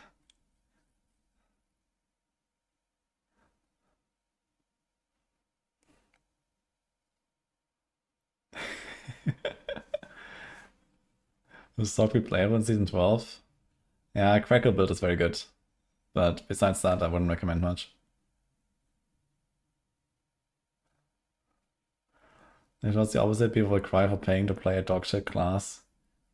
Yeah, I mean, I think it is, it's reasonable for... There's like a few reasons why you want to make the new class strong, right? Like first, okay, people pay for it, they feel like they deserve something. And then, like, okay, it's the new shiny thing, so you want people to try it out. You want to give people options. But also, like, everyone is a fucking pleb, right? Everyone is a noob, basically, with the new class. So, you have to kind of help them out a little bit until they actually figure out how to play this, right? So now, for example, we played Paladin for a season, and now we know this is how Paladin works. So you can nerf it because we are better players now, right? And it's the same with Warlock. We know Warlock will come out, it's gonna be completely fresh, no one has any fucking idea. So everyone's gonna do like all kinds of mistakes. There's gonna be a bunch of bugs and whatever. And if you like intentionally make it too strong, then you kind of like solve that problem. And then put it in season 14 when people actually know how it works. So there's that. And of course, you also just get people to like play and experiment with like all kinds of builds. So they actually get a lot of really good data, right? Because everyone is gonna be on a Warlock, everyone's gonna play the weirdest shit, and then they will actually understand exactly, okay, this is, how strong this thing is, and this is how strong this thing is. Where, if like, okay, maybe they try to balance Warlock and it's like just like another build, it's just like another class, then most likely there will be like 1, 2, 3 builds that are like really good, and everyone's gonna play those builds instead of like everything, right?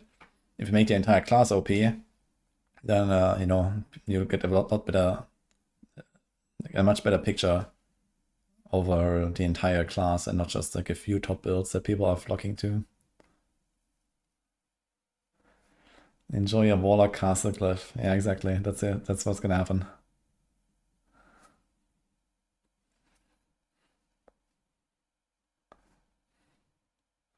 You wonder when Death Speaker's pendant build will be meta. Holy.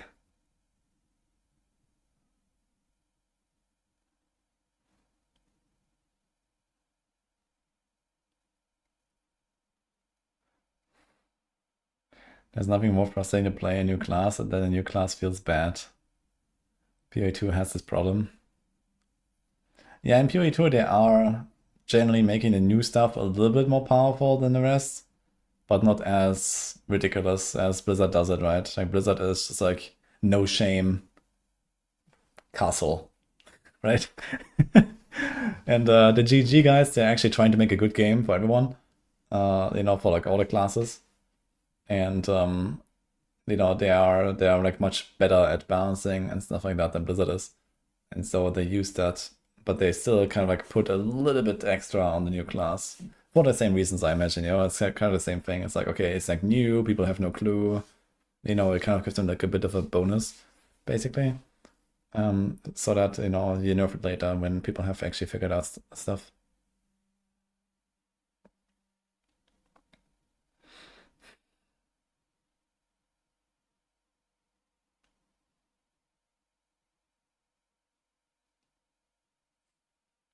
PoE2 is so locked in, if you fuck up, you have to start over.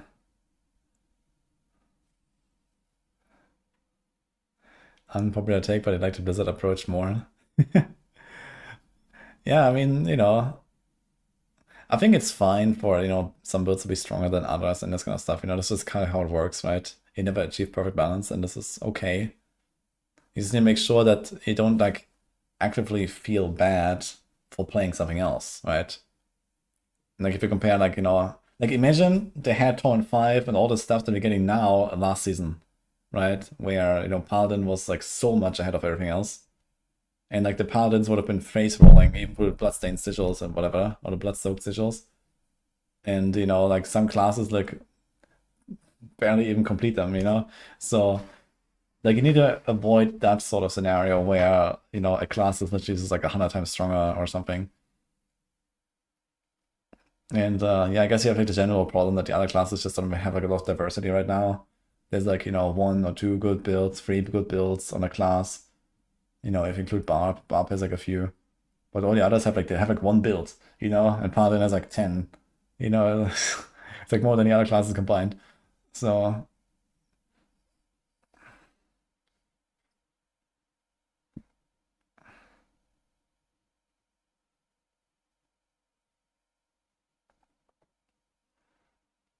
you never find the bosses because you don't even know how to get there or what to drop. There's a resource, you can have exclamation mark boss loot if you're interested about the loot tables.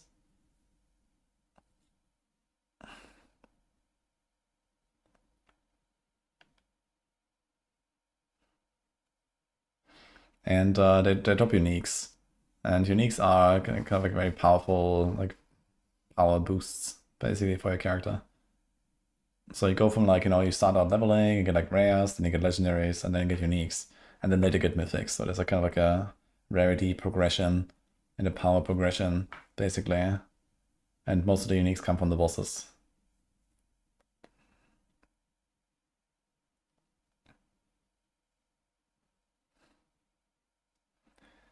Easy to sell bottom class compared to average one. It encourages people to buy in the expansion. Yeah, I mean, it makes sense. And the thing is, like in PoE 2, for example, you don't buy the new class, right? It's just like part of the new league, and they're kind of just like making the game. So it doesn't really make much sense to make like the new class like completely overpowered compared to everything else, right? And in PoE, it's actually like very important to make sure that something is not like ridiculously overpowered. Like in D4, if something is like too OP, it doesn't have such a big impact on like economy and this kind of stuff as well, right? Where like in PoE, this is like a kind of like a very delicate balance there, where okay, you want to make the new stuff cool and exciting and strong, but it can't be that strong because then you're gonna fuck up the economy or something.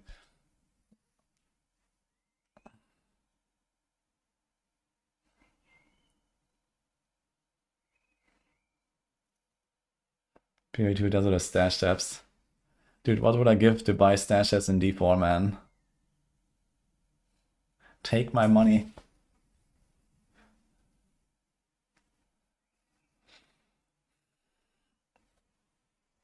You haven't played since Avatar of Zero season. Where do you recommend to start to catch up for next season?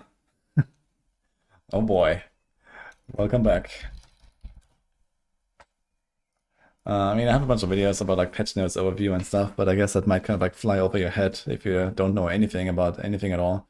I do have like a returning player video from like 3 months ago on my YouTube. You should check that out, I think. That gives you a bit of like the overview of the game. And I guess then you can start looking for our resources now, getting started section on Maxroll a bit.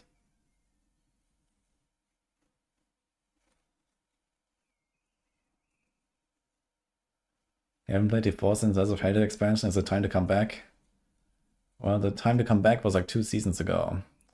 But it's gonna get even better now.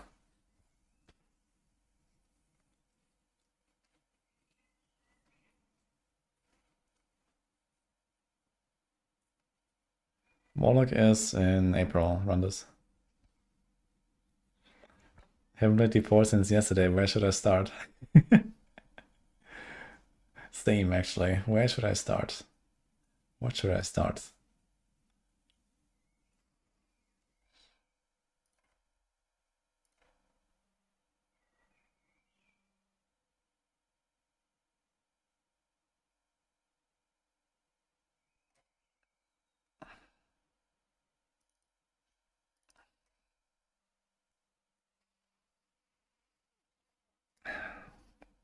It does, Dr. McKeg. It's gonna be a transfiguration. It's gonna be a cube recipe in the expansion. The sanctification. But it's gonna be like, yeah, toned down or something. This is me fighting T5 bosses with Crackle Sork with 4 items unequipped. This is T5 Urivar as a Crackle Sork. I think the build will do just fine, guys.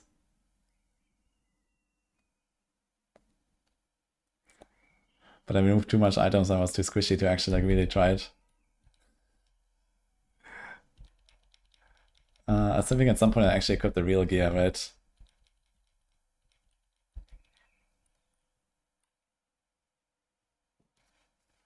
Okay. Was this with a full gear or did I still have something unequipped here? Let's see.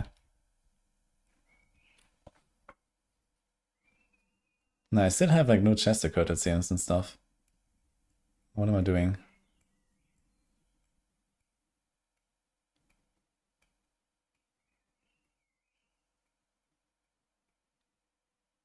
Okay, so I put the rings, but no helm and no chest. Okay, so just the 2 rings.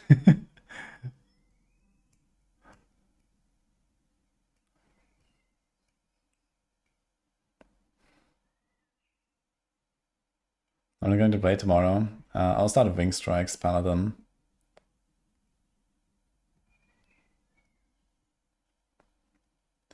It's funny how Blizzard communication has failed a bit with how confused people are about Season 12 as expansion. Yeah, that's what I said as well. Like, I figured they would do like a Warlock live stream and then like a Season 12 live stream. Because it is exactly what I said, you know, people have no fucking clue. And this is exactly what happened.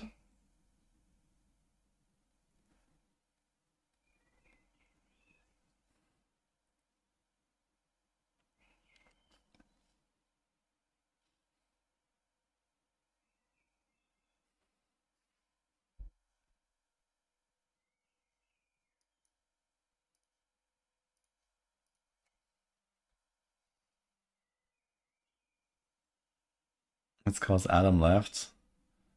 I'm not sure like it's because Adam left that I have like worse communication or so.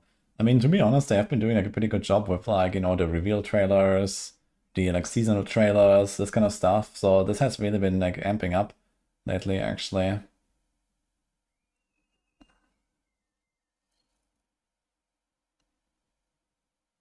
You fine. Yeah, good luck. The 3 other reveal trailers of Warlock was awesome. Yeah, for sure.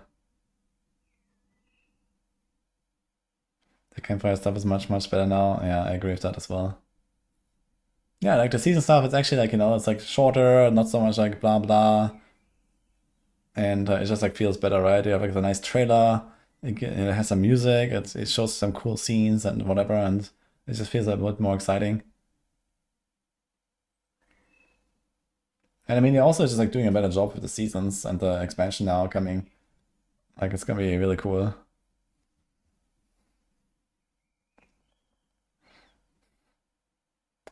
Hope we won't see some forum posts when the season launches and people will complain, where's Warlock? Yeah, I don't know. Some people will do that, I guess.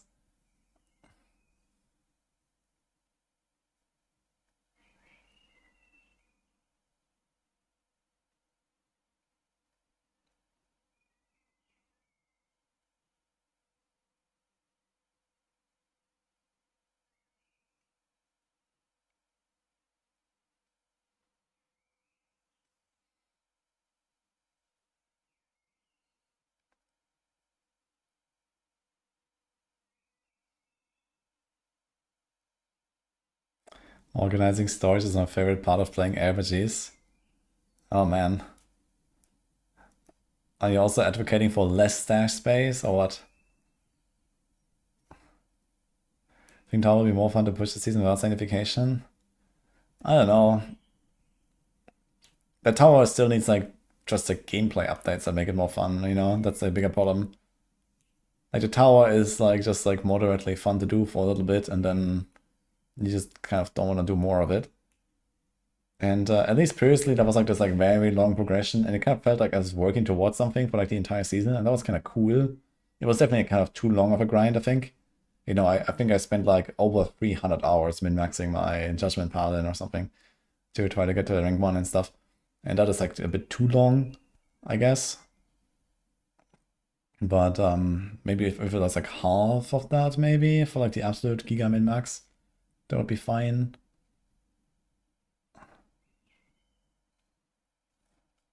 Yeah, the bigger problem was like the whole like crafting itself was kind of shit, right? Like the standing in the forge, you're rolling like 500 items and you know this kind of stuff that was like just too boring and too kind of time consuming and stuff.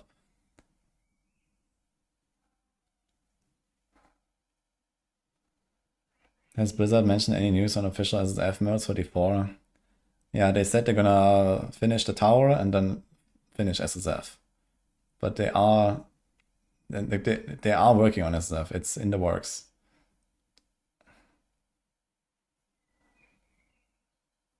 So yeah, I suppose like in a few seasons or something, the tower is gonna be done basically, and then they're gonna bring out SSF.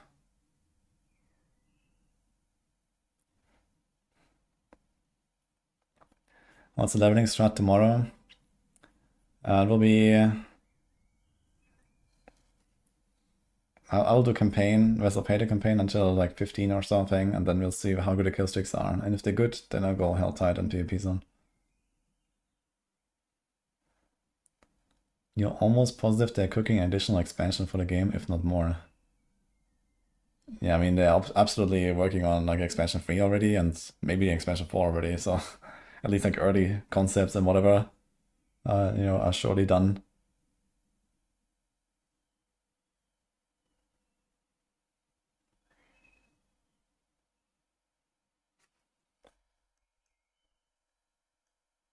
This is making me want to play Crackling Energy. Crackle's pretty good. Hello, Sophie, by the way. Good afternoon.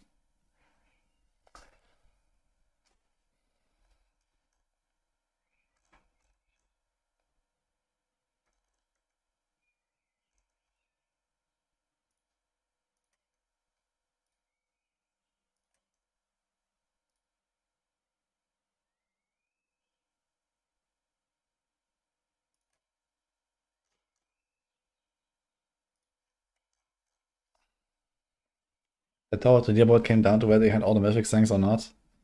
Yeah, I mean, it was definitely like pretty harsh with the sanctification. And, you know, when Transfiguration comes back, you would expect the outcomes to be like less impactful. On the other hand, I mean, the mythic stuff was also, it was kind of fun, right? Like outside of leaderboards and stuff like that, it was kind of like just fun that the mythics were like a possible outcome, I think, for sanctification, right? Because it actually gave you like something to chase and something to really, like, it felt impactful and you noticed the difference and it was cool. And, you know, if you played like some shit C-tier build, you could actually like farm up the mythic sanctifications and, you know, you could make it powerful, right? So that is amazing as well, I think.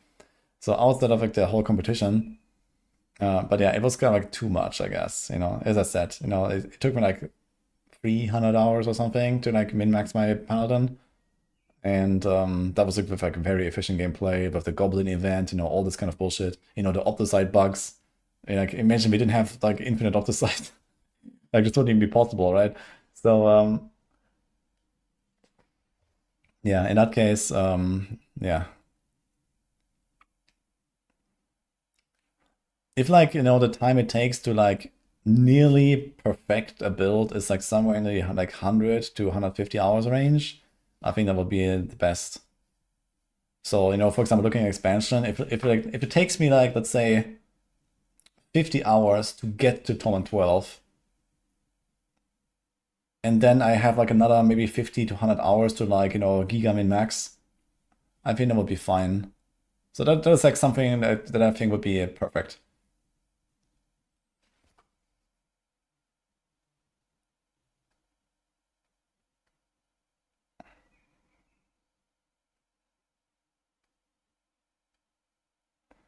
You argue the problem is how generically powerful mythics are, not that they were a sank outcome.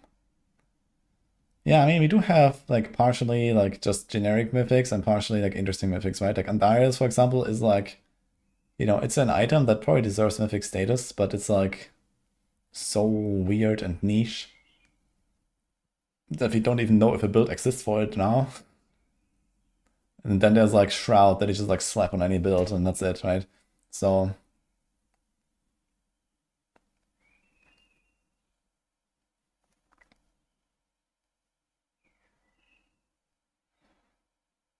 We looked into the 2 the other night and uninstalled and looked at your stash space. Yeah, you should try the Warlock. Or like at least the Warlock expansion that has lots of space.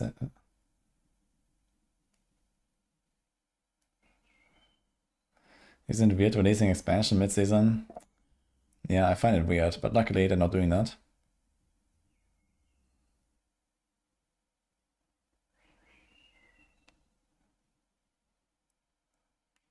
TLDR buy skins, boys, to get more expansions. Yeah, I mean, like, you know, this is already locked in, right? Like, you know, okay, at some point they will have to make a decision, okay, are we going to do another expansion or not, or something like that? You know, they probably have, like, some ideas about, okay, like, here's our main storyline. Okay, here's, like, the whole Lilith and Mephisto arc, and then, you know, there comes the Diablo arc, there comes the Baal arc, and then they probably have, you know, something like Malthael again, you know, like Reaper of Soul style, like some random thing that they can throw in if they feel like they want to keep going. But yeah, I mean, like, I think 4 or 5 expansions is like locked in at this point. You know, this is just happening, and there's no way around it. So Doom crossovers expansion, funding expansion 3, 4, and 5. Let's go.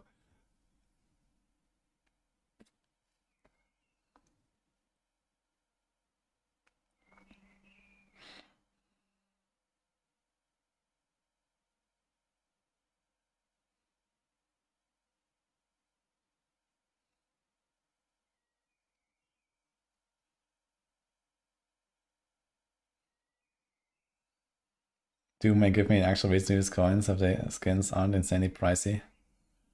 Yeah, there's some cool skins there.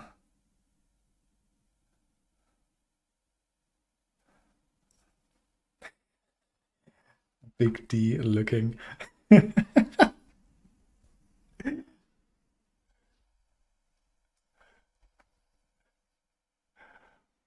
Yeah, you can anticipate it for like 2 expansions.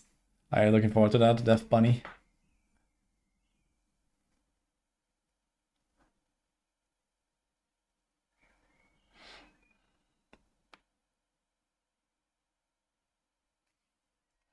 Season 12 is tomorrow, Jerry, by the way. Heartseeker or Crackling Energy, what's the fastest? Crackle is the fastest. Math Rosato.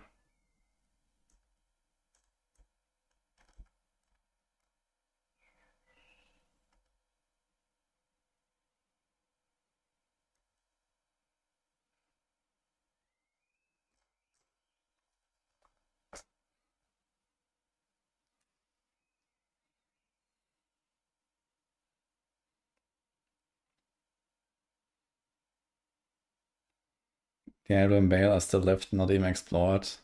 Yeah, so I imagine what will happen in the storyline is that, you know, we're gonna finish Mephisto or something, and then there's gonna be some sort of like, you know, final quest line that kind of teases either Diablo or Baal, probably Diablo. And then it kind of does a bit of build up for the next expansion for Diablo or something like that.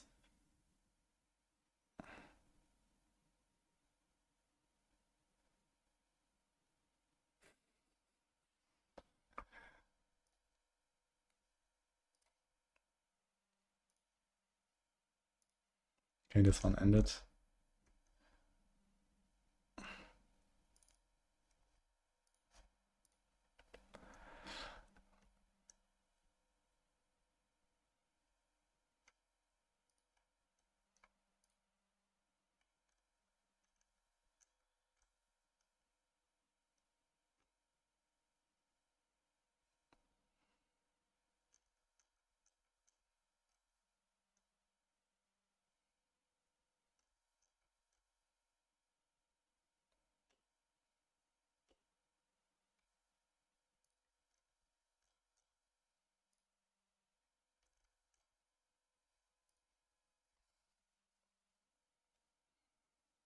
They better make sure the new area design did not fit D3. People remember will be kind of annoyed. What do you mean with that? Diablo 4, a lot of terror, name of the next expansion is my bet. It fits so well. But it might be too obvious. Yeah, I mean, it did like a pretty straightforward like expansion name, right? Lord of Hatred. Just like how they did Lord of Destruction back in D2. But I think it would also be weird if they just kind of like name them all after their like, I don't know, title or something, right? Maybe they're gonna find some cooler names for the expansions.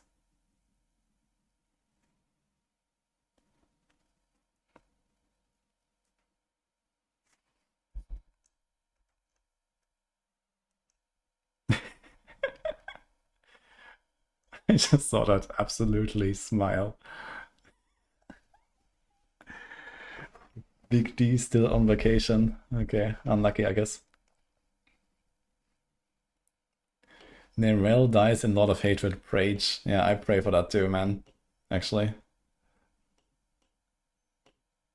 Do you have a link to the returning default video I was talking about?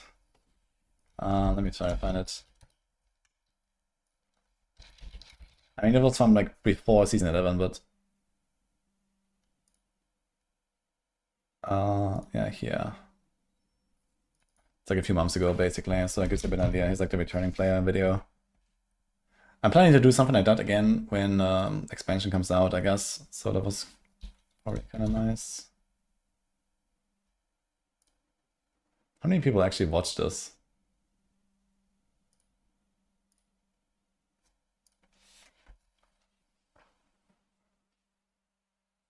Am I going hardcore? Yes.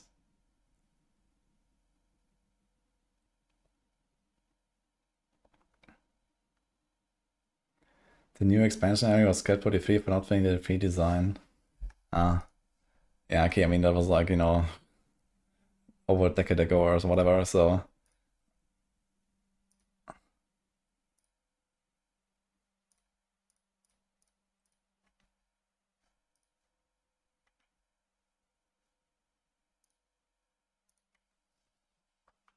Why not go softcore on launch so you can test all new stuff easier? Yeah, of course I could test the new stuff easier, but I also, you know, I want to play the game, right? I want to get rank 1s on hardcore and all that kind of stuff. So it's fine, you know, I play the game enough to test enough builds and enough stuff anyway, I think. And it has worked since launch, right? And okay, the game is getting harder than ever before and stuff like that, I think, but yeah, it's probably fine. Vessel of Destruction and then LOD. My god.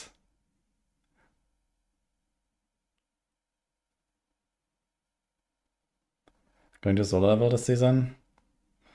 Yes, unlike all the other seasons, I will solo level this time.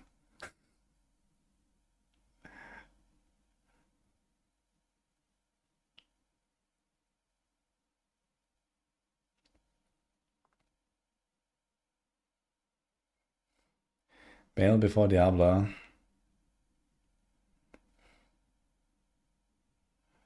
I mean, I guess we'll see very soon what the story and stuff will be. Nostalgia is hell of a drug. I think it's Bail first, maybe. But I don't know, I feel like in the original, like there was like some hint in the original campaign where Mephisto talks to you. And there's like some line where he says like, or maybe it's not Mephisto, maybe it's like something else, maybe it's like some note that you read or something in the original campaign. And that actually says it's basically like Mephisto, Diablo, Baal, just like in Diablo 2 basically. But it could just be a reference to the old Diablo 2 storyline and not actually like a glimpse to the future of the Diablo 4 storyline. But it says something like, you know, hatred begets terror and terror begets destruction. And then destruction begets hatred or something like that. So that kind of like means it's like Mephisto, Diablo, Baal again, like in D2. But I guess we'll see. Hatred begets destruction. I think it's like hatred, terror, destruction.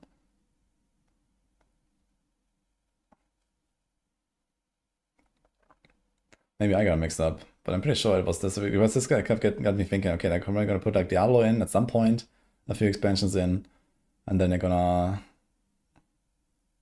do like Baal or something. I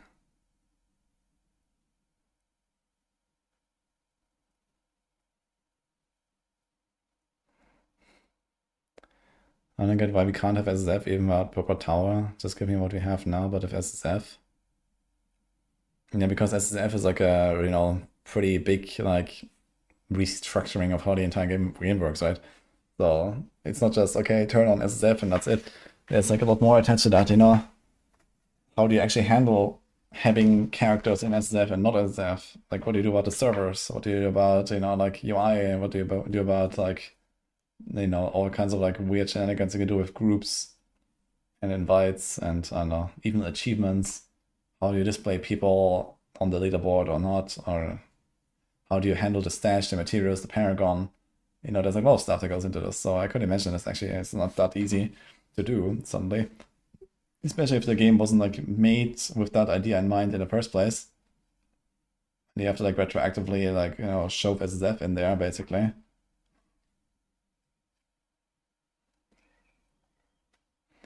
Yo, the poop deck. Thanks so much for the prime.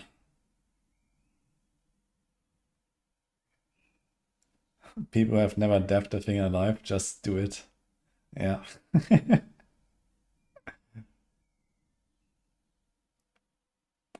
Why season 12 is on Wednesday? Weren't they always on Tuesdays? Yes. It's progress, guys. Someday it will be Friday. Just give it like 4 more expansions and it will be Friday launches.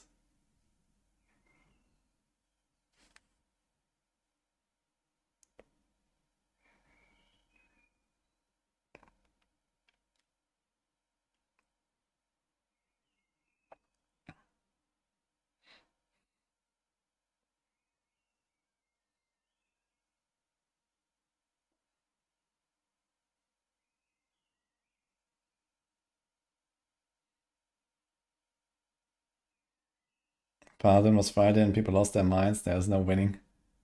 I mean, to be fair, it was like the shittiest time imaginable.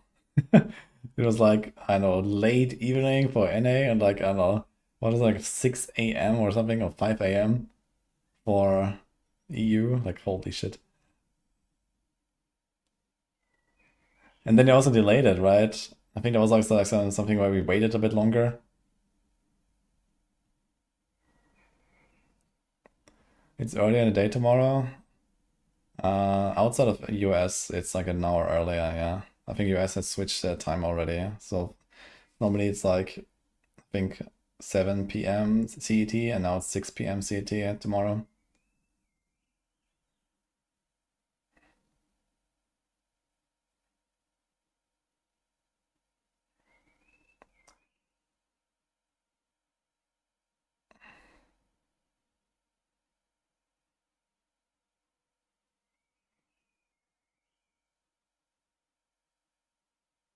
Maybe they do it so they can quick fix the game, be chill the weekend. Yeah, but I mean, you would think that, you know, like company that, you know, updates the game with like seasonal releases and like a live service model, and they intend to like have millions of players log in and blast and spend dozens of millions of dollars on battle passes and cosmetics. You'd think that, you know, you do a Friday launch, right? I mean, it's like once every 3 months. It's not like crazy, you know? And then you just give the devs, you know, like a few days off after the weekend or something. So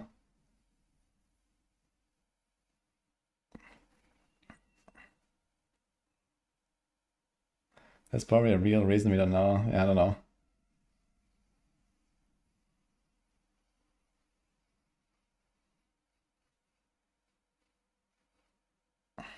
Software companies don't like to ship code on Fridays. Yeah, exactly. That's what I mean, right? And I mean for like other purposes, it makes sense. But for like a game, I don't know, like a, you know, the Friday launches are just such a long established thing, and then basically only Diablo 4 broke with that tradition, right?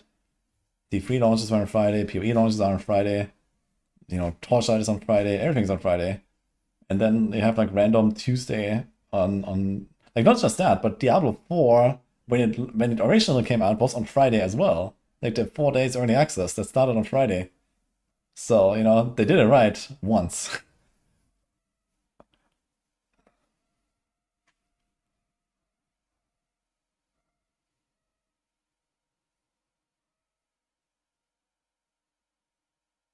They do that. Yeah, in World of Warcraft they also do it.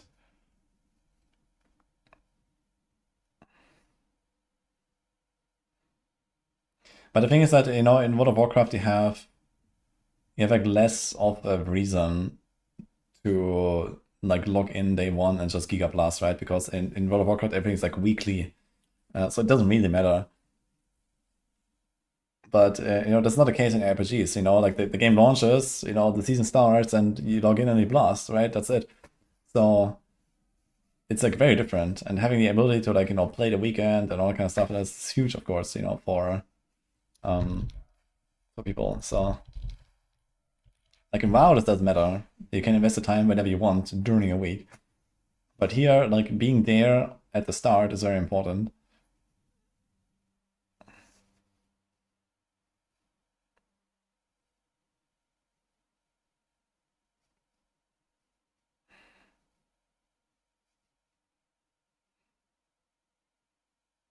You haven't played D4 in forever.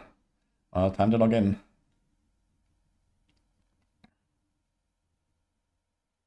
Could it be because of consoles? Maybe it has to do with yeah, not really. PoE2 has also console releases. And they're like on Friday as well.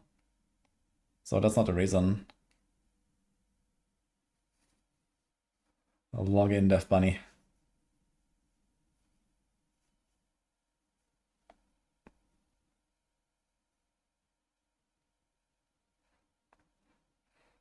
Unfortunately, you might still have to wait a few expansions though. For what you're looking for.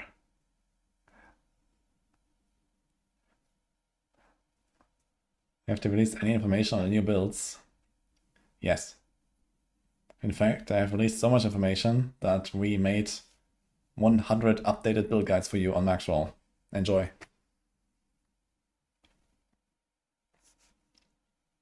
Although, to be fair, most of them did not really change in big ways.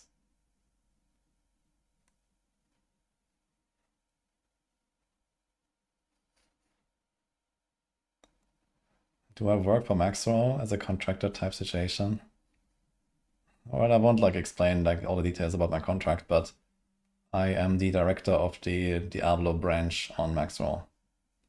So I do the team lead, the meetings. You know, I take decisions about content, design, dev work, recruitment, and so on.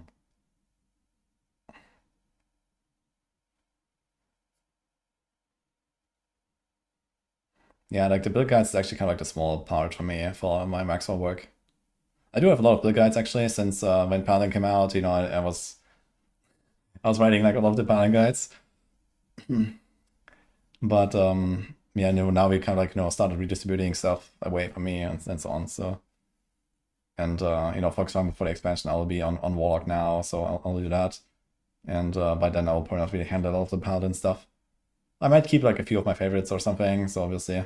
But I also want to do, you know, maybe more Spiritborn again, maybe more Rogue again, so.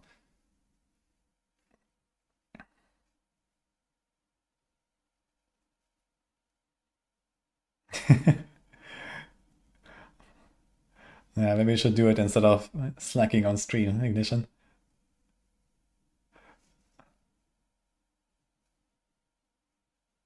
Will I do a podcast last season when I was farming? Will I do a podcast last? Yeah, this was kind of fun last time. So I was doing like these like streamer one-to-one hangouts. I might do something like that again. See what people say about like the new season and the new content and stuff.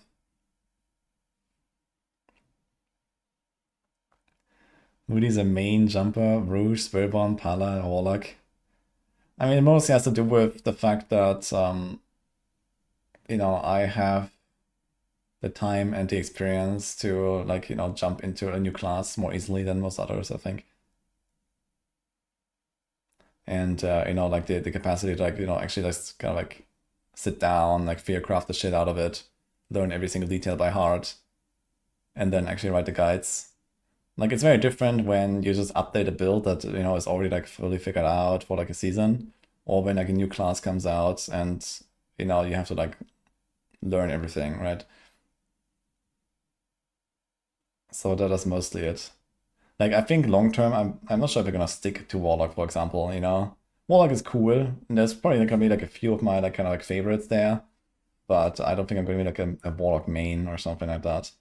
It's mostly like for the launch, you know, get the class rolling, get the guides rolling, and then I'm gonna head to Alpha at some point.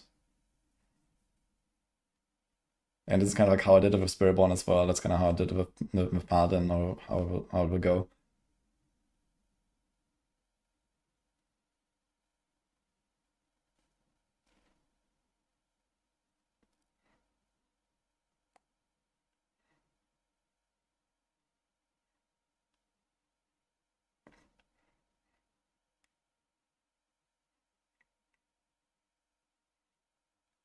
Does the tier list go from left to right or up, down? Left to right.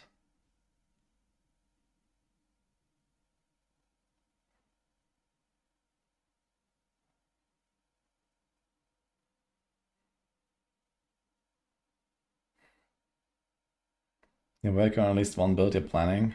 Holy. Ignition, also gaming. That's gonna be a lot of stuff to explore in the Spirit one as well, though.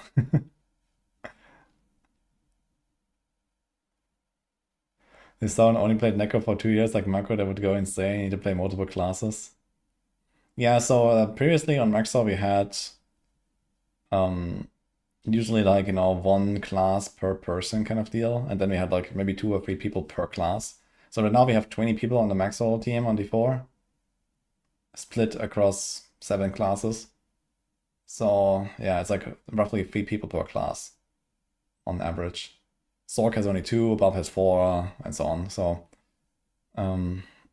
it's kind of how it works. But there's a bit of like multi-classing going on. So for example, I had some Spiritborn guides, and then Paladin as well. For a while I also used to have Rogue guides even into the expansion, and so on. So who makes the best builds? Play favorites.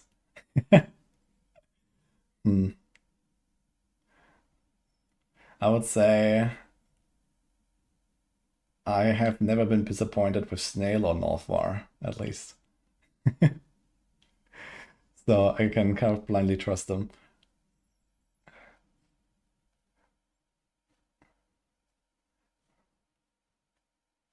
But yeah, I mean, either way, you know, we have like a lot of really good people on the Maxroll team.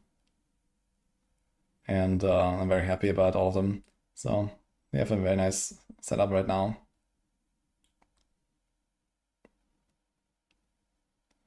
Northvar is the best CHP guide creator of them all.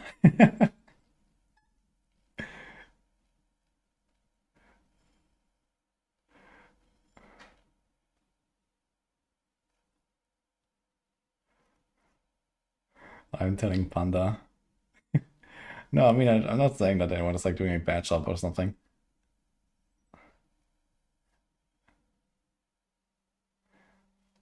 You can infer that he has been disappointed in me. I don't know. I mean, I don't really remember any real examples, so that's fine. When will Death Bargain get approved on Maxroll? We'll see, Sarata. Maybe when it allow us to have 6 cube slots next time.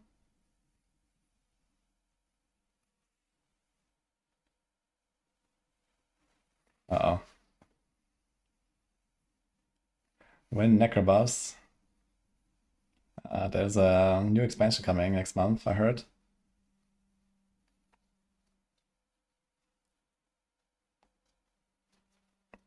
Six cube slots and Baguette Shard.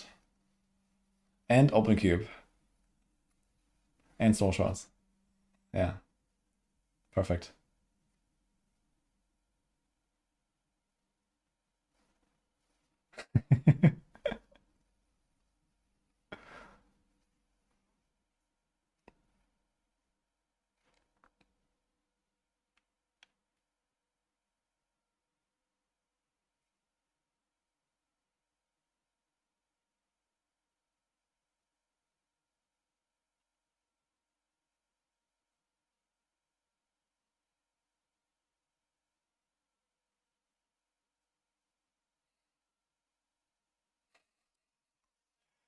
What?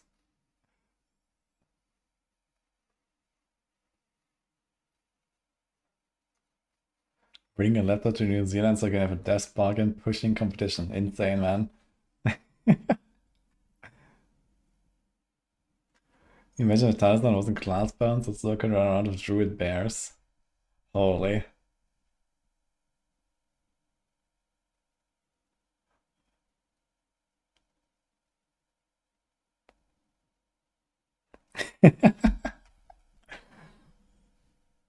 Interesting, Monkus. But it is definitely a different type of comments for sure.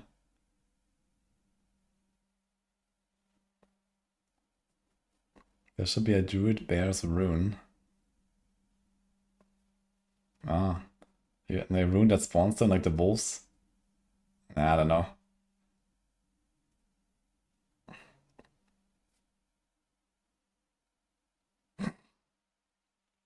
Is it worse than TikTok chat? I've never tried streaming on TikTok. I was thinking about doing that though, so we'll see.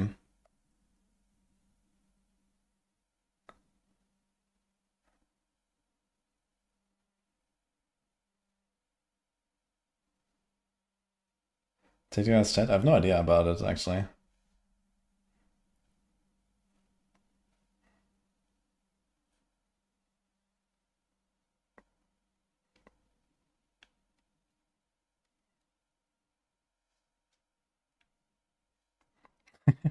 When did I start YouTube streaming actually? It was definitely after D4 launched, but not sure when.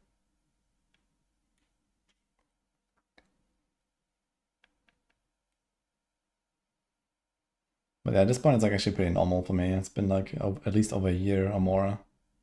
1.5 years. More 2 years? Man.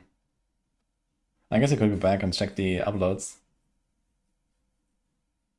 Have I played any PoE lately? Or has it been all the upload? I haven't done any PoE lately. I was thinking about trying the league actually, but then, you know, it was kind of like, okay, we had to patch notes, all the work to do with Maxroll, and it would have been pretty messy with my schedule, I think. So I'd rather... Like, I was also kind of busy, like, in the weeks before that. There was the D2 thing as well.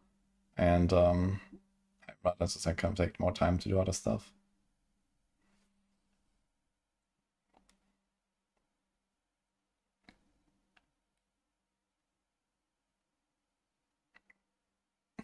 Yo, thanks for Prime Desert.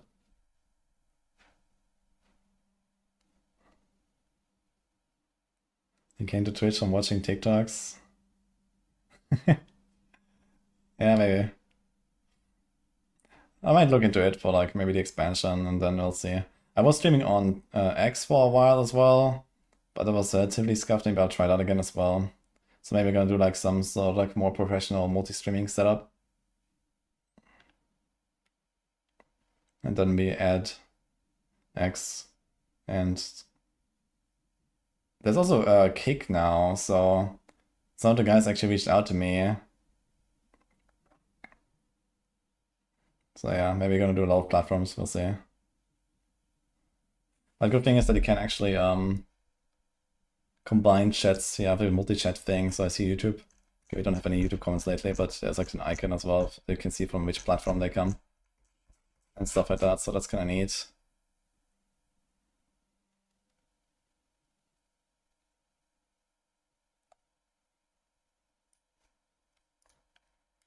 Just do shorts or X, TikTok, etc. Yeah. Actually, we could upload shorts on X maybe. Usually we only do like YouTube and TikTok, but I don't really do that many shorts, but I should do more. I always tell myself I should do more shorts.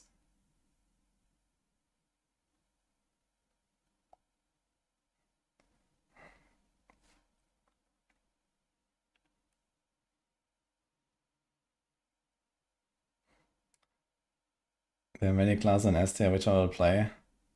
I'll start with Paladin, but I also have plans for Rogue and maybe some Spiritborn, maybe some Zork. Instagram Reels. Nah, I don't think I'll do Instagram.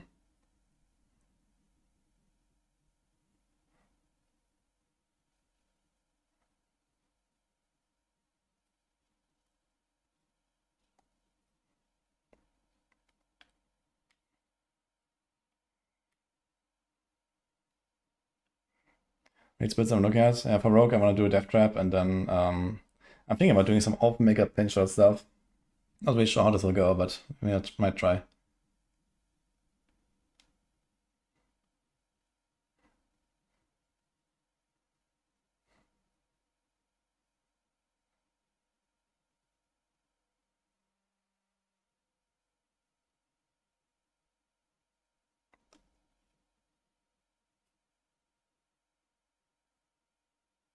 You probably don't want to be associated with them and bring in banned streamers for a reason. And what are you talking about, Wonkas?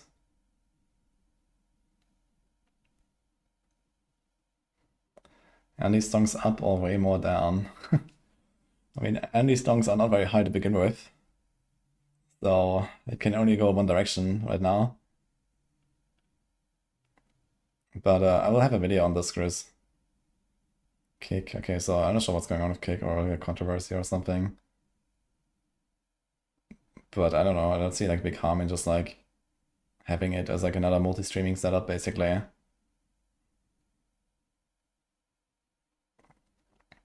You miss Andy Barrage.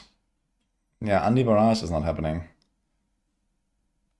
But Pen Shot Andy might be a thing. Kick is a graveyard for Twitch and YouTube banned users. Interesting.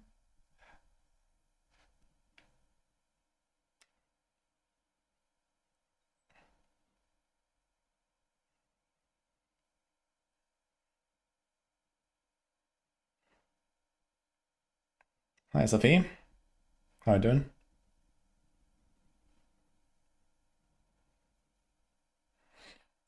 Asman shit talked them for years. He was at least at one point also streaming there. Okay. Yeah, I don't know. I haven't really looked into Kick too much. I just went to the website once and I saw that, okay, like it basically looks exactly like a copy of Twitch.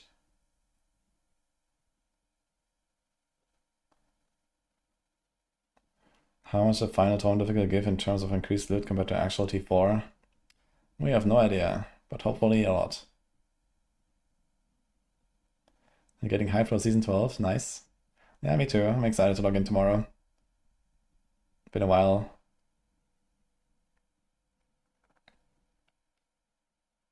Goes to show as low integrity. I don't think it's a sign of low integrity to try out streaming on Kick for a while and then realize, hey, I don't want to do this anymore, and then starting to shit talk them. This just means you learned that this is something you want to shit talk and not do anymore.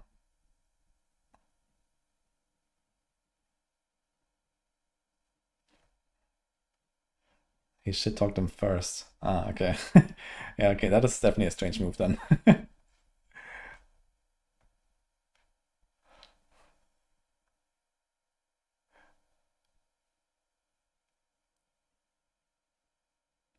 I was excited to log in 1 hour from now. Uh-oh. Season 12 expected to be really short? Yes. It's a 7-week season.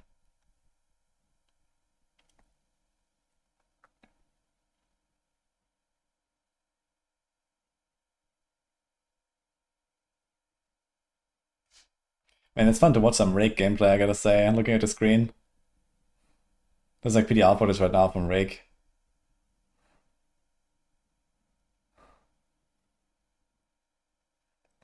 Yo, Jazz Bad, thanks so much, by the way. Appreciate this up.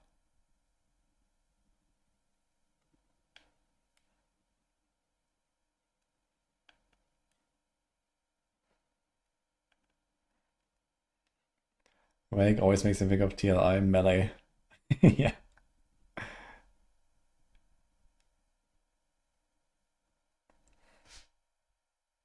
Paladin is fake Rake. Wait, which one do you mean?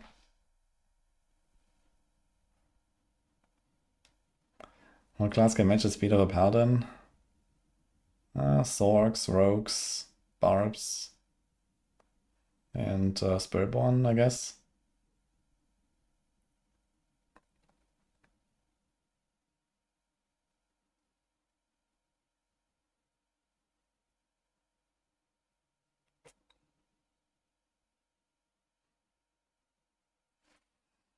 Play as Butcher and do a non-meta build.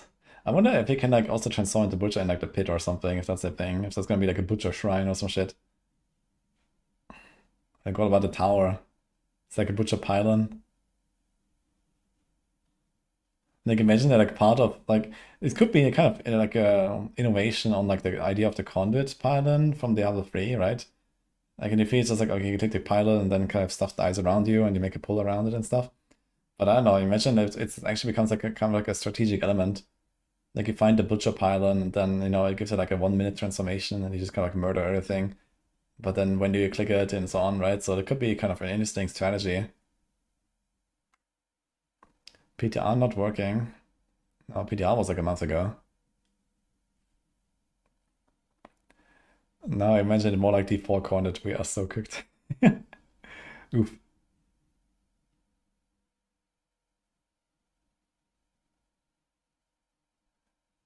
We have done all builds. Doing a part is the only option and they're all A S tier. I know. I can't believe that we played like 20 different builds last season. Ex-Animus.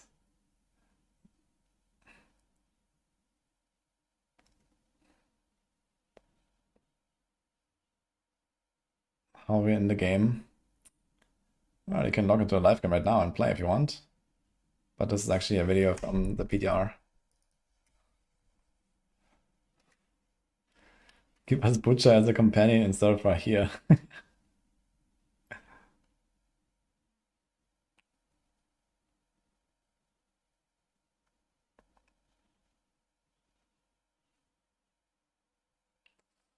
Or a tiny pet running around yelling in a squeaky voice, fresh loot.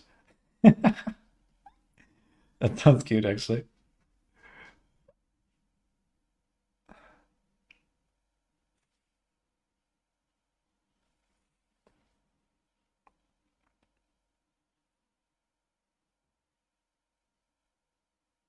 Hello, monkey. Thank you. Good luck in season 12 as well.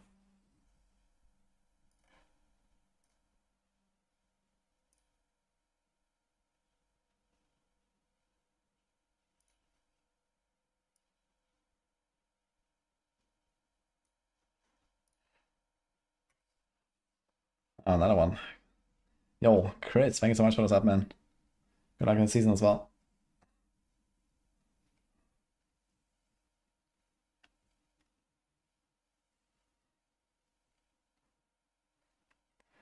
Glance on Zeal starter into endgame.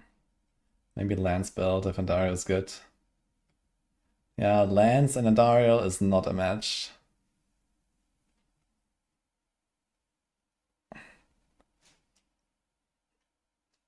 I can tell you that.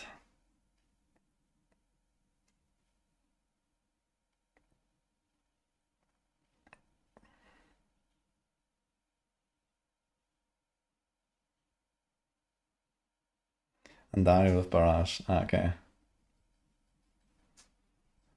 Yeah, maybe. On that, I would say maybe. It would definitely be cool to play some Barrage and do Andariel stuff, man. But first I have to get a good Fist of Fate, and that will be tough by itself. Like, getting a good Fist of Fate is so hard. But maybe I get lucky enough. It's harder to get the Fist of Fate that you need for the Andariel build than it is to get the Andariel, which is kind of funny. Did they remove the cooldown on Andariels? Yeah, this will also matter.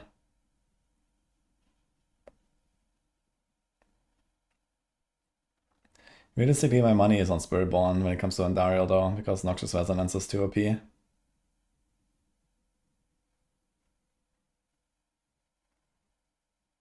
But I mean, to be fair, everything but Noxious Resonance has been buffed in terms of key passive on the Spiritborn for a while.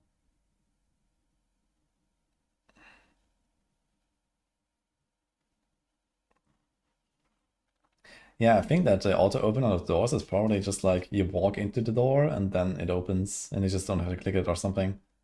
If that's how it works, then yeah.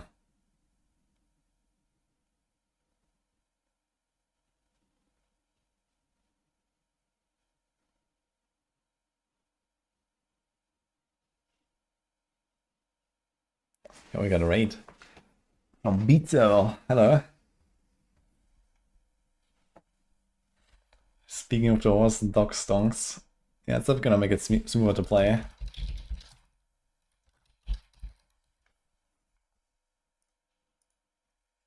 Thank you so much. Welcome, guys.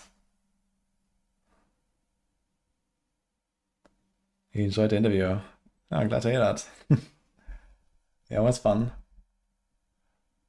It was actually so long ago that I kind of just watched it together with the stream as well, and I took notes on my own interview because it was such a long time ago. Yeah, welcome, guys.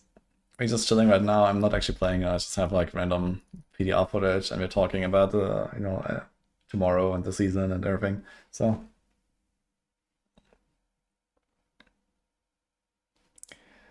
Any Meteor builds this season? I forgot about Meteor. I just play it when it's actually cool, the next expansion. How's everyone doing who came from Pizza stream?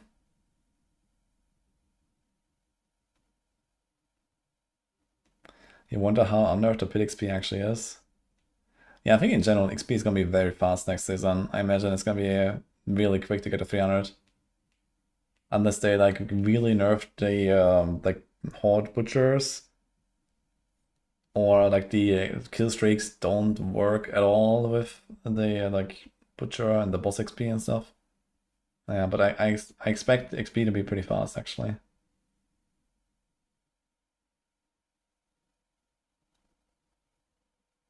Will there be less reliquary boards with a shorter season? No, I think it's the same. Usually it's like 2 free and 2 paid.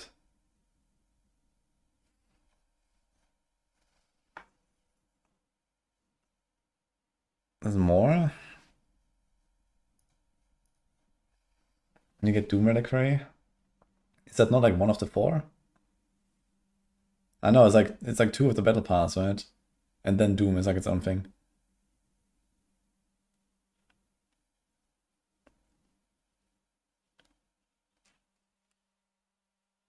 If the XP boost on Killstreak actually works like they show, times 10 for 500, that will be insane. Yeah, so that's definitely gonna be interesting to see.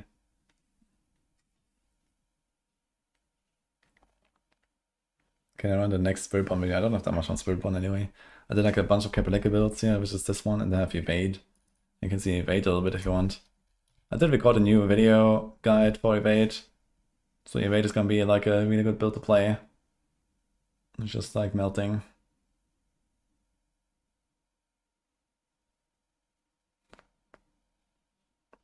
You get Blood Maiden back and no more maggots. Yeah, that's nice, I guess. No more blood, no more Duriel.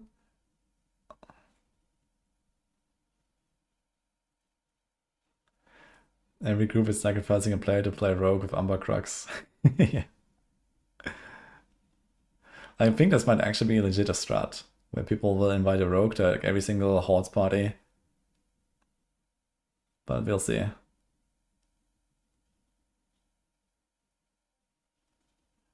You like the gems and rune doors, some maggots and Helltide? And they were relatively OP, to be fair. They get so many runes. Like even in like normal difficulty, you can get legendary runes and stuff. It was like kind of weird. And then the grand gems everywhere. What build will be best at melting through immense swarms of the foes? I mean, anything that has like really high AoE coverage, right? But you kind of need to combine both the AoE and really high single target for a good build in this season. Because if you do Hordes, for example, there's these butchers popping up and they're actually the juice that you're looking for, in terms of XP at least. But at the same time, we want to try to clear like the entire screen very fast so that you get Ether. So I need to have both. And for that, just check out your lists.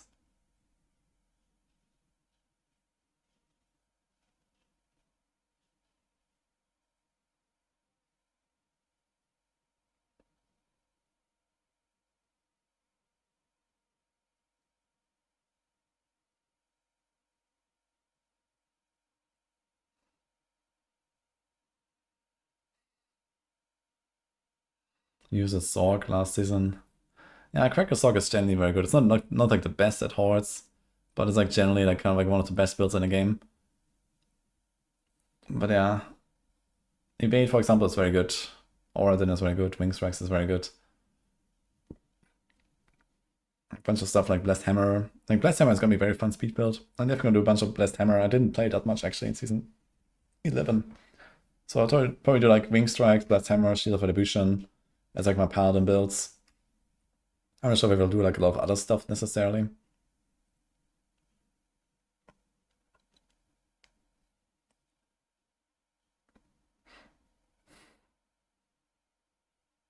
No Zeal.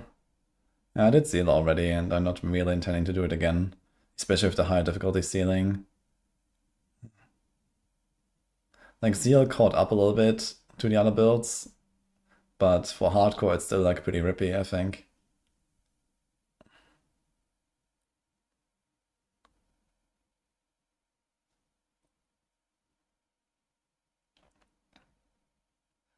Getting in crafted mythics before I get crafted gems is wild. Yeah, I don't think this is so much a gem problem, but a mythic problem though.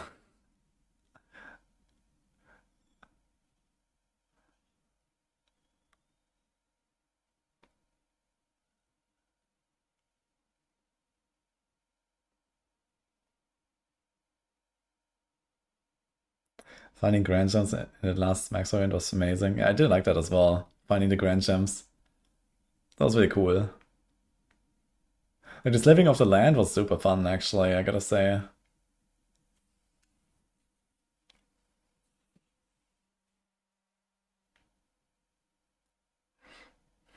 Maybe gonna do like similar rules again, but maybe with imprinting or something like that.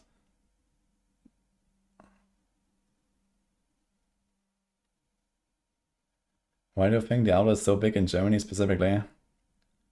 I mean, first of all, Germany is a very populous country and a very advanced country.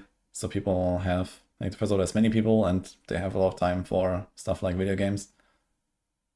And I don't know, maybe it just kind of like resonates with like German culture more to play RPGs than other genres, I guess. You know, I can definitely see some connection there. The grinding part and stuff.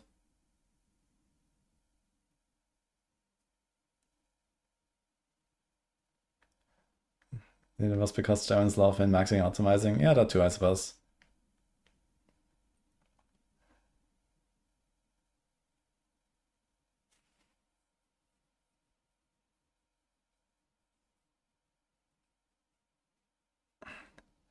Miko just changed CS already to 3 out of 5.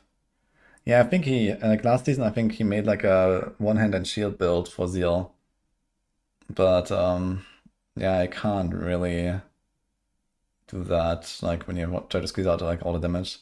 It was just kind of like the comfy version of it, basically, and now I think he went like two-handed, I guess. And with two-handed, you are significantly squishier, even if you try to include like Temerity. When you can do Temerity and like Mod Rune, although Mod Rune is, I think, still bugged. I think Dark Shards are bugged right now, so this doesn't actually help. Yeah, then it's Exile Rune, I guess. Yeah, if Mod Rune was working, I guess it would be fine. I don't think they fixed it though.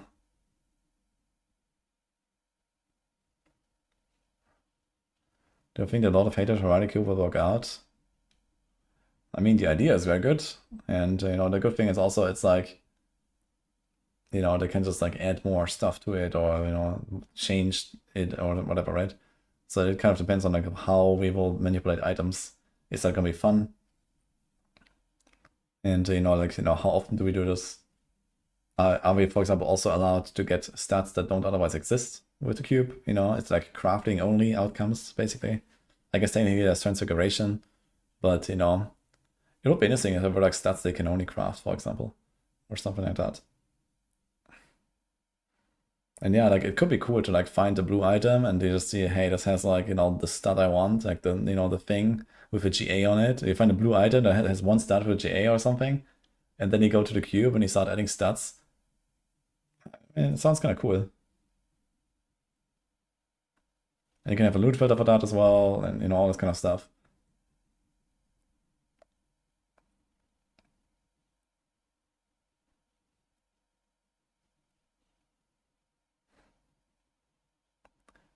It's worth buying new expansion if you only played the first season only. And is Paladin worth it? Yes, and yes.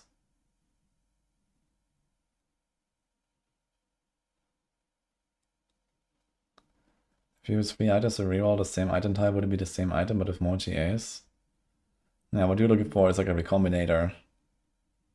But I think what will be is just like a random reroll, you know, just getting a new copy of it. And it can have GAs again, or maybe not.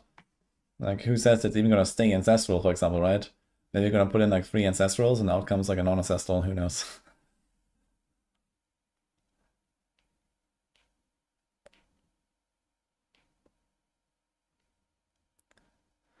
What would be the best learning build to use before converting to Oradon? I would say Judgement, Wing Strikes, or Shield of Retribution, they're all really good. So whatever you want, or whatever is like you find items for or something.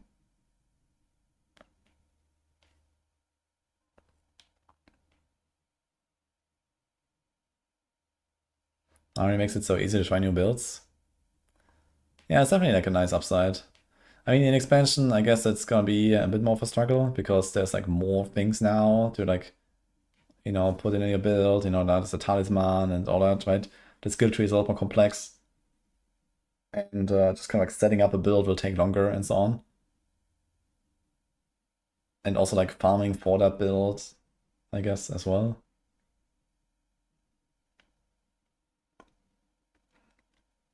Armory is still half-baked.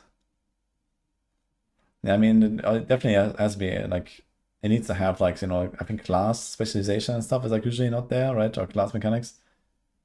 Like, Talisman definitely needs to be included for Armory. Update is, like, we have the pre-download of the patch, but we can't play the patch yet. The season starts tomorrow, Ryan. Which Armory could save aspects and you switch aspects on the same item? Yeah, I feel like why not? It's fine to pay the cost once and then just like swap it for Armory, I feel. But yeah, they're not doing that.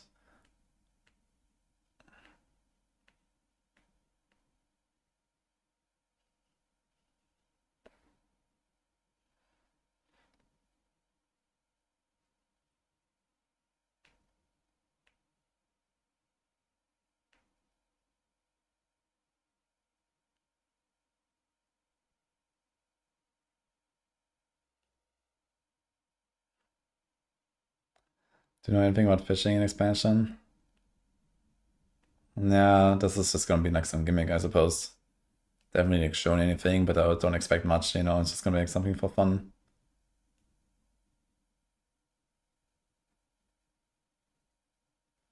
Patch comes out in 45 minutes. Now, we had the patch since yesterday, but apparently it's like not really easily data mineable. I think Griff has been checking it out, but yeah, apparently we have to wait until tomorrow.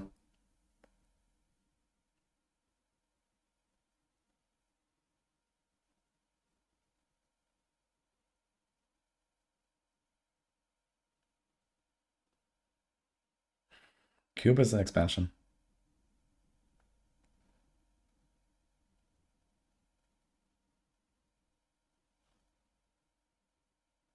Is fishing real?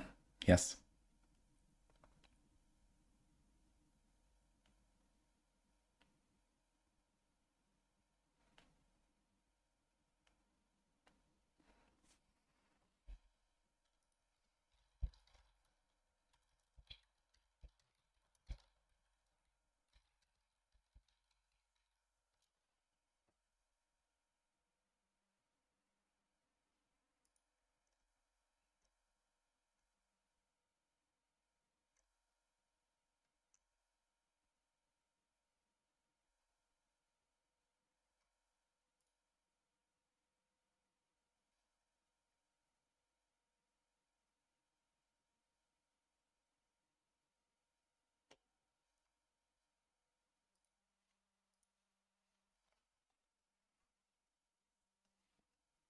Is cube for crafting D2 or like D3 of added item strength?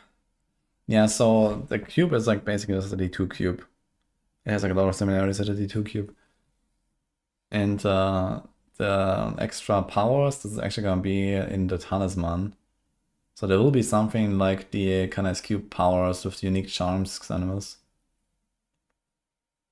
It's like some mix between like more equipment with sets and unique charms, it seems. So you can do both in the talisman.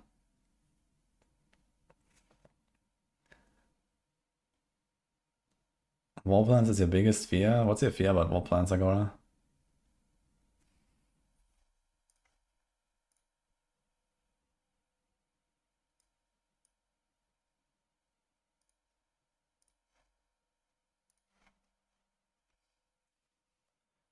What ST build is the best for Paladin? The one at the top. And in our case, we put wing strikes there.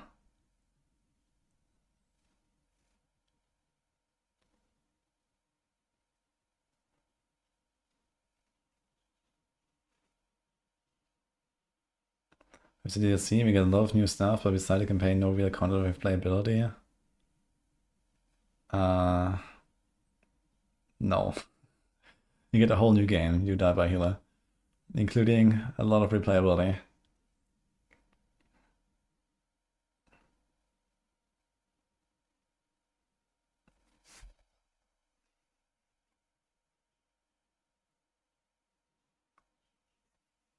You did miss a lot.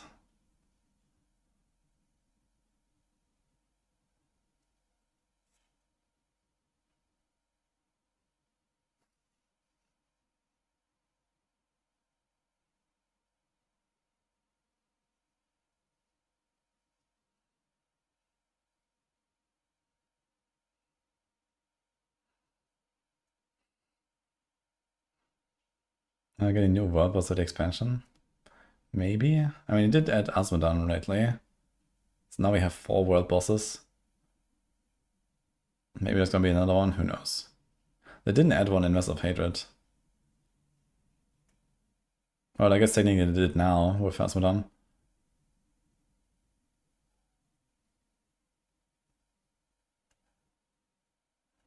So we struggle to decide which class to test. Yeah, I think some people is gonna log in on like day 1 of the expansion and they're just gonna like get like choice paralysis and they're just gonna sit there reading the entire skill tree and they're like, fuck, what should I play? And then gonna log into another class and they could do the same thing. And then after like 10 hours, they're gonna sit there like, oh my god, man, what do I play? It's gonna be glorious. Like the entire like first day is just like reading skill trees.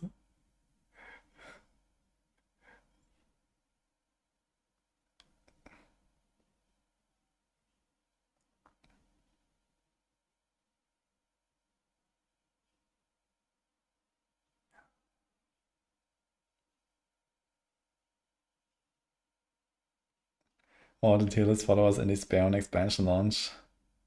Yeah, I'm not sure what we'll do about that, to be honest. I feel like we probably have to do something. But yeah, definitely the tier list's gonna be like very much in flux, right? I mean, you can make like educated guesses and whatever, but you know, everything is like gonna be all over the place, and then there's gonna be like probably a bunch of bugs we find, and who knows, like, you know, lots of like untested mechanics and new stuff that we have to explore. So it's gonna be like a lot of like guesswork, I guess.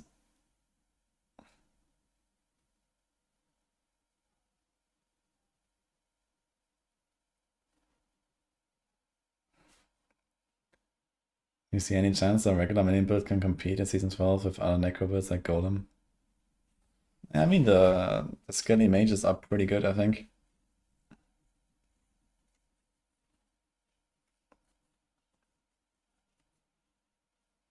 That's what I live for, the bug city that is untested Diablo.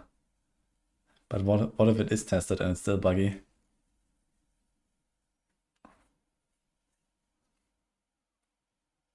And we have like bug reports that go back to like, I don't know, Season 3 or some shit that are still not fixed or something. Warlock is guaranteed to be broken, yeah, for sure.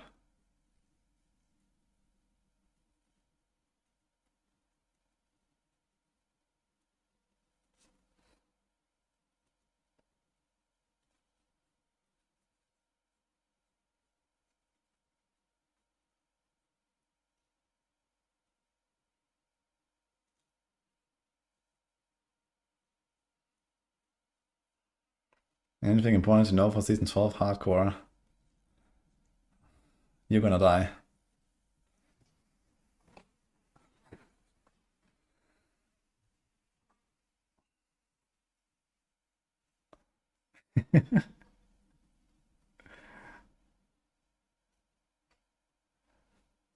Patch notes still didn't mention a fix or banner to first breath. I thought it was only in season 11 with the bug.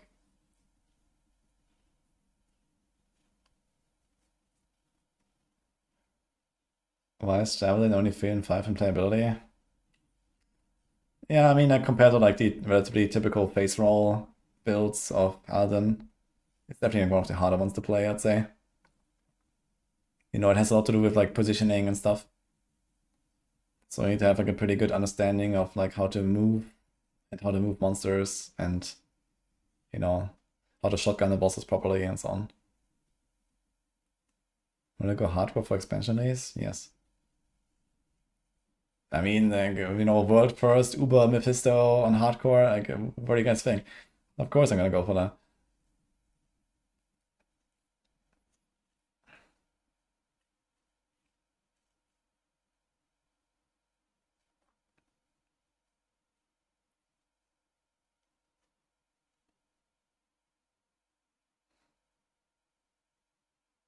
Season 11 PDR, which was weeks before Season 11 launched. Okay, fair.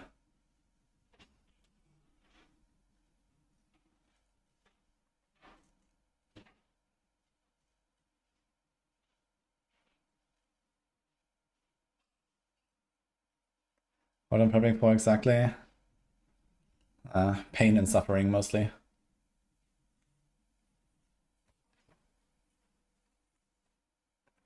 You go for world first, Warlock Death on hardcore.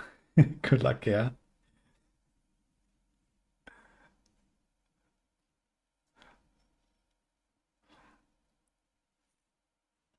Yeah, it's gonna be very interesting to see tomorrow what's gonna happen.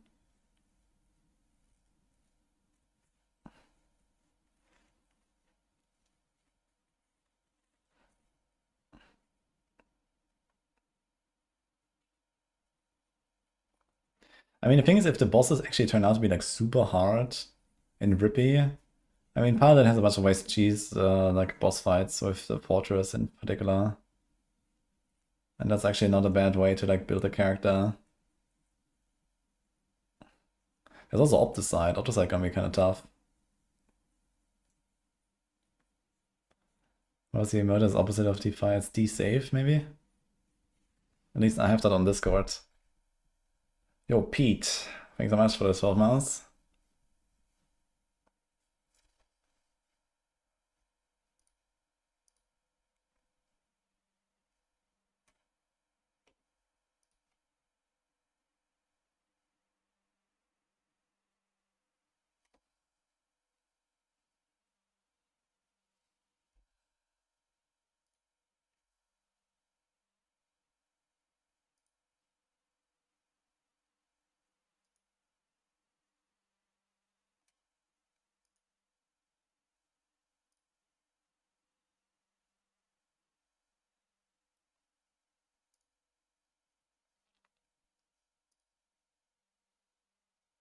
D-save.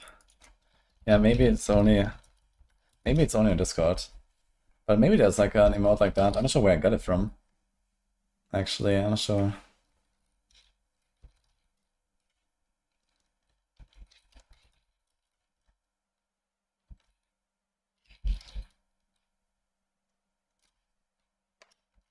Let's see. So here's L save. Oh, what is that? Is that Lost Ark? No, I don't see it. Here's one. There's like against P. There's Path of Exile. Yeah, I'm not sure where I got from. Maybe I made that myself. I'm not sure.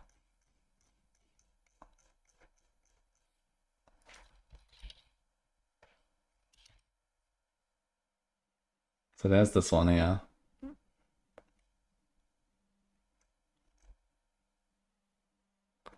There's League of Legends.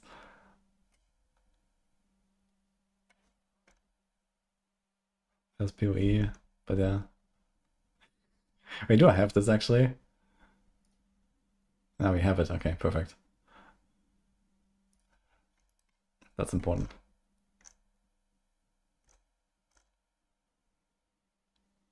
There's WoW. Yeah. Yo, another sub from Masago. Thanks so much for the 50 months as well, man. Nobody saved. Yeah, on Discord I have that emote.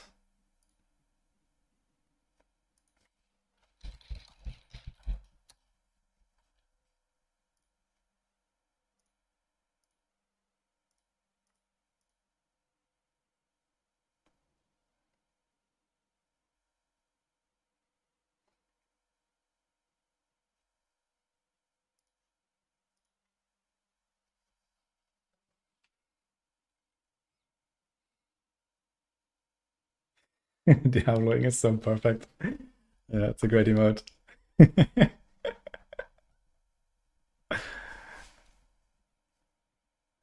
Which I recommend for leveling, Blessed Shield or Hammered In?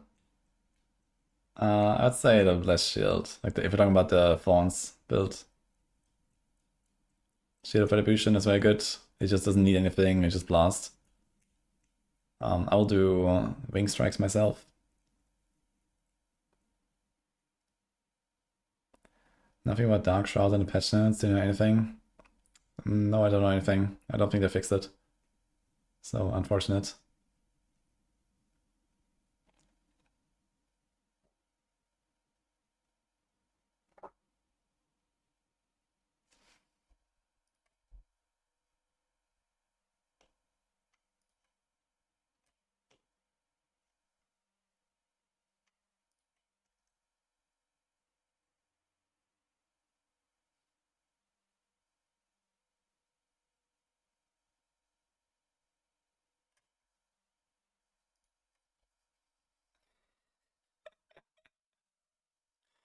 Bench.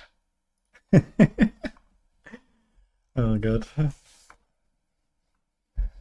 Gotta nerf the kill streak build somehow. What do you mean?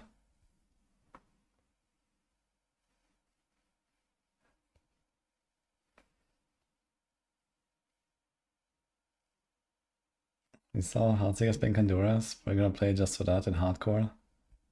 Really? Kanduras? Interesting.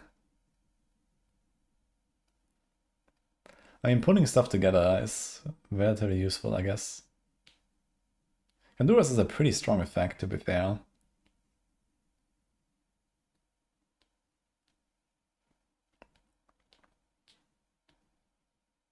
Might be something for like pen shot to consider as well when I do pen shot shenanigans. I might try. I'm definitely gonna save a shot of Kanduras. It could be very useful for all of the Torment 5 bosses as well, because you have the immunity to like just like tank something. By not fixing Dark Shot, make the kill streak build more risky. Ah, that's what I mean. Because rogues. I mean, okay, T4 content and stuff, you're probably not gonna be in trouble too much. Kanduras and God's Crown in Ancestor version. Ah. Yeah, later you can replace that at all, I guess. Dude, man, if like Shroud of False Death wasn't a thing, you could do so many cool chess pieces on so many builds, I feel. You know, there's like Jack and Shell, Shroud of Kanduras, there's like the Druid chests that transform you. There's an agreement. There's a lot of really cool stuff, I feel, across all the classes, but usually it's just like so outclassed by Shroud, unfortunately.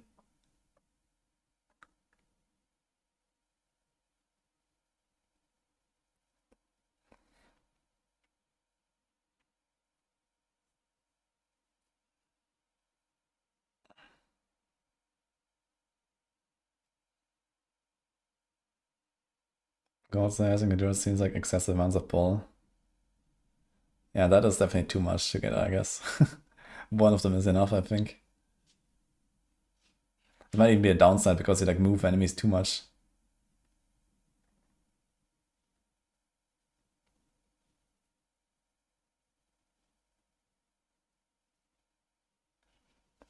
Yes, that's correct, Prox. What are they gonna do with Chaos and Aimless? Yeah, nuke it, I guess. What are they gonna do with the Sunbird's neck? What are they gonna do with Arcadia? You know, like Arcadia is only good because of the passes as well. Like even Griswold's Opus, you know, has two really strong passes on it and stuff like that, so... Are they gonna replace this with like equally good stats? I don't know. I think like some of these uniques will be very scuffed.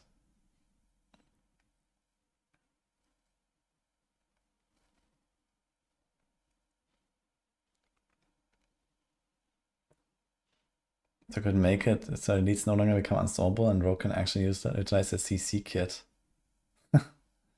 I don't know. I think this would be a very shitty band-aid and make gameplay even worse than it is. They just need to fix the reliance on conditional effects for rogues. And I mean, with passives dropping out, this will already help. You know, Malice is gonna be gone, Frigid Finesse is gonna be gone. So that already helps, I guess. And then you like maybe redesign a few of the aspects. And there you go, you know. Like if, for example, Cheap Shot is like the only thing that changes between a CC target and not a CC target, for example. And then maybe something like Cold Imbuement, I guess that makes sense. You know, that should be about it to the extent of, you know, having your stuff active versus not having it active, right? But, you know, now you also have the, you know, this passive, that passive, this aspect. And, you know, like your damage goes from like, you know, 100 to 1000 or something when you CC a target. So if that goes from like 100 to 200, then okay, it's fine. That's kind of like the general problem that like the devs have in this game, where they, like, you know, you have like some sort of like mechanic like this that is like, you know, maybe situational or something like that. But then they always kind of keep doubling down on the same thing. You know, there's like, oh yeah, this is a rogue, it needs to have conditional stuff, right? And then you have a conditional stacked on top of each other. And then you get to the scenario where you just can't kill any boss. And that's it, right? So it's kind of fucked. Hello.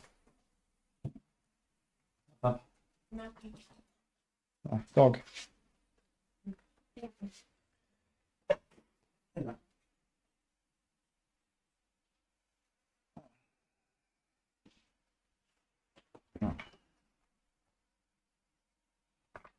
Hello.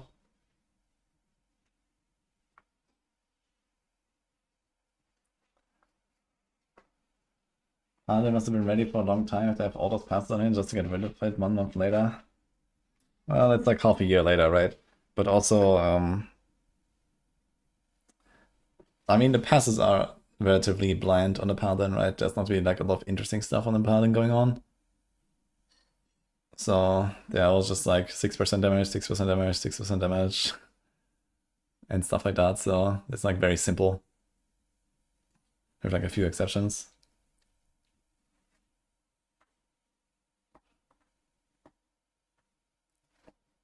You know, like Paladin doesn't have stuff like intricacy or supremacy or align the elements. You know, like all the Paladin stuff is like very straightforward.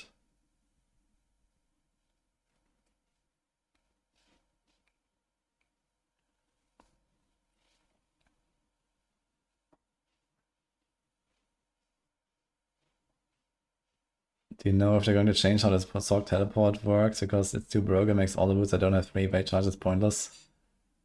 Yeah, and I mean, before, every boot that didn't have attacks reduce evade cooldown are pointless. So what's the argument exactly? You just want a specific evade mod, I guess, and that's it. I mean, it's a 1 in 3, it's not exactly hard to get boots.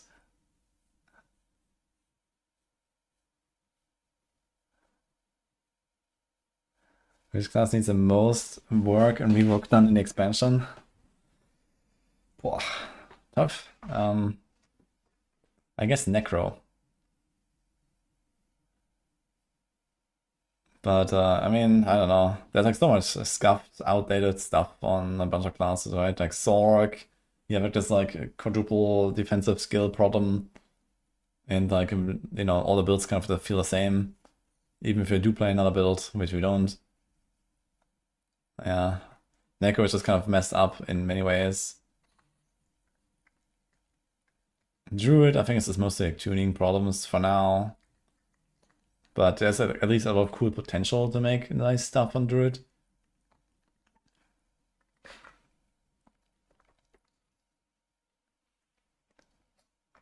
I hope the Barb Arsenal system is being reworked. Yeah, I would like the Barb mechanic to be a bit more interesting as well. Maybe they can, you know, put the key passes into the Arsenal system or something like that.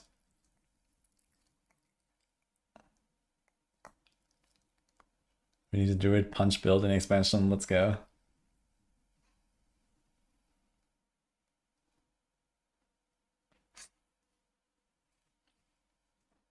How do you think Druid being able to use Wolf or Bear form is going to help?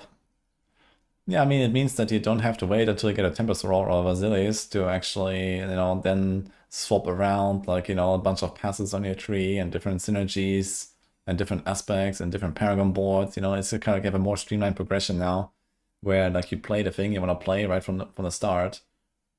And you know, like right now you have always this weird like, okay, wait for a Tempest Roar and then like unspec all of your Paragons, and you know, I can see why people don't want to do this, right?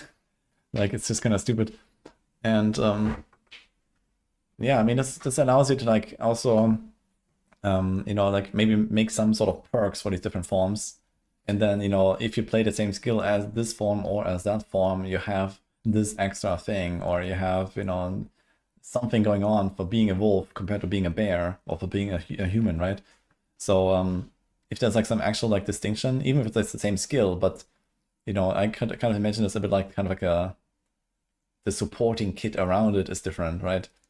And if that actually makes the build feel different without just changing the numbers, then this will be ideal. You know, bears are beefy and tanky and whatever, you know. Maybe they get extra overpower synergies, and maybe can do something with that. And wolves are like fast and agile, and maybe they have more attack speed and move speed, and I don't know, maybe some other stuff that's going on. And then maybe you can also like combine this with like some of the support skills, right? There's like the Blood Howl, that is like a wolf skill. And then there's the Bittering Roar, that is like a bear skill. And if you can customize those in like interesting ways, when one is like the wolf focused thing, one is the bear focused thing, then you would have like a bit of like a different feel there, even when you play the same main skill. And the same with like the basic attacks or whatever.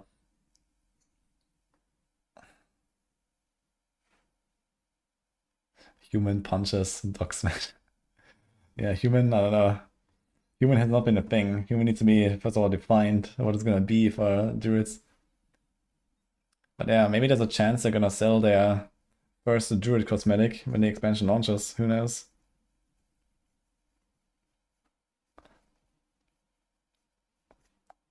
I do have a video on changes coming tomorrow. And there are patch notes too. Link them exclamation mark patch notes. That's the best way to keep up Griswold on Wing Strikes. Wolves. Wolves should do it pretty much by themselves. I mean, the Wing Strike should be fine as well, I think. I mean, I can log in actually, and I have a... Wait, let me check this. I have a Griswold equipped actually on my Wing Strikes. That's actually a good point. I'm gonna check this out. I know on Divine Javelin I did that actually. I put in Holy Light Aura and Wolves.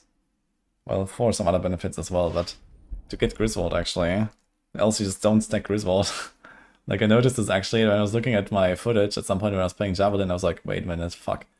Like I'm just dropping the Griswold buff. And I was like, huh, how do I solve this?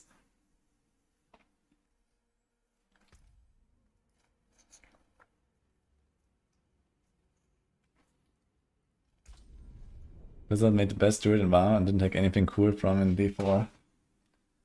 Yeah, I mean, you know, there's, okay, it's like, it has the same name, but the class works very different, right? So it's like the Warlock. There's a Warlock in WoW, but it's like not anywhere close to the same. Okay, we have Wolves right now, right? So let's just try this.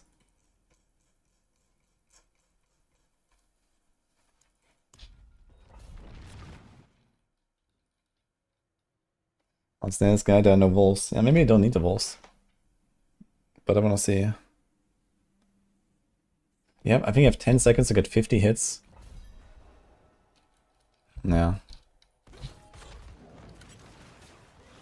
So here we get it instantly, basically. And then we just like keep it.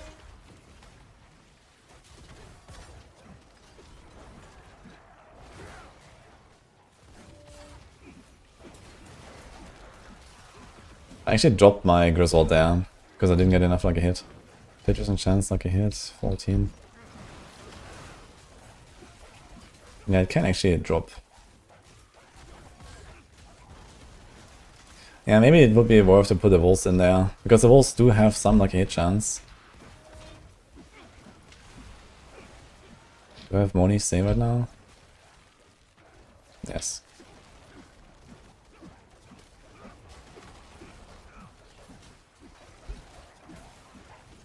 And Griswold drops though.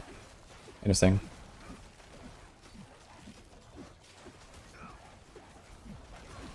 Yeah, it might be kind of tough about the wolves. I'd wanna throw in like Holy Light Aura at the very least. Why do you have points in Shining Armor but no uniques? Every Paladin build usually has like a unique weapon or shield or both. Which one? Where do you mean that now, Danger? Like usually maxes out, yeah. Just for leveling you only put 1 point to get to the Giant Slayer. Actually in this case we have to do this now.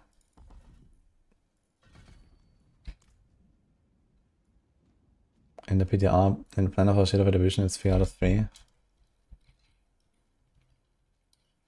Mean on leveling? I'm leveling, it maybe shouldn't be a 3. Although I think I might do it anyway because it's like one of the last passes, you know, it's kind of like in preparation for, you know, going into Torment, right? You just kind of take it, basically, because there's not much else anyway.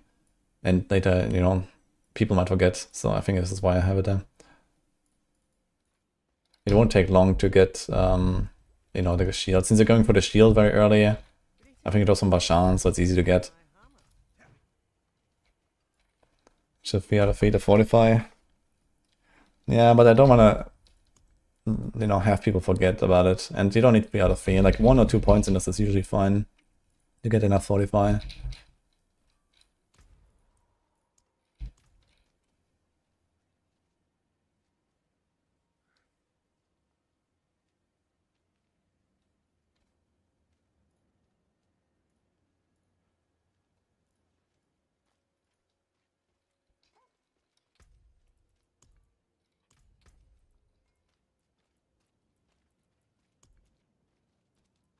Okay, let's just do like random Moni mod and see how this works. So we have no wolves and no Holy Light Aura. Your eyes. Doing good, how about you, man? I mean, we have the season tomorrow, so we're working on that. Okay, now we are Walking Simulator. We still got to like 50 stacks really fast. But yeah, it can drop here, but it comes back really fast with Consecration as well, so it's not really a problem to not have the wolves. I guess on single target it might be a bit more of an issue.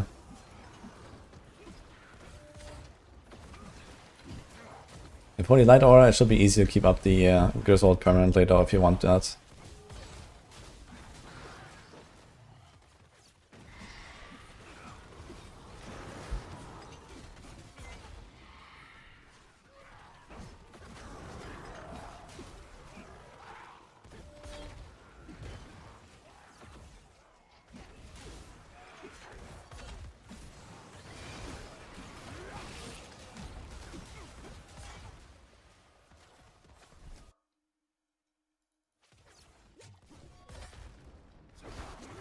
I'm playing on 230. This is softcore.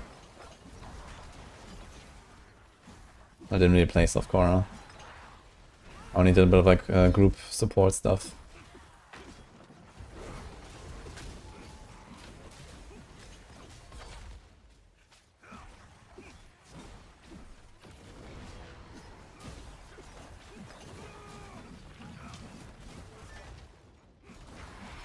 Okay, I'm just gonna finish this one now and see the boss.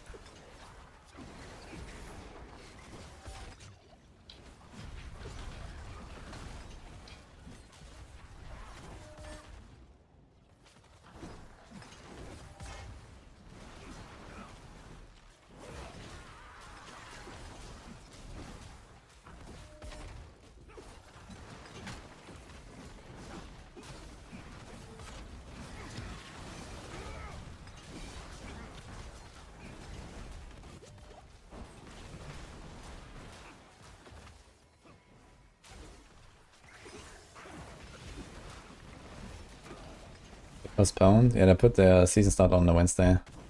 Okay, let's wait for... Okay, it's gonna drop anyway. So let's see.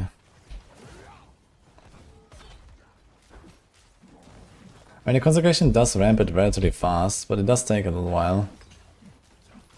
And then it's like very easy to drop. So it might be worth to actually just like put in either Holy Light Aura or put in Consecration.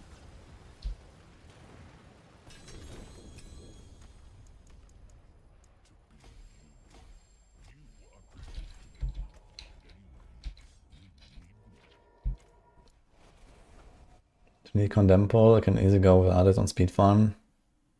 Now we don't care about the pull, we just care about activating Arbiter with it. You won't need it if you have enough Arbiter duration and enough cooldown for your Falling Star.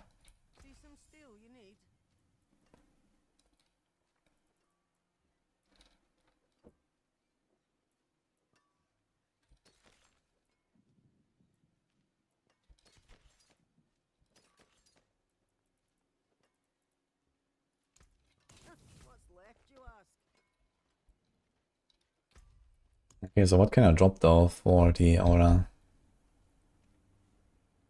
I mean, just out of curiosity, we can do this anyway. I think we have double Arbiter duration tempo, right? 35. Like 60% extra. It's like 3 seconds, it's 7.5 seconds roughly. So it's kind of scuffed. But we also get the cooldown reset. So maybe let's try this with no condemn and we do that. We also get the fortify there, which is kind of neat. So Holy Light Aura and Nobles. He does have relatively high luck gauge chance. Way better than Advance, and it's passive.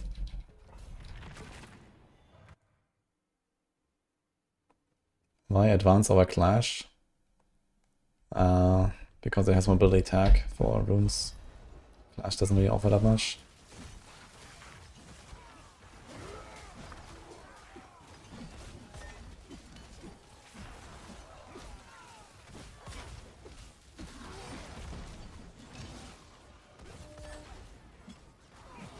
Yeah, it seems pretty reliable now, so I'm trying to not press too much. And just wait for the like Holy Light Aura to do its job. That's kind of scuffed because I'm watching my bar and there's a lot of stuff going on. Holy Light Aura stacks it really fast actually, even on only a few targets. And it resets here. So that seems to be fine actually. And reliable enough. And there's still like random advanced attacks and random falling star procs. But yeah, both of these skills don't have much luck I hit. And then Consecration, when I press that, it will be pretty easy I guess, because it also ticks.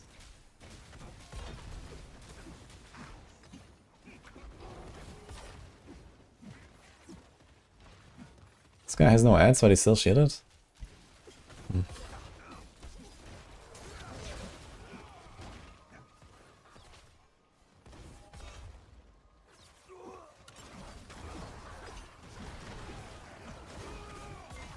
Yeah, the Holy Light Aura is not bad. Maybe you want either the Holy Light Aura or the Wolves.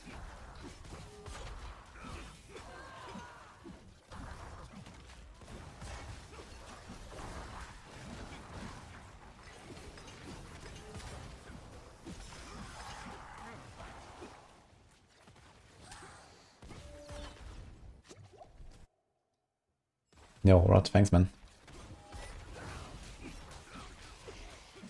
We hate that Arbiter form is so good in almost every build. Yeah, maybe with like, you know, skilled customization is gonna be a bit more interesting between the ults. I mean, Fortress is really good, and also now we can stack like a lot of Maximum Resolve, and like that Fawns builds, they really like the Maximum Resolve stacking, and Fortress could be a pretty good contender, but I think even like that on Shield of Attribution build, I actually put in Arbiter form for pushing at least. But not for everything else. For everything else, you're gonna go Fortress. And even in push, it's gonna be close.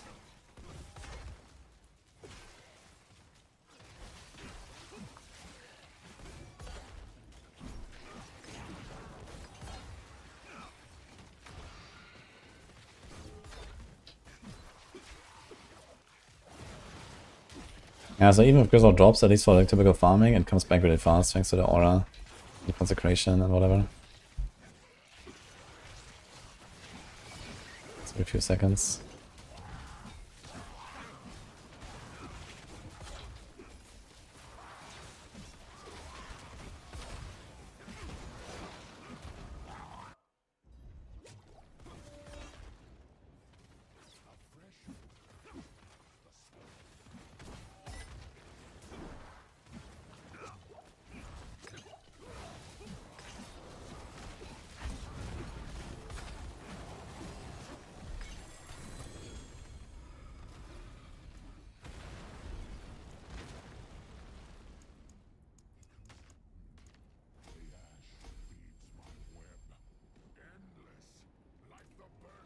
Season's not today, the fuck.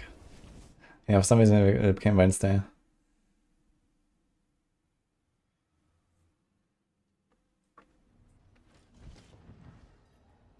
He was took today off from work, oh no. Okay, let's see, a Labos or something. Or science.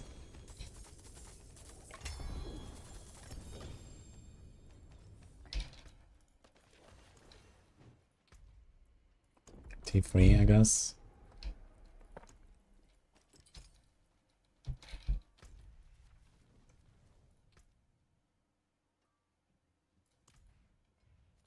There's a Belial.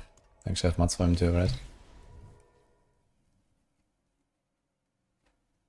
Yeah, the 7 to 6 PM is because US changed the time, but the EU didn't.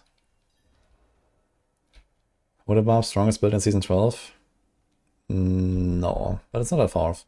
It's like number 5 or something.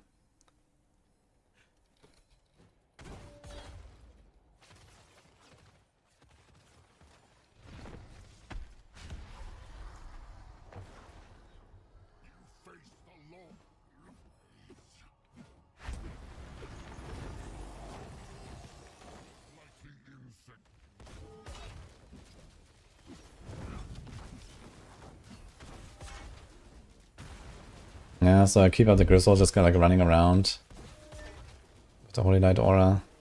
Not even pressing Holy Light Aura or Consecration. What if I press it active? I dropped actually.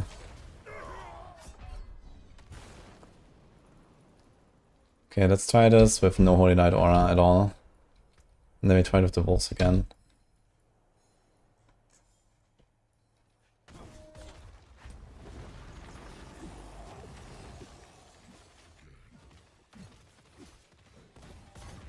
So, interestingly, the Wing Strikes do trigger it, actually, but they don't reset it, because they can't have like a hit. And I actually didn't get to 50 even. Oh my god, man. He claps me, it was just like a hit, holy. Okay, I have like no toughness. Need to dodge this. I guess I could test it on target dummy as well if I want.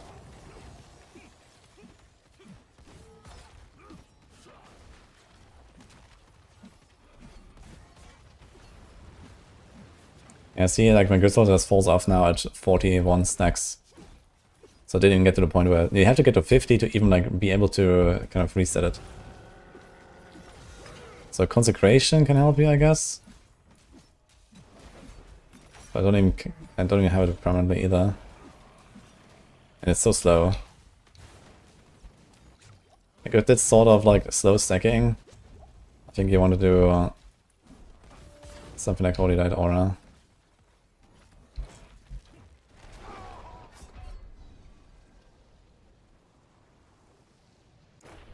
Hot moves, Crushing Hands, but will add to your list.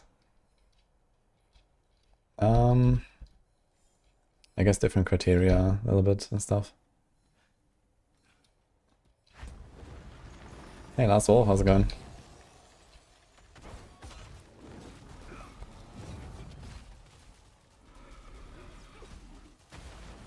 Yeah, the criteria for the bossing tier has changed. Like, it's much more focused on high-end stuff now, where previously I think we had like some criteria. We basically made like some weird houses built while bossing when you don't have the full setup kind of deal. And, you know, something like a Crushing Hand definitely suffers from not having like, you know, proper Kibbelecke and Midnight Sun and whatever kind of stuff online. But now we made the bossing tier list based on like an actual min-max setup. So that is like one thing we did on the bossing tier list. And overall in game, I don't know, maybe it's just like, no, maybe it was misplaced. Crushing Hand is very good.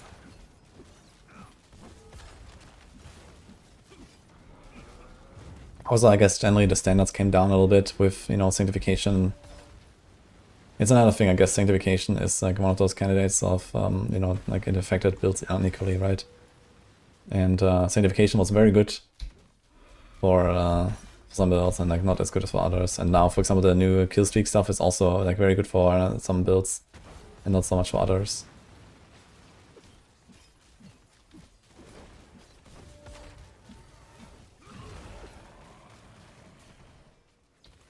Okay, let's die real quick and try this again. I'm gonna try the wolves again. You try to 145 non-season with Monk at 5k. Okay, good luck. Non-season gamer, let's go.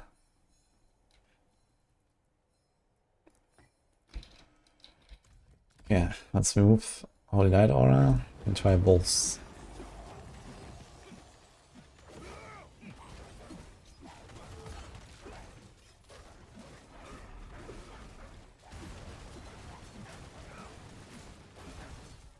Yeah, the stacks dropped, but they also come back relatively fast. I think you want to do a Holy Light Aura actually.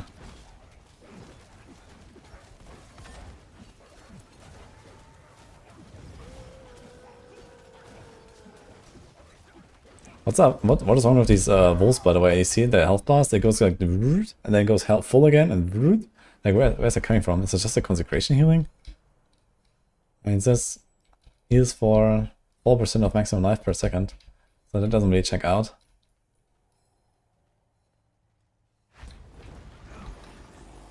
Looks like the same as the fight in Berlin and the Fair. It's the same guy, yeah, but the fight is very different actually.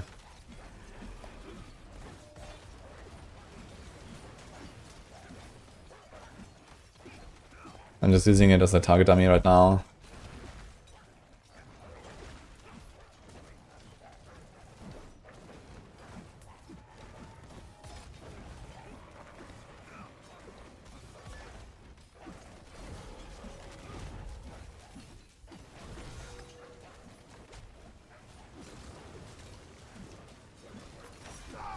Okay. Let me see the wing strikes, guys, real quick.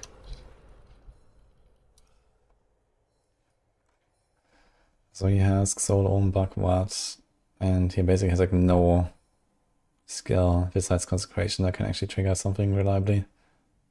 Yeah, I think there needs to be Holy Light Aura instead of Purify, else you're not gonna stack the result often enough.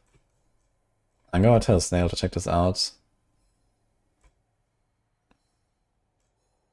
Because Purify is not, it doesn't even have any lucky hit, actually. Push has also Purify. So I guess you can, like, you know, put like a Fool there to get Dizzying Blow and stuff. There's Bhagavad anyway, so who cares. So you have the Dizzying Blow, and then, yeah, probably want to make this like Holy Light Aura, and you get a lot more Fortify, which is also not terrible.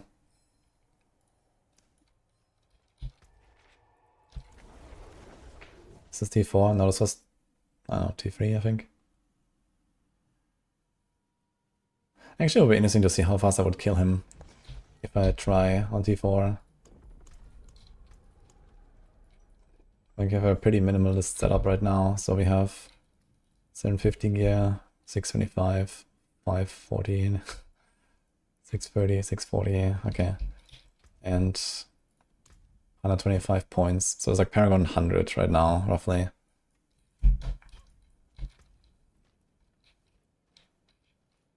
I kind of have to dodge everything though.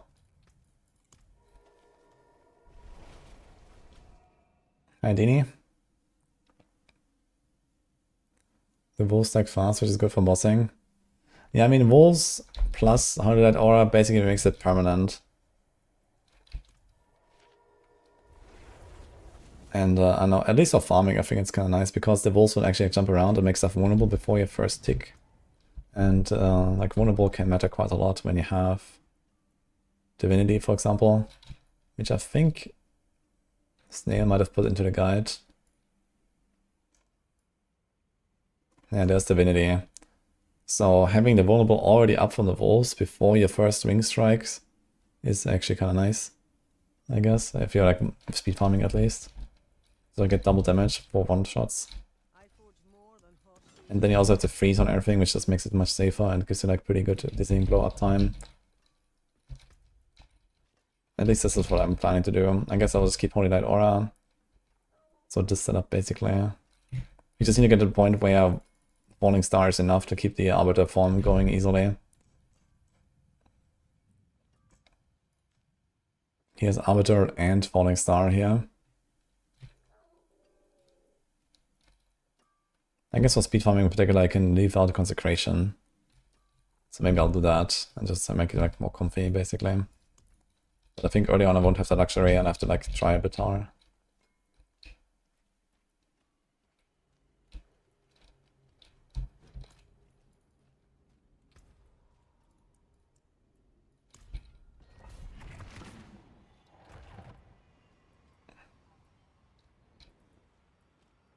And what do I want to do now?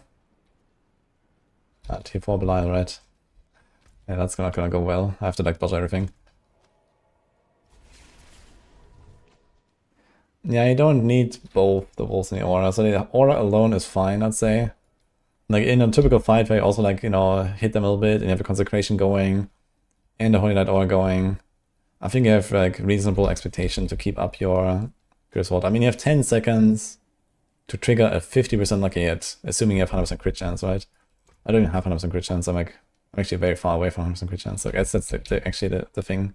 I just realized I have very low crit chance right now. Wait, I actually need to try this again in that case. I have like no crit at all. So we have to like get a bit closer to 100 at least. Do I have a prediction lying around maybe? We can roll this to crit. We can roll this to crit. Okay, here you can do this. Let's see. So this was a bit skewed here for sure. Because that's not how the build is gonna work otherwise.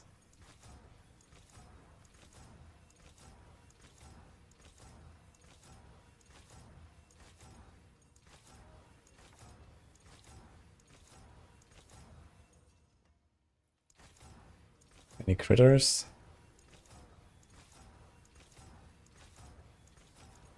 Now I roll over it, of course. Lucky. Okay, it's 5.2.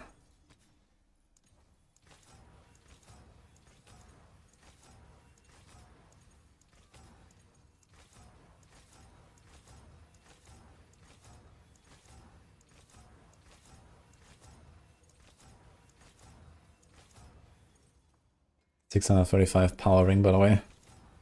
What's the crit chance I can even roll in this? It's 3.8, man. Let's go.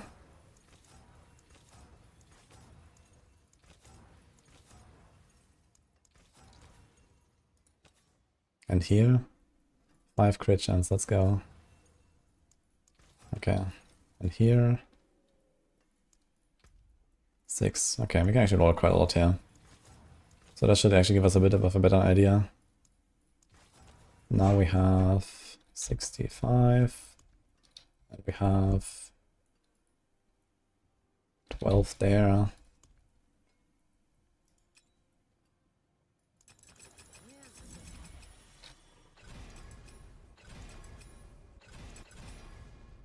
Okay, there's a bunch of crit. This is already done. I can't do this. I guess because it's not 750. Okay, we can only do this on 750. They're too low. Okay, let's see this again, actually, I guess.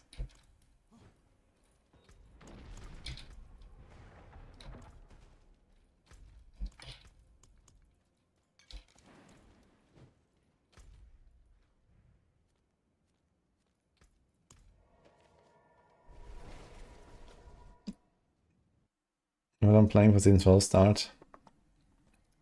Outer Wing Strikes and Shield of Retribution.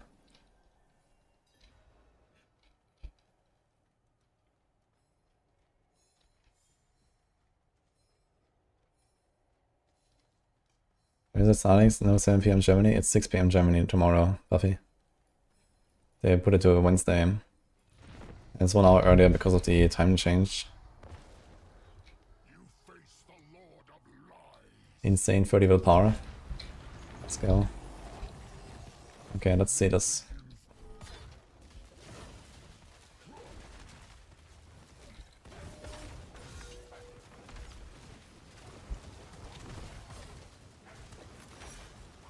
Okay, so I'm just kind of like running around. And the Holy Light Aura by itself, without me actually doing anything else, seems to be fine. Oh shit, he died. Okay, so Holy Light Aura alone is fine. What if I remove it?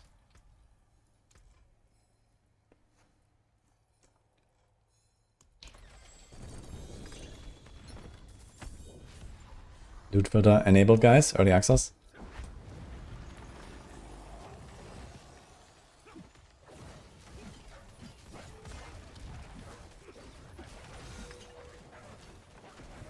He actually has too little HP now on T3.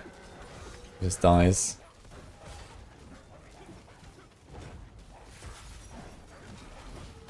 Okay, it seems also okay with Consecration. Just go to the dummy room, fuck it. There's no point to be here.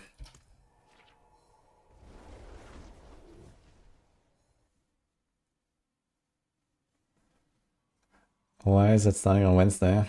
I don't know. I guess you can ask the devs in the next Q&A.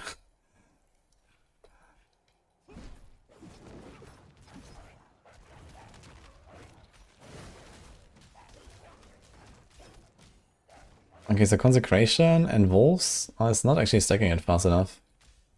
Okay, I need the Wing Strikes, I guess. Okay, now I should be fine.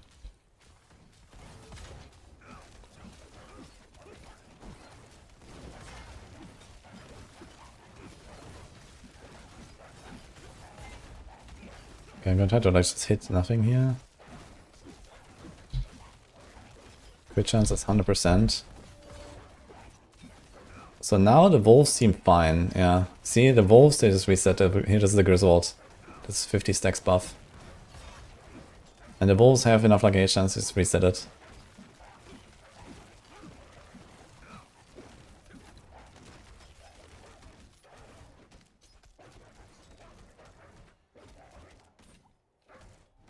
How about Consecration?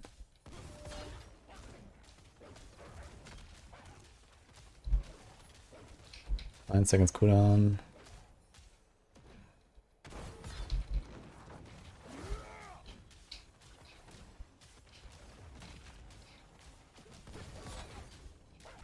Nah, Consecration alone is not consistent enough.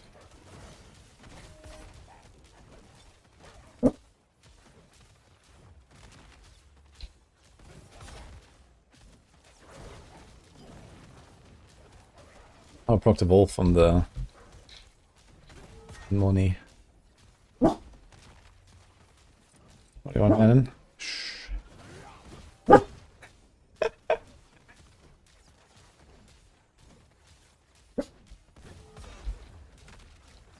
But it does seem like it's kind of working, even without spamming advance. Okay, what if I do the advance now? Yeah, I think if you're like spamming this, it's okay. Unless you have like a lot of downtime, like if you have to like run around for 5 seconds or something, then okay, you can lose it, I guess, but... Yeah, I think Purify should probably be replaced in the setup, at least.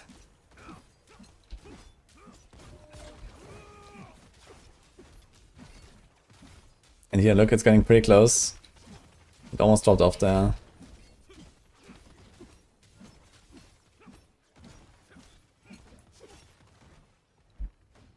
Okay. Yeah, definitely good to know.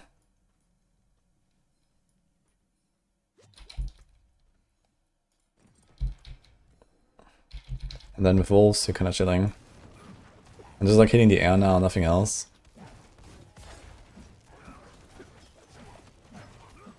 And here they reset it easily when you have a few wolves out.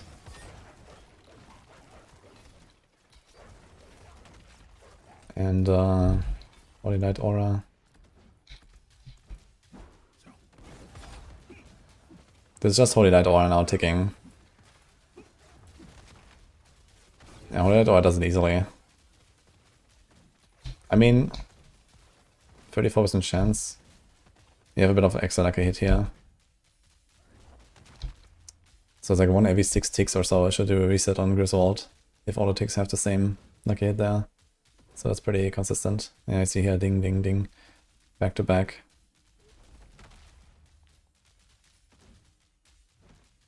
Yeah, Holy Light Hour is definitely very comfy, I think, to do this.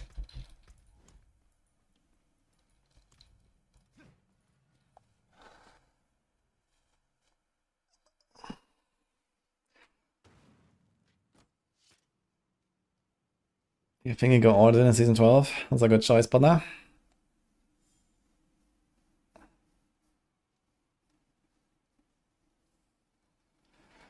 Well, guys, I think I'm also gonna go offline now and do like my last preparations and videos and stuff.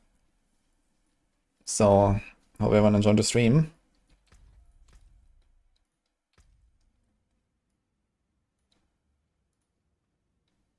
Thanks for hanging out. Thanks for the subs.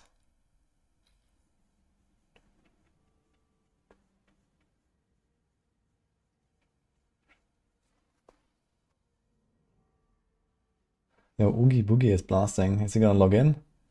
I think, did he skip Season 11 actually? Maybe, I'm not sure. Okay, wait, Oogie Boogie. So, enjoy guys. Have a good one.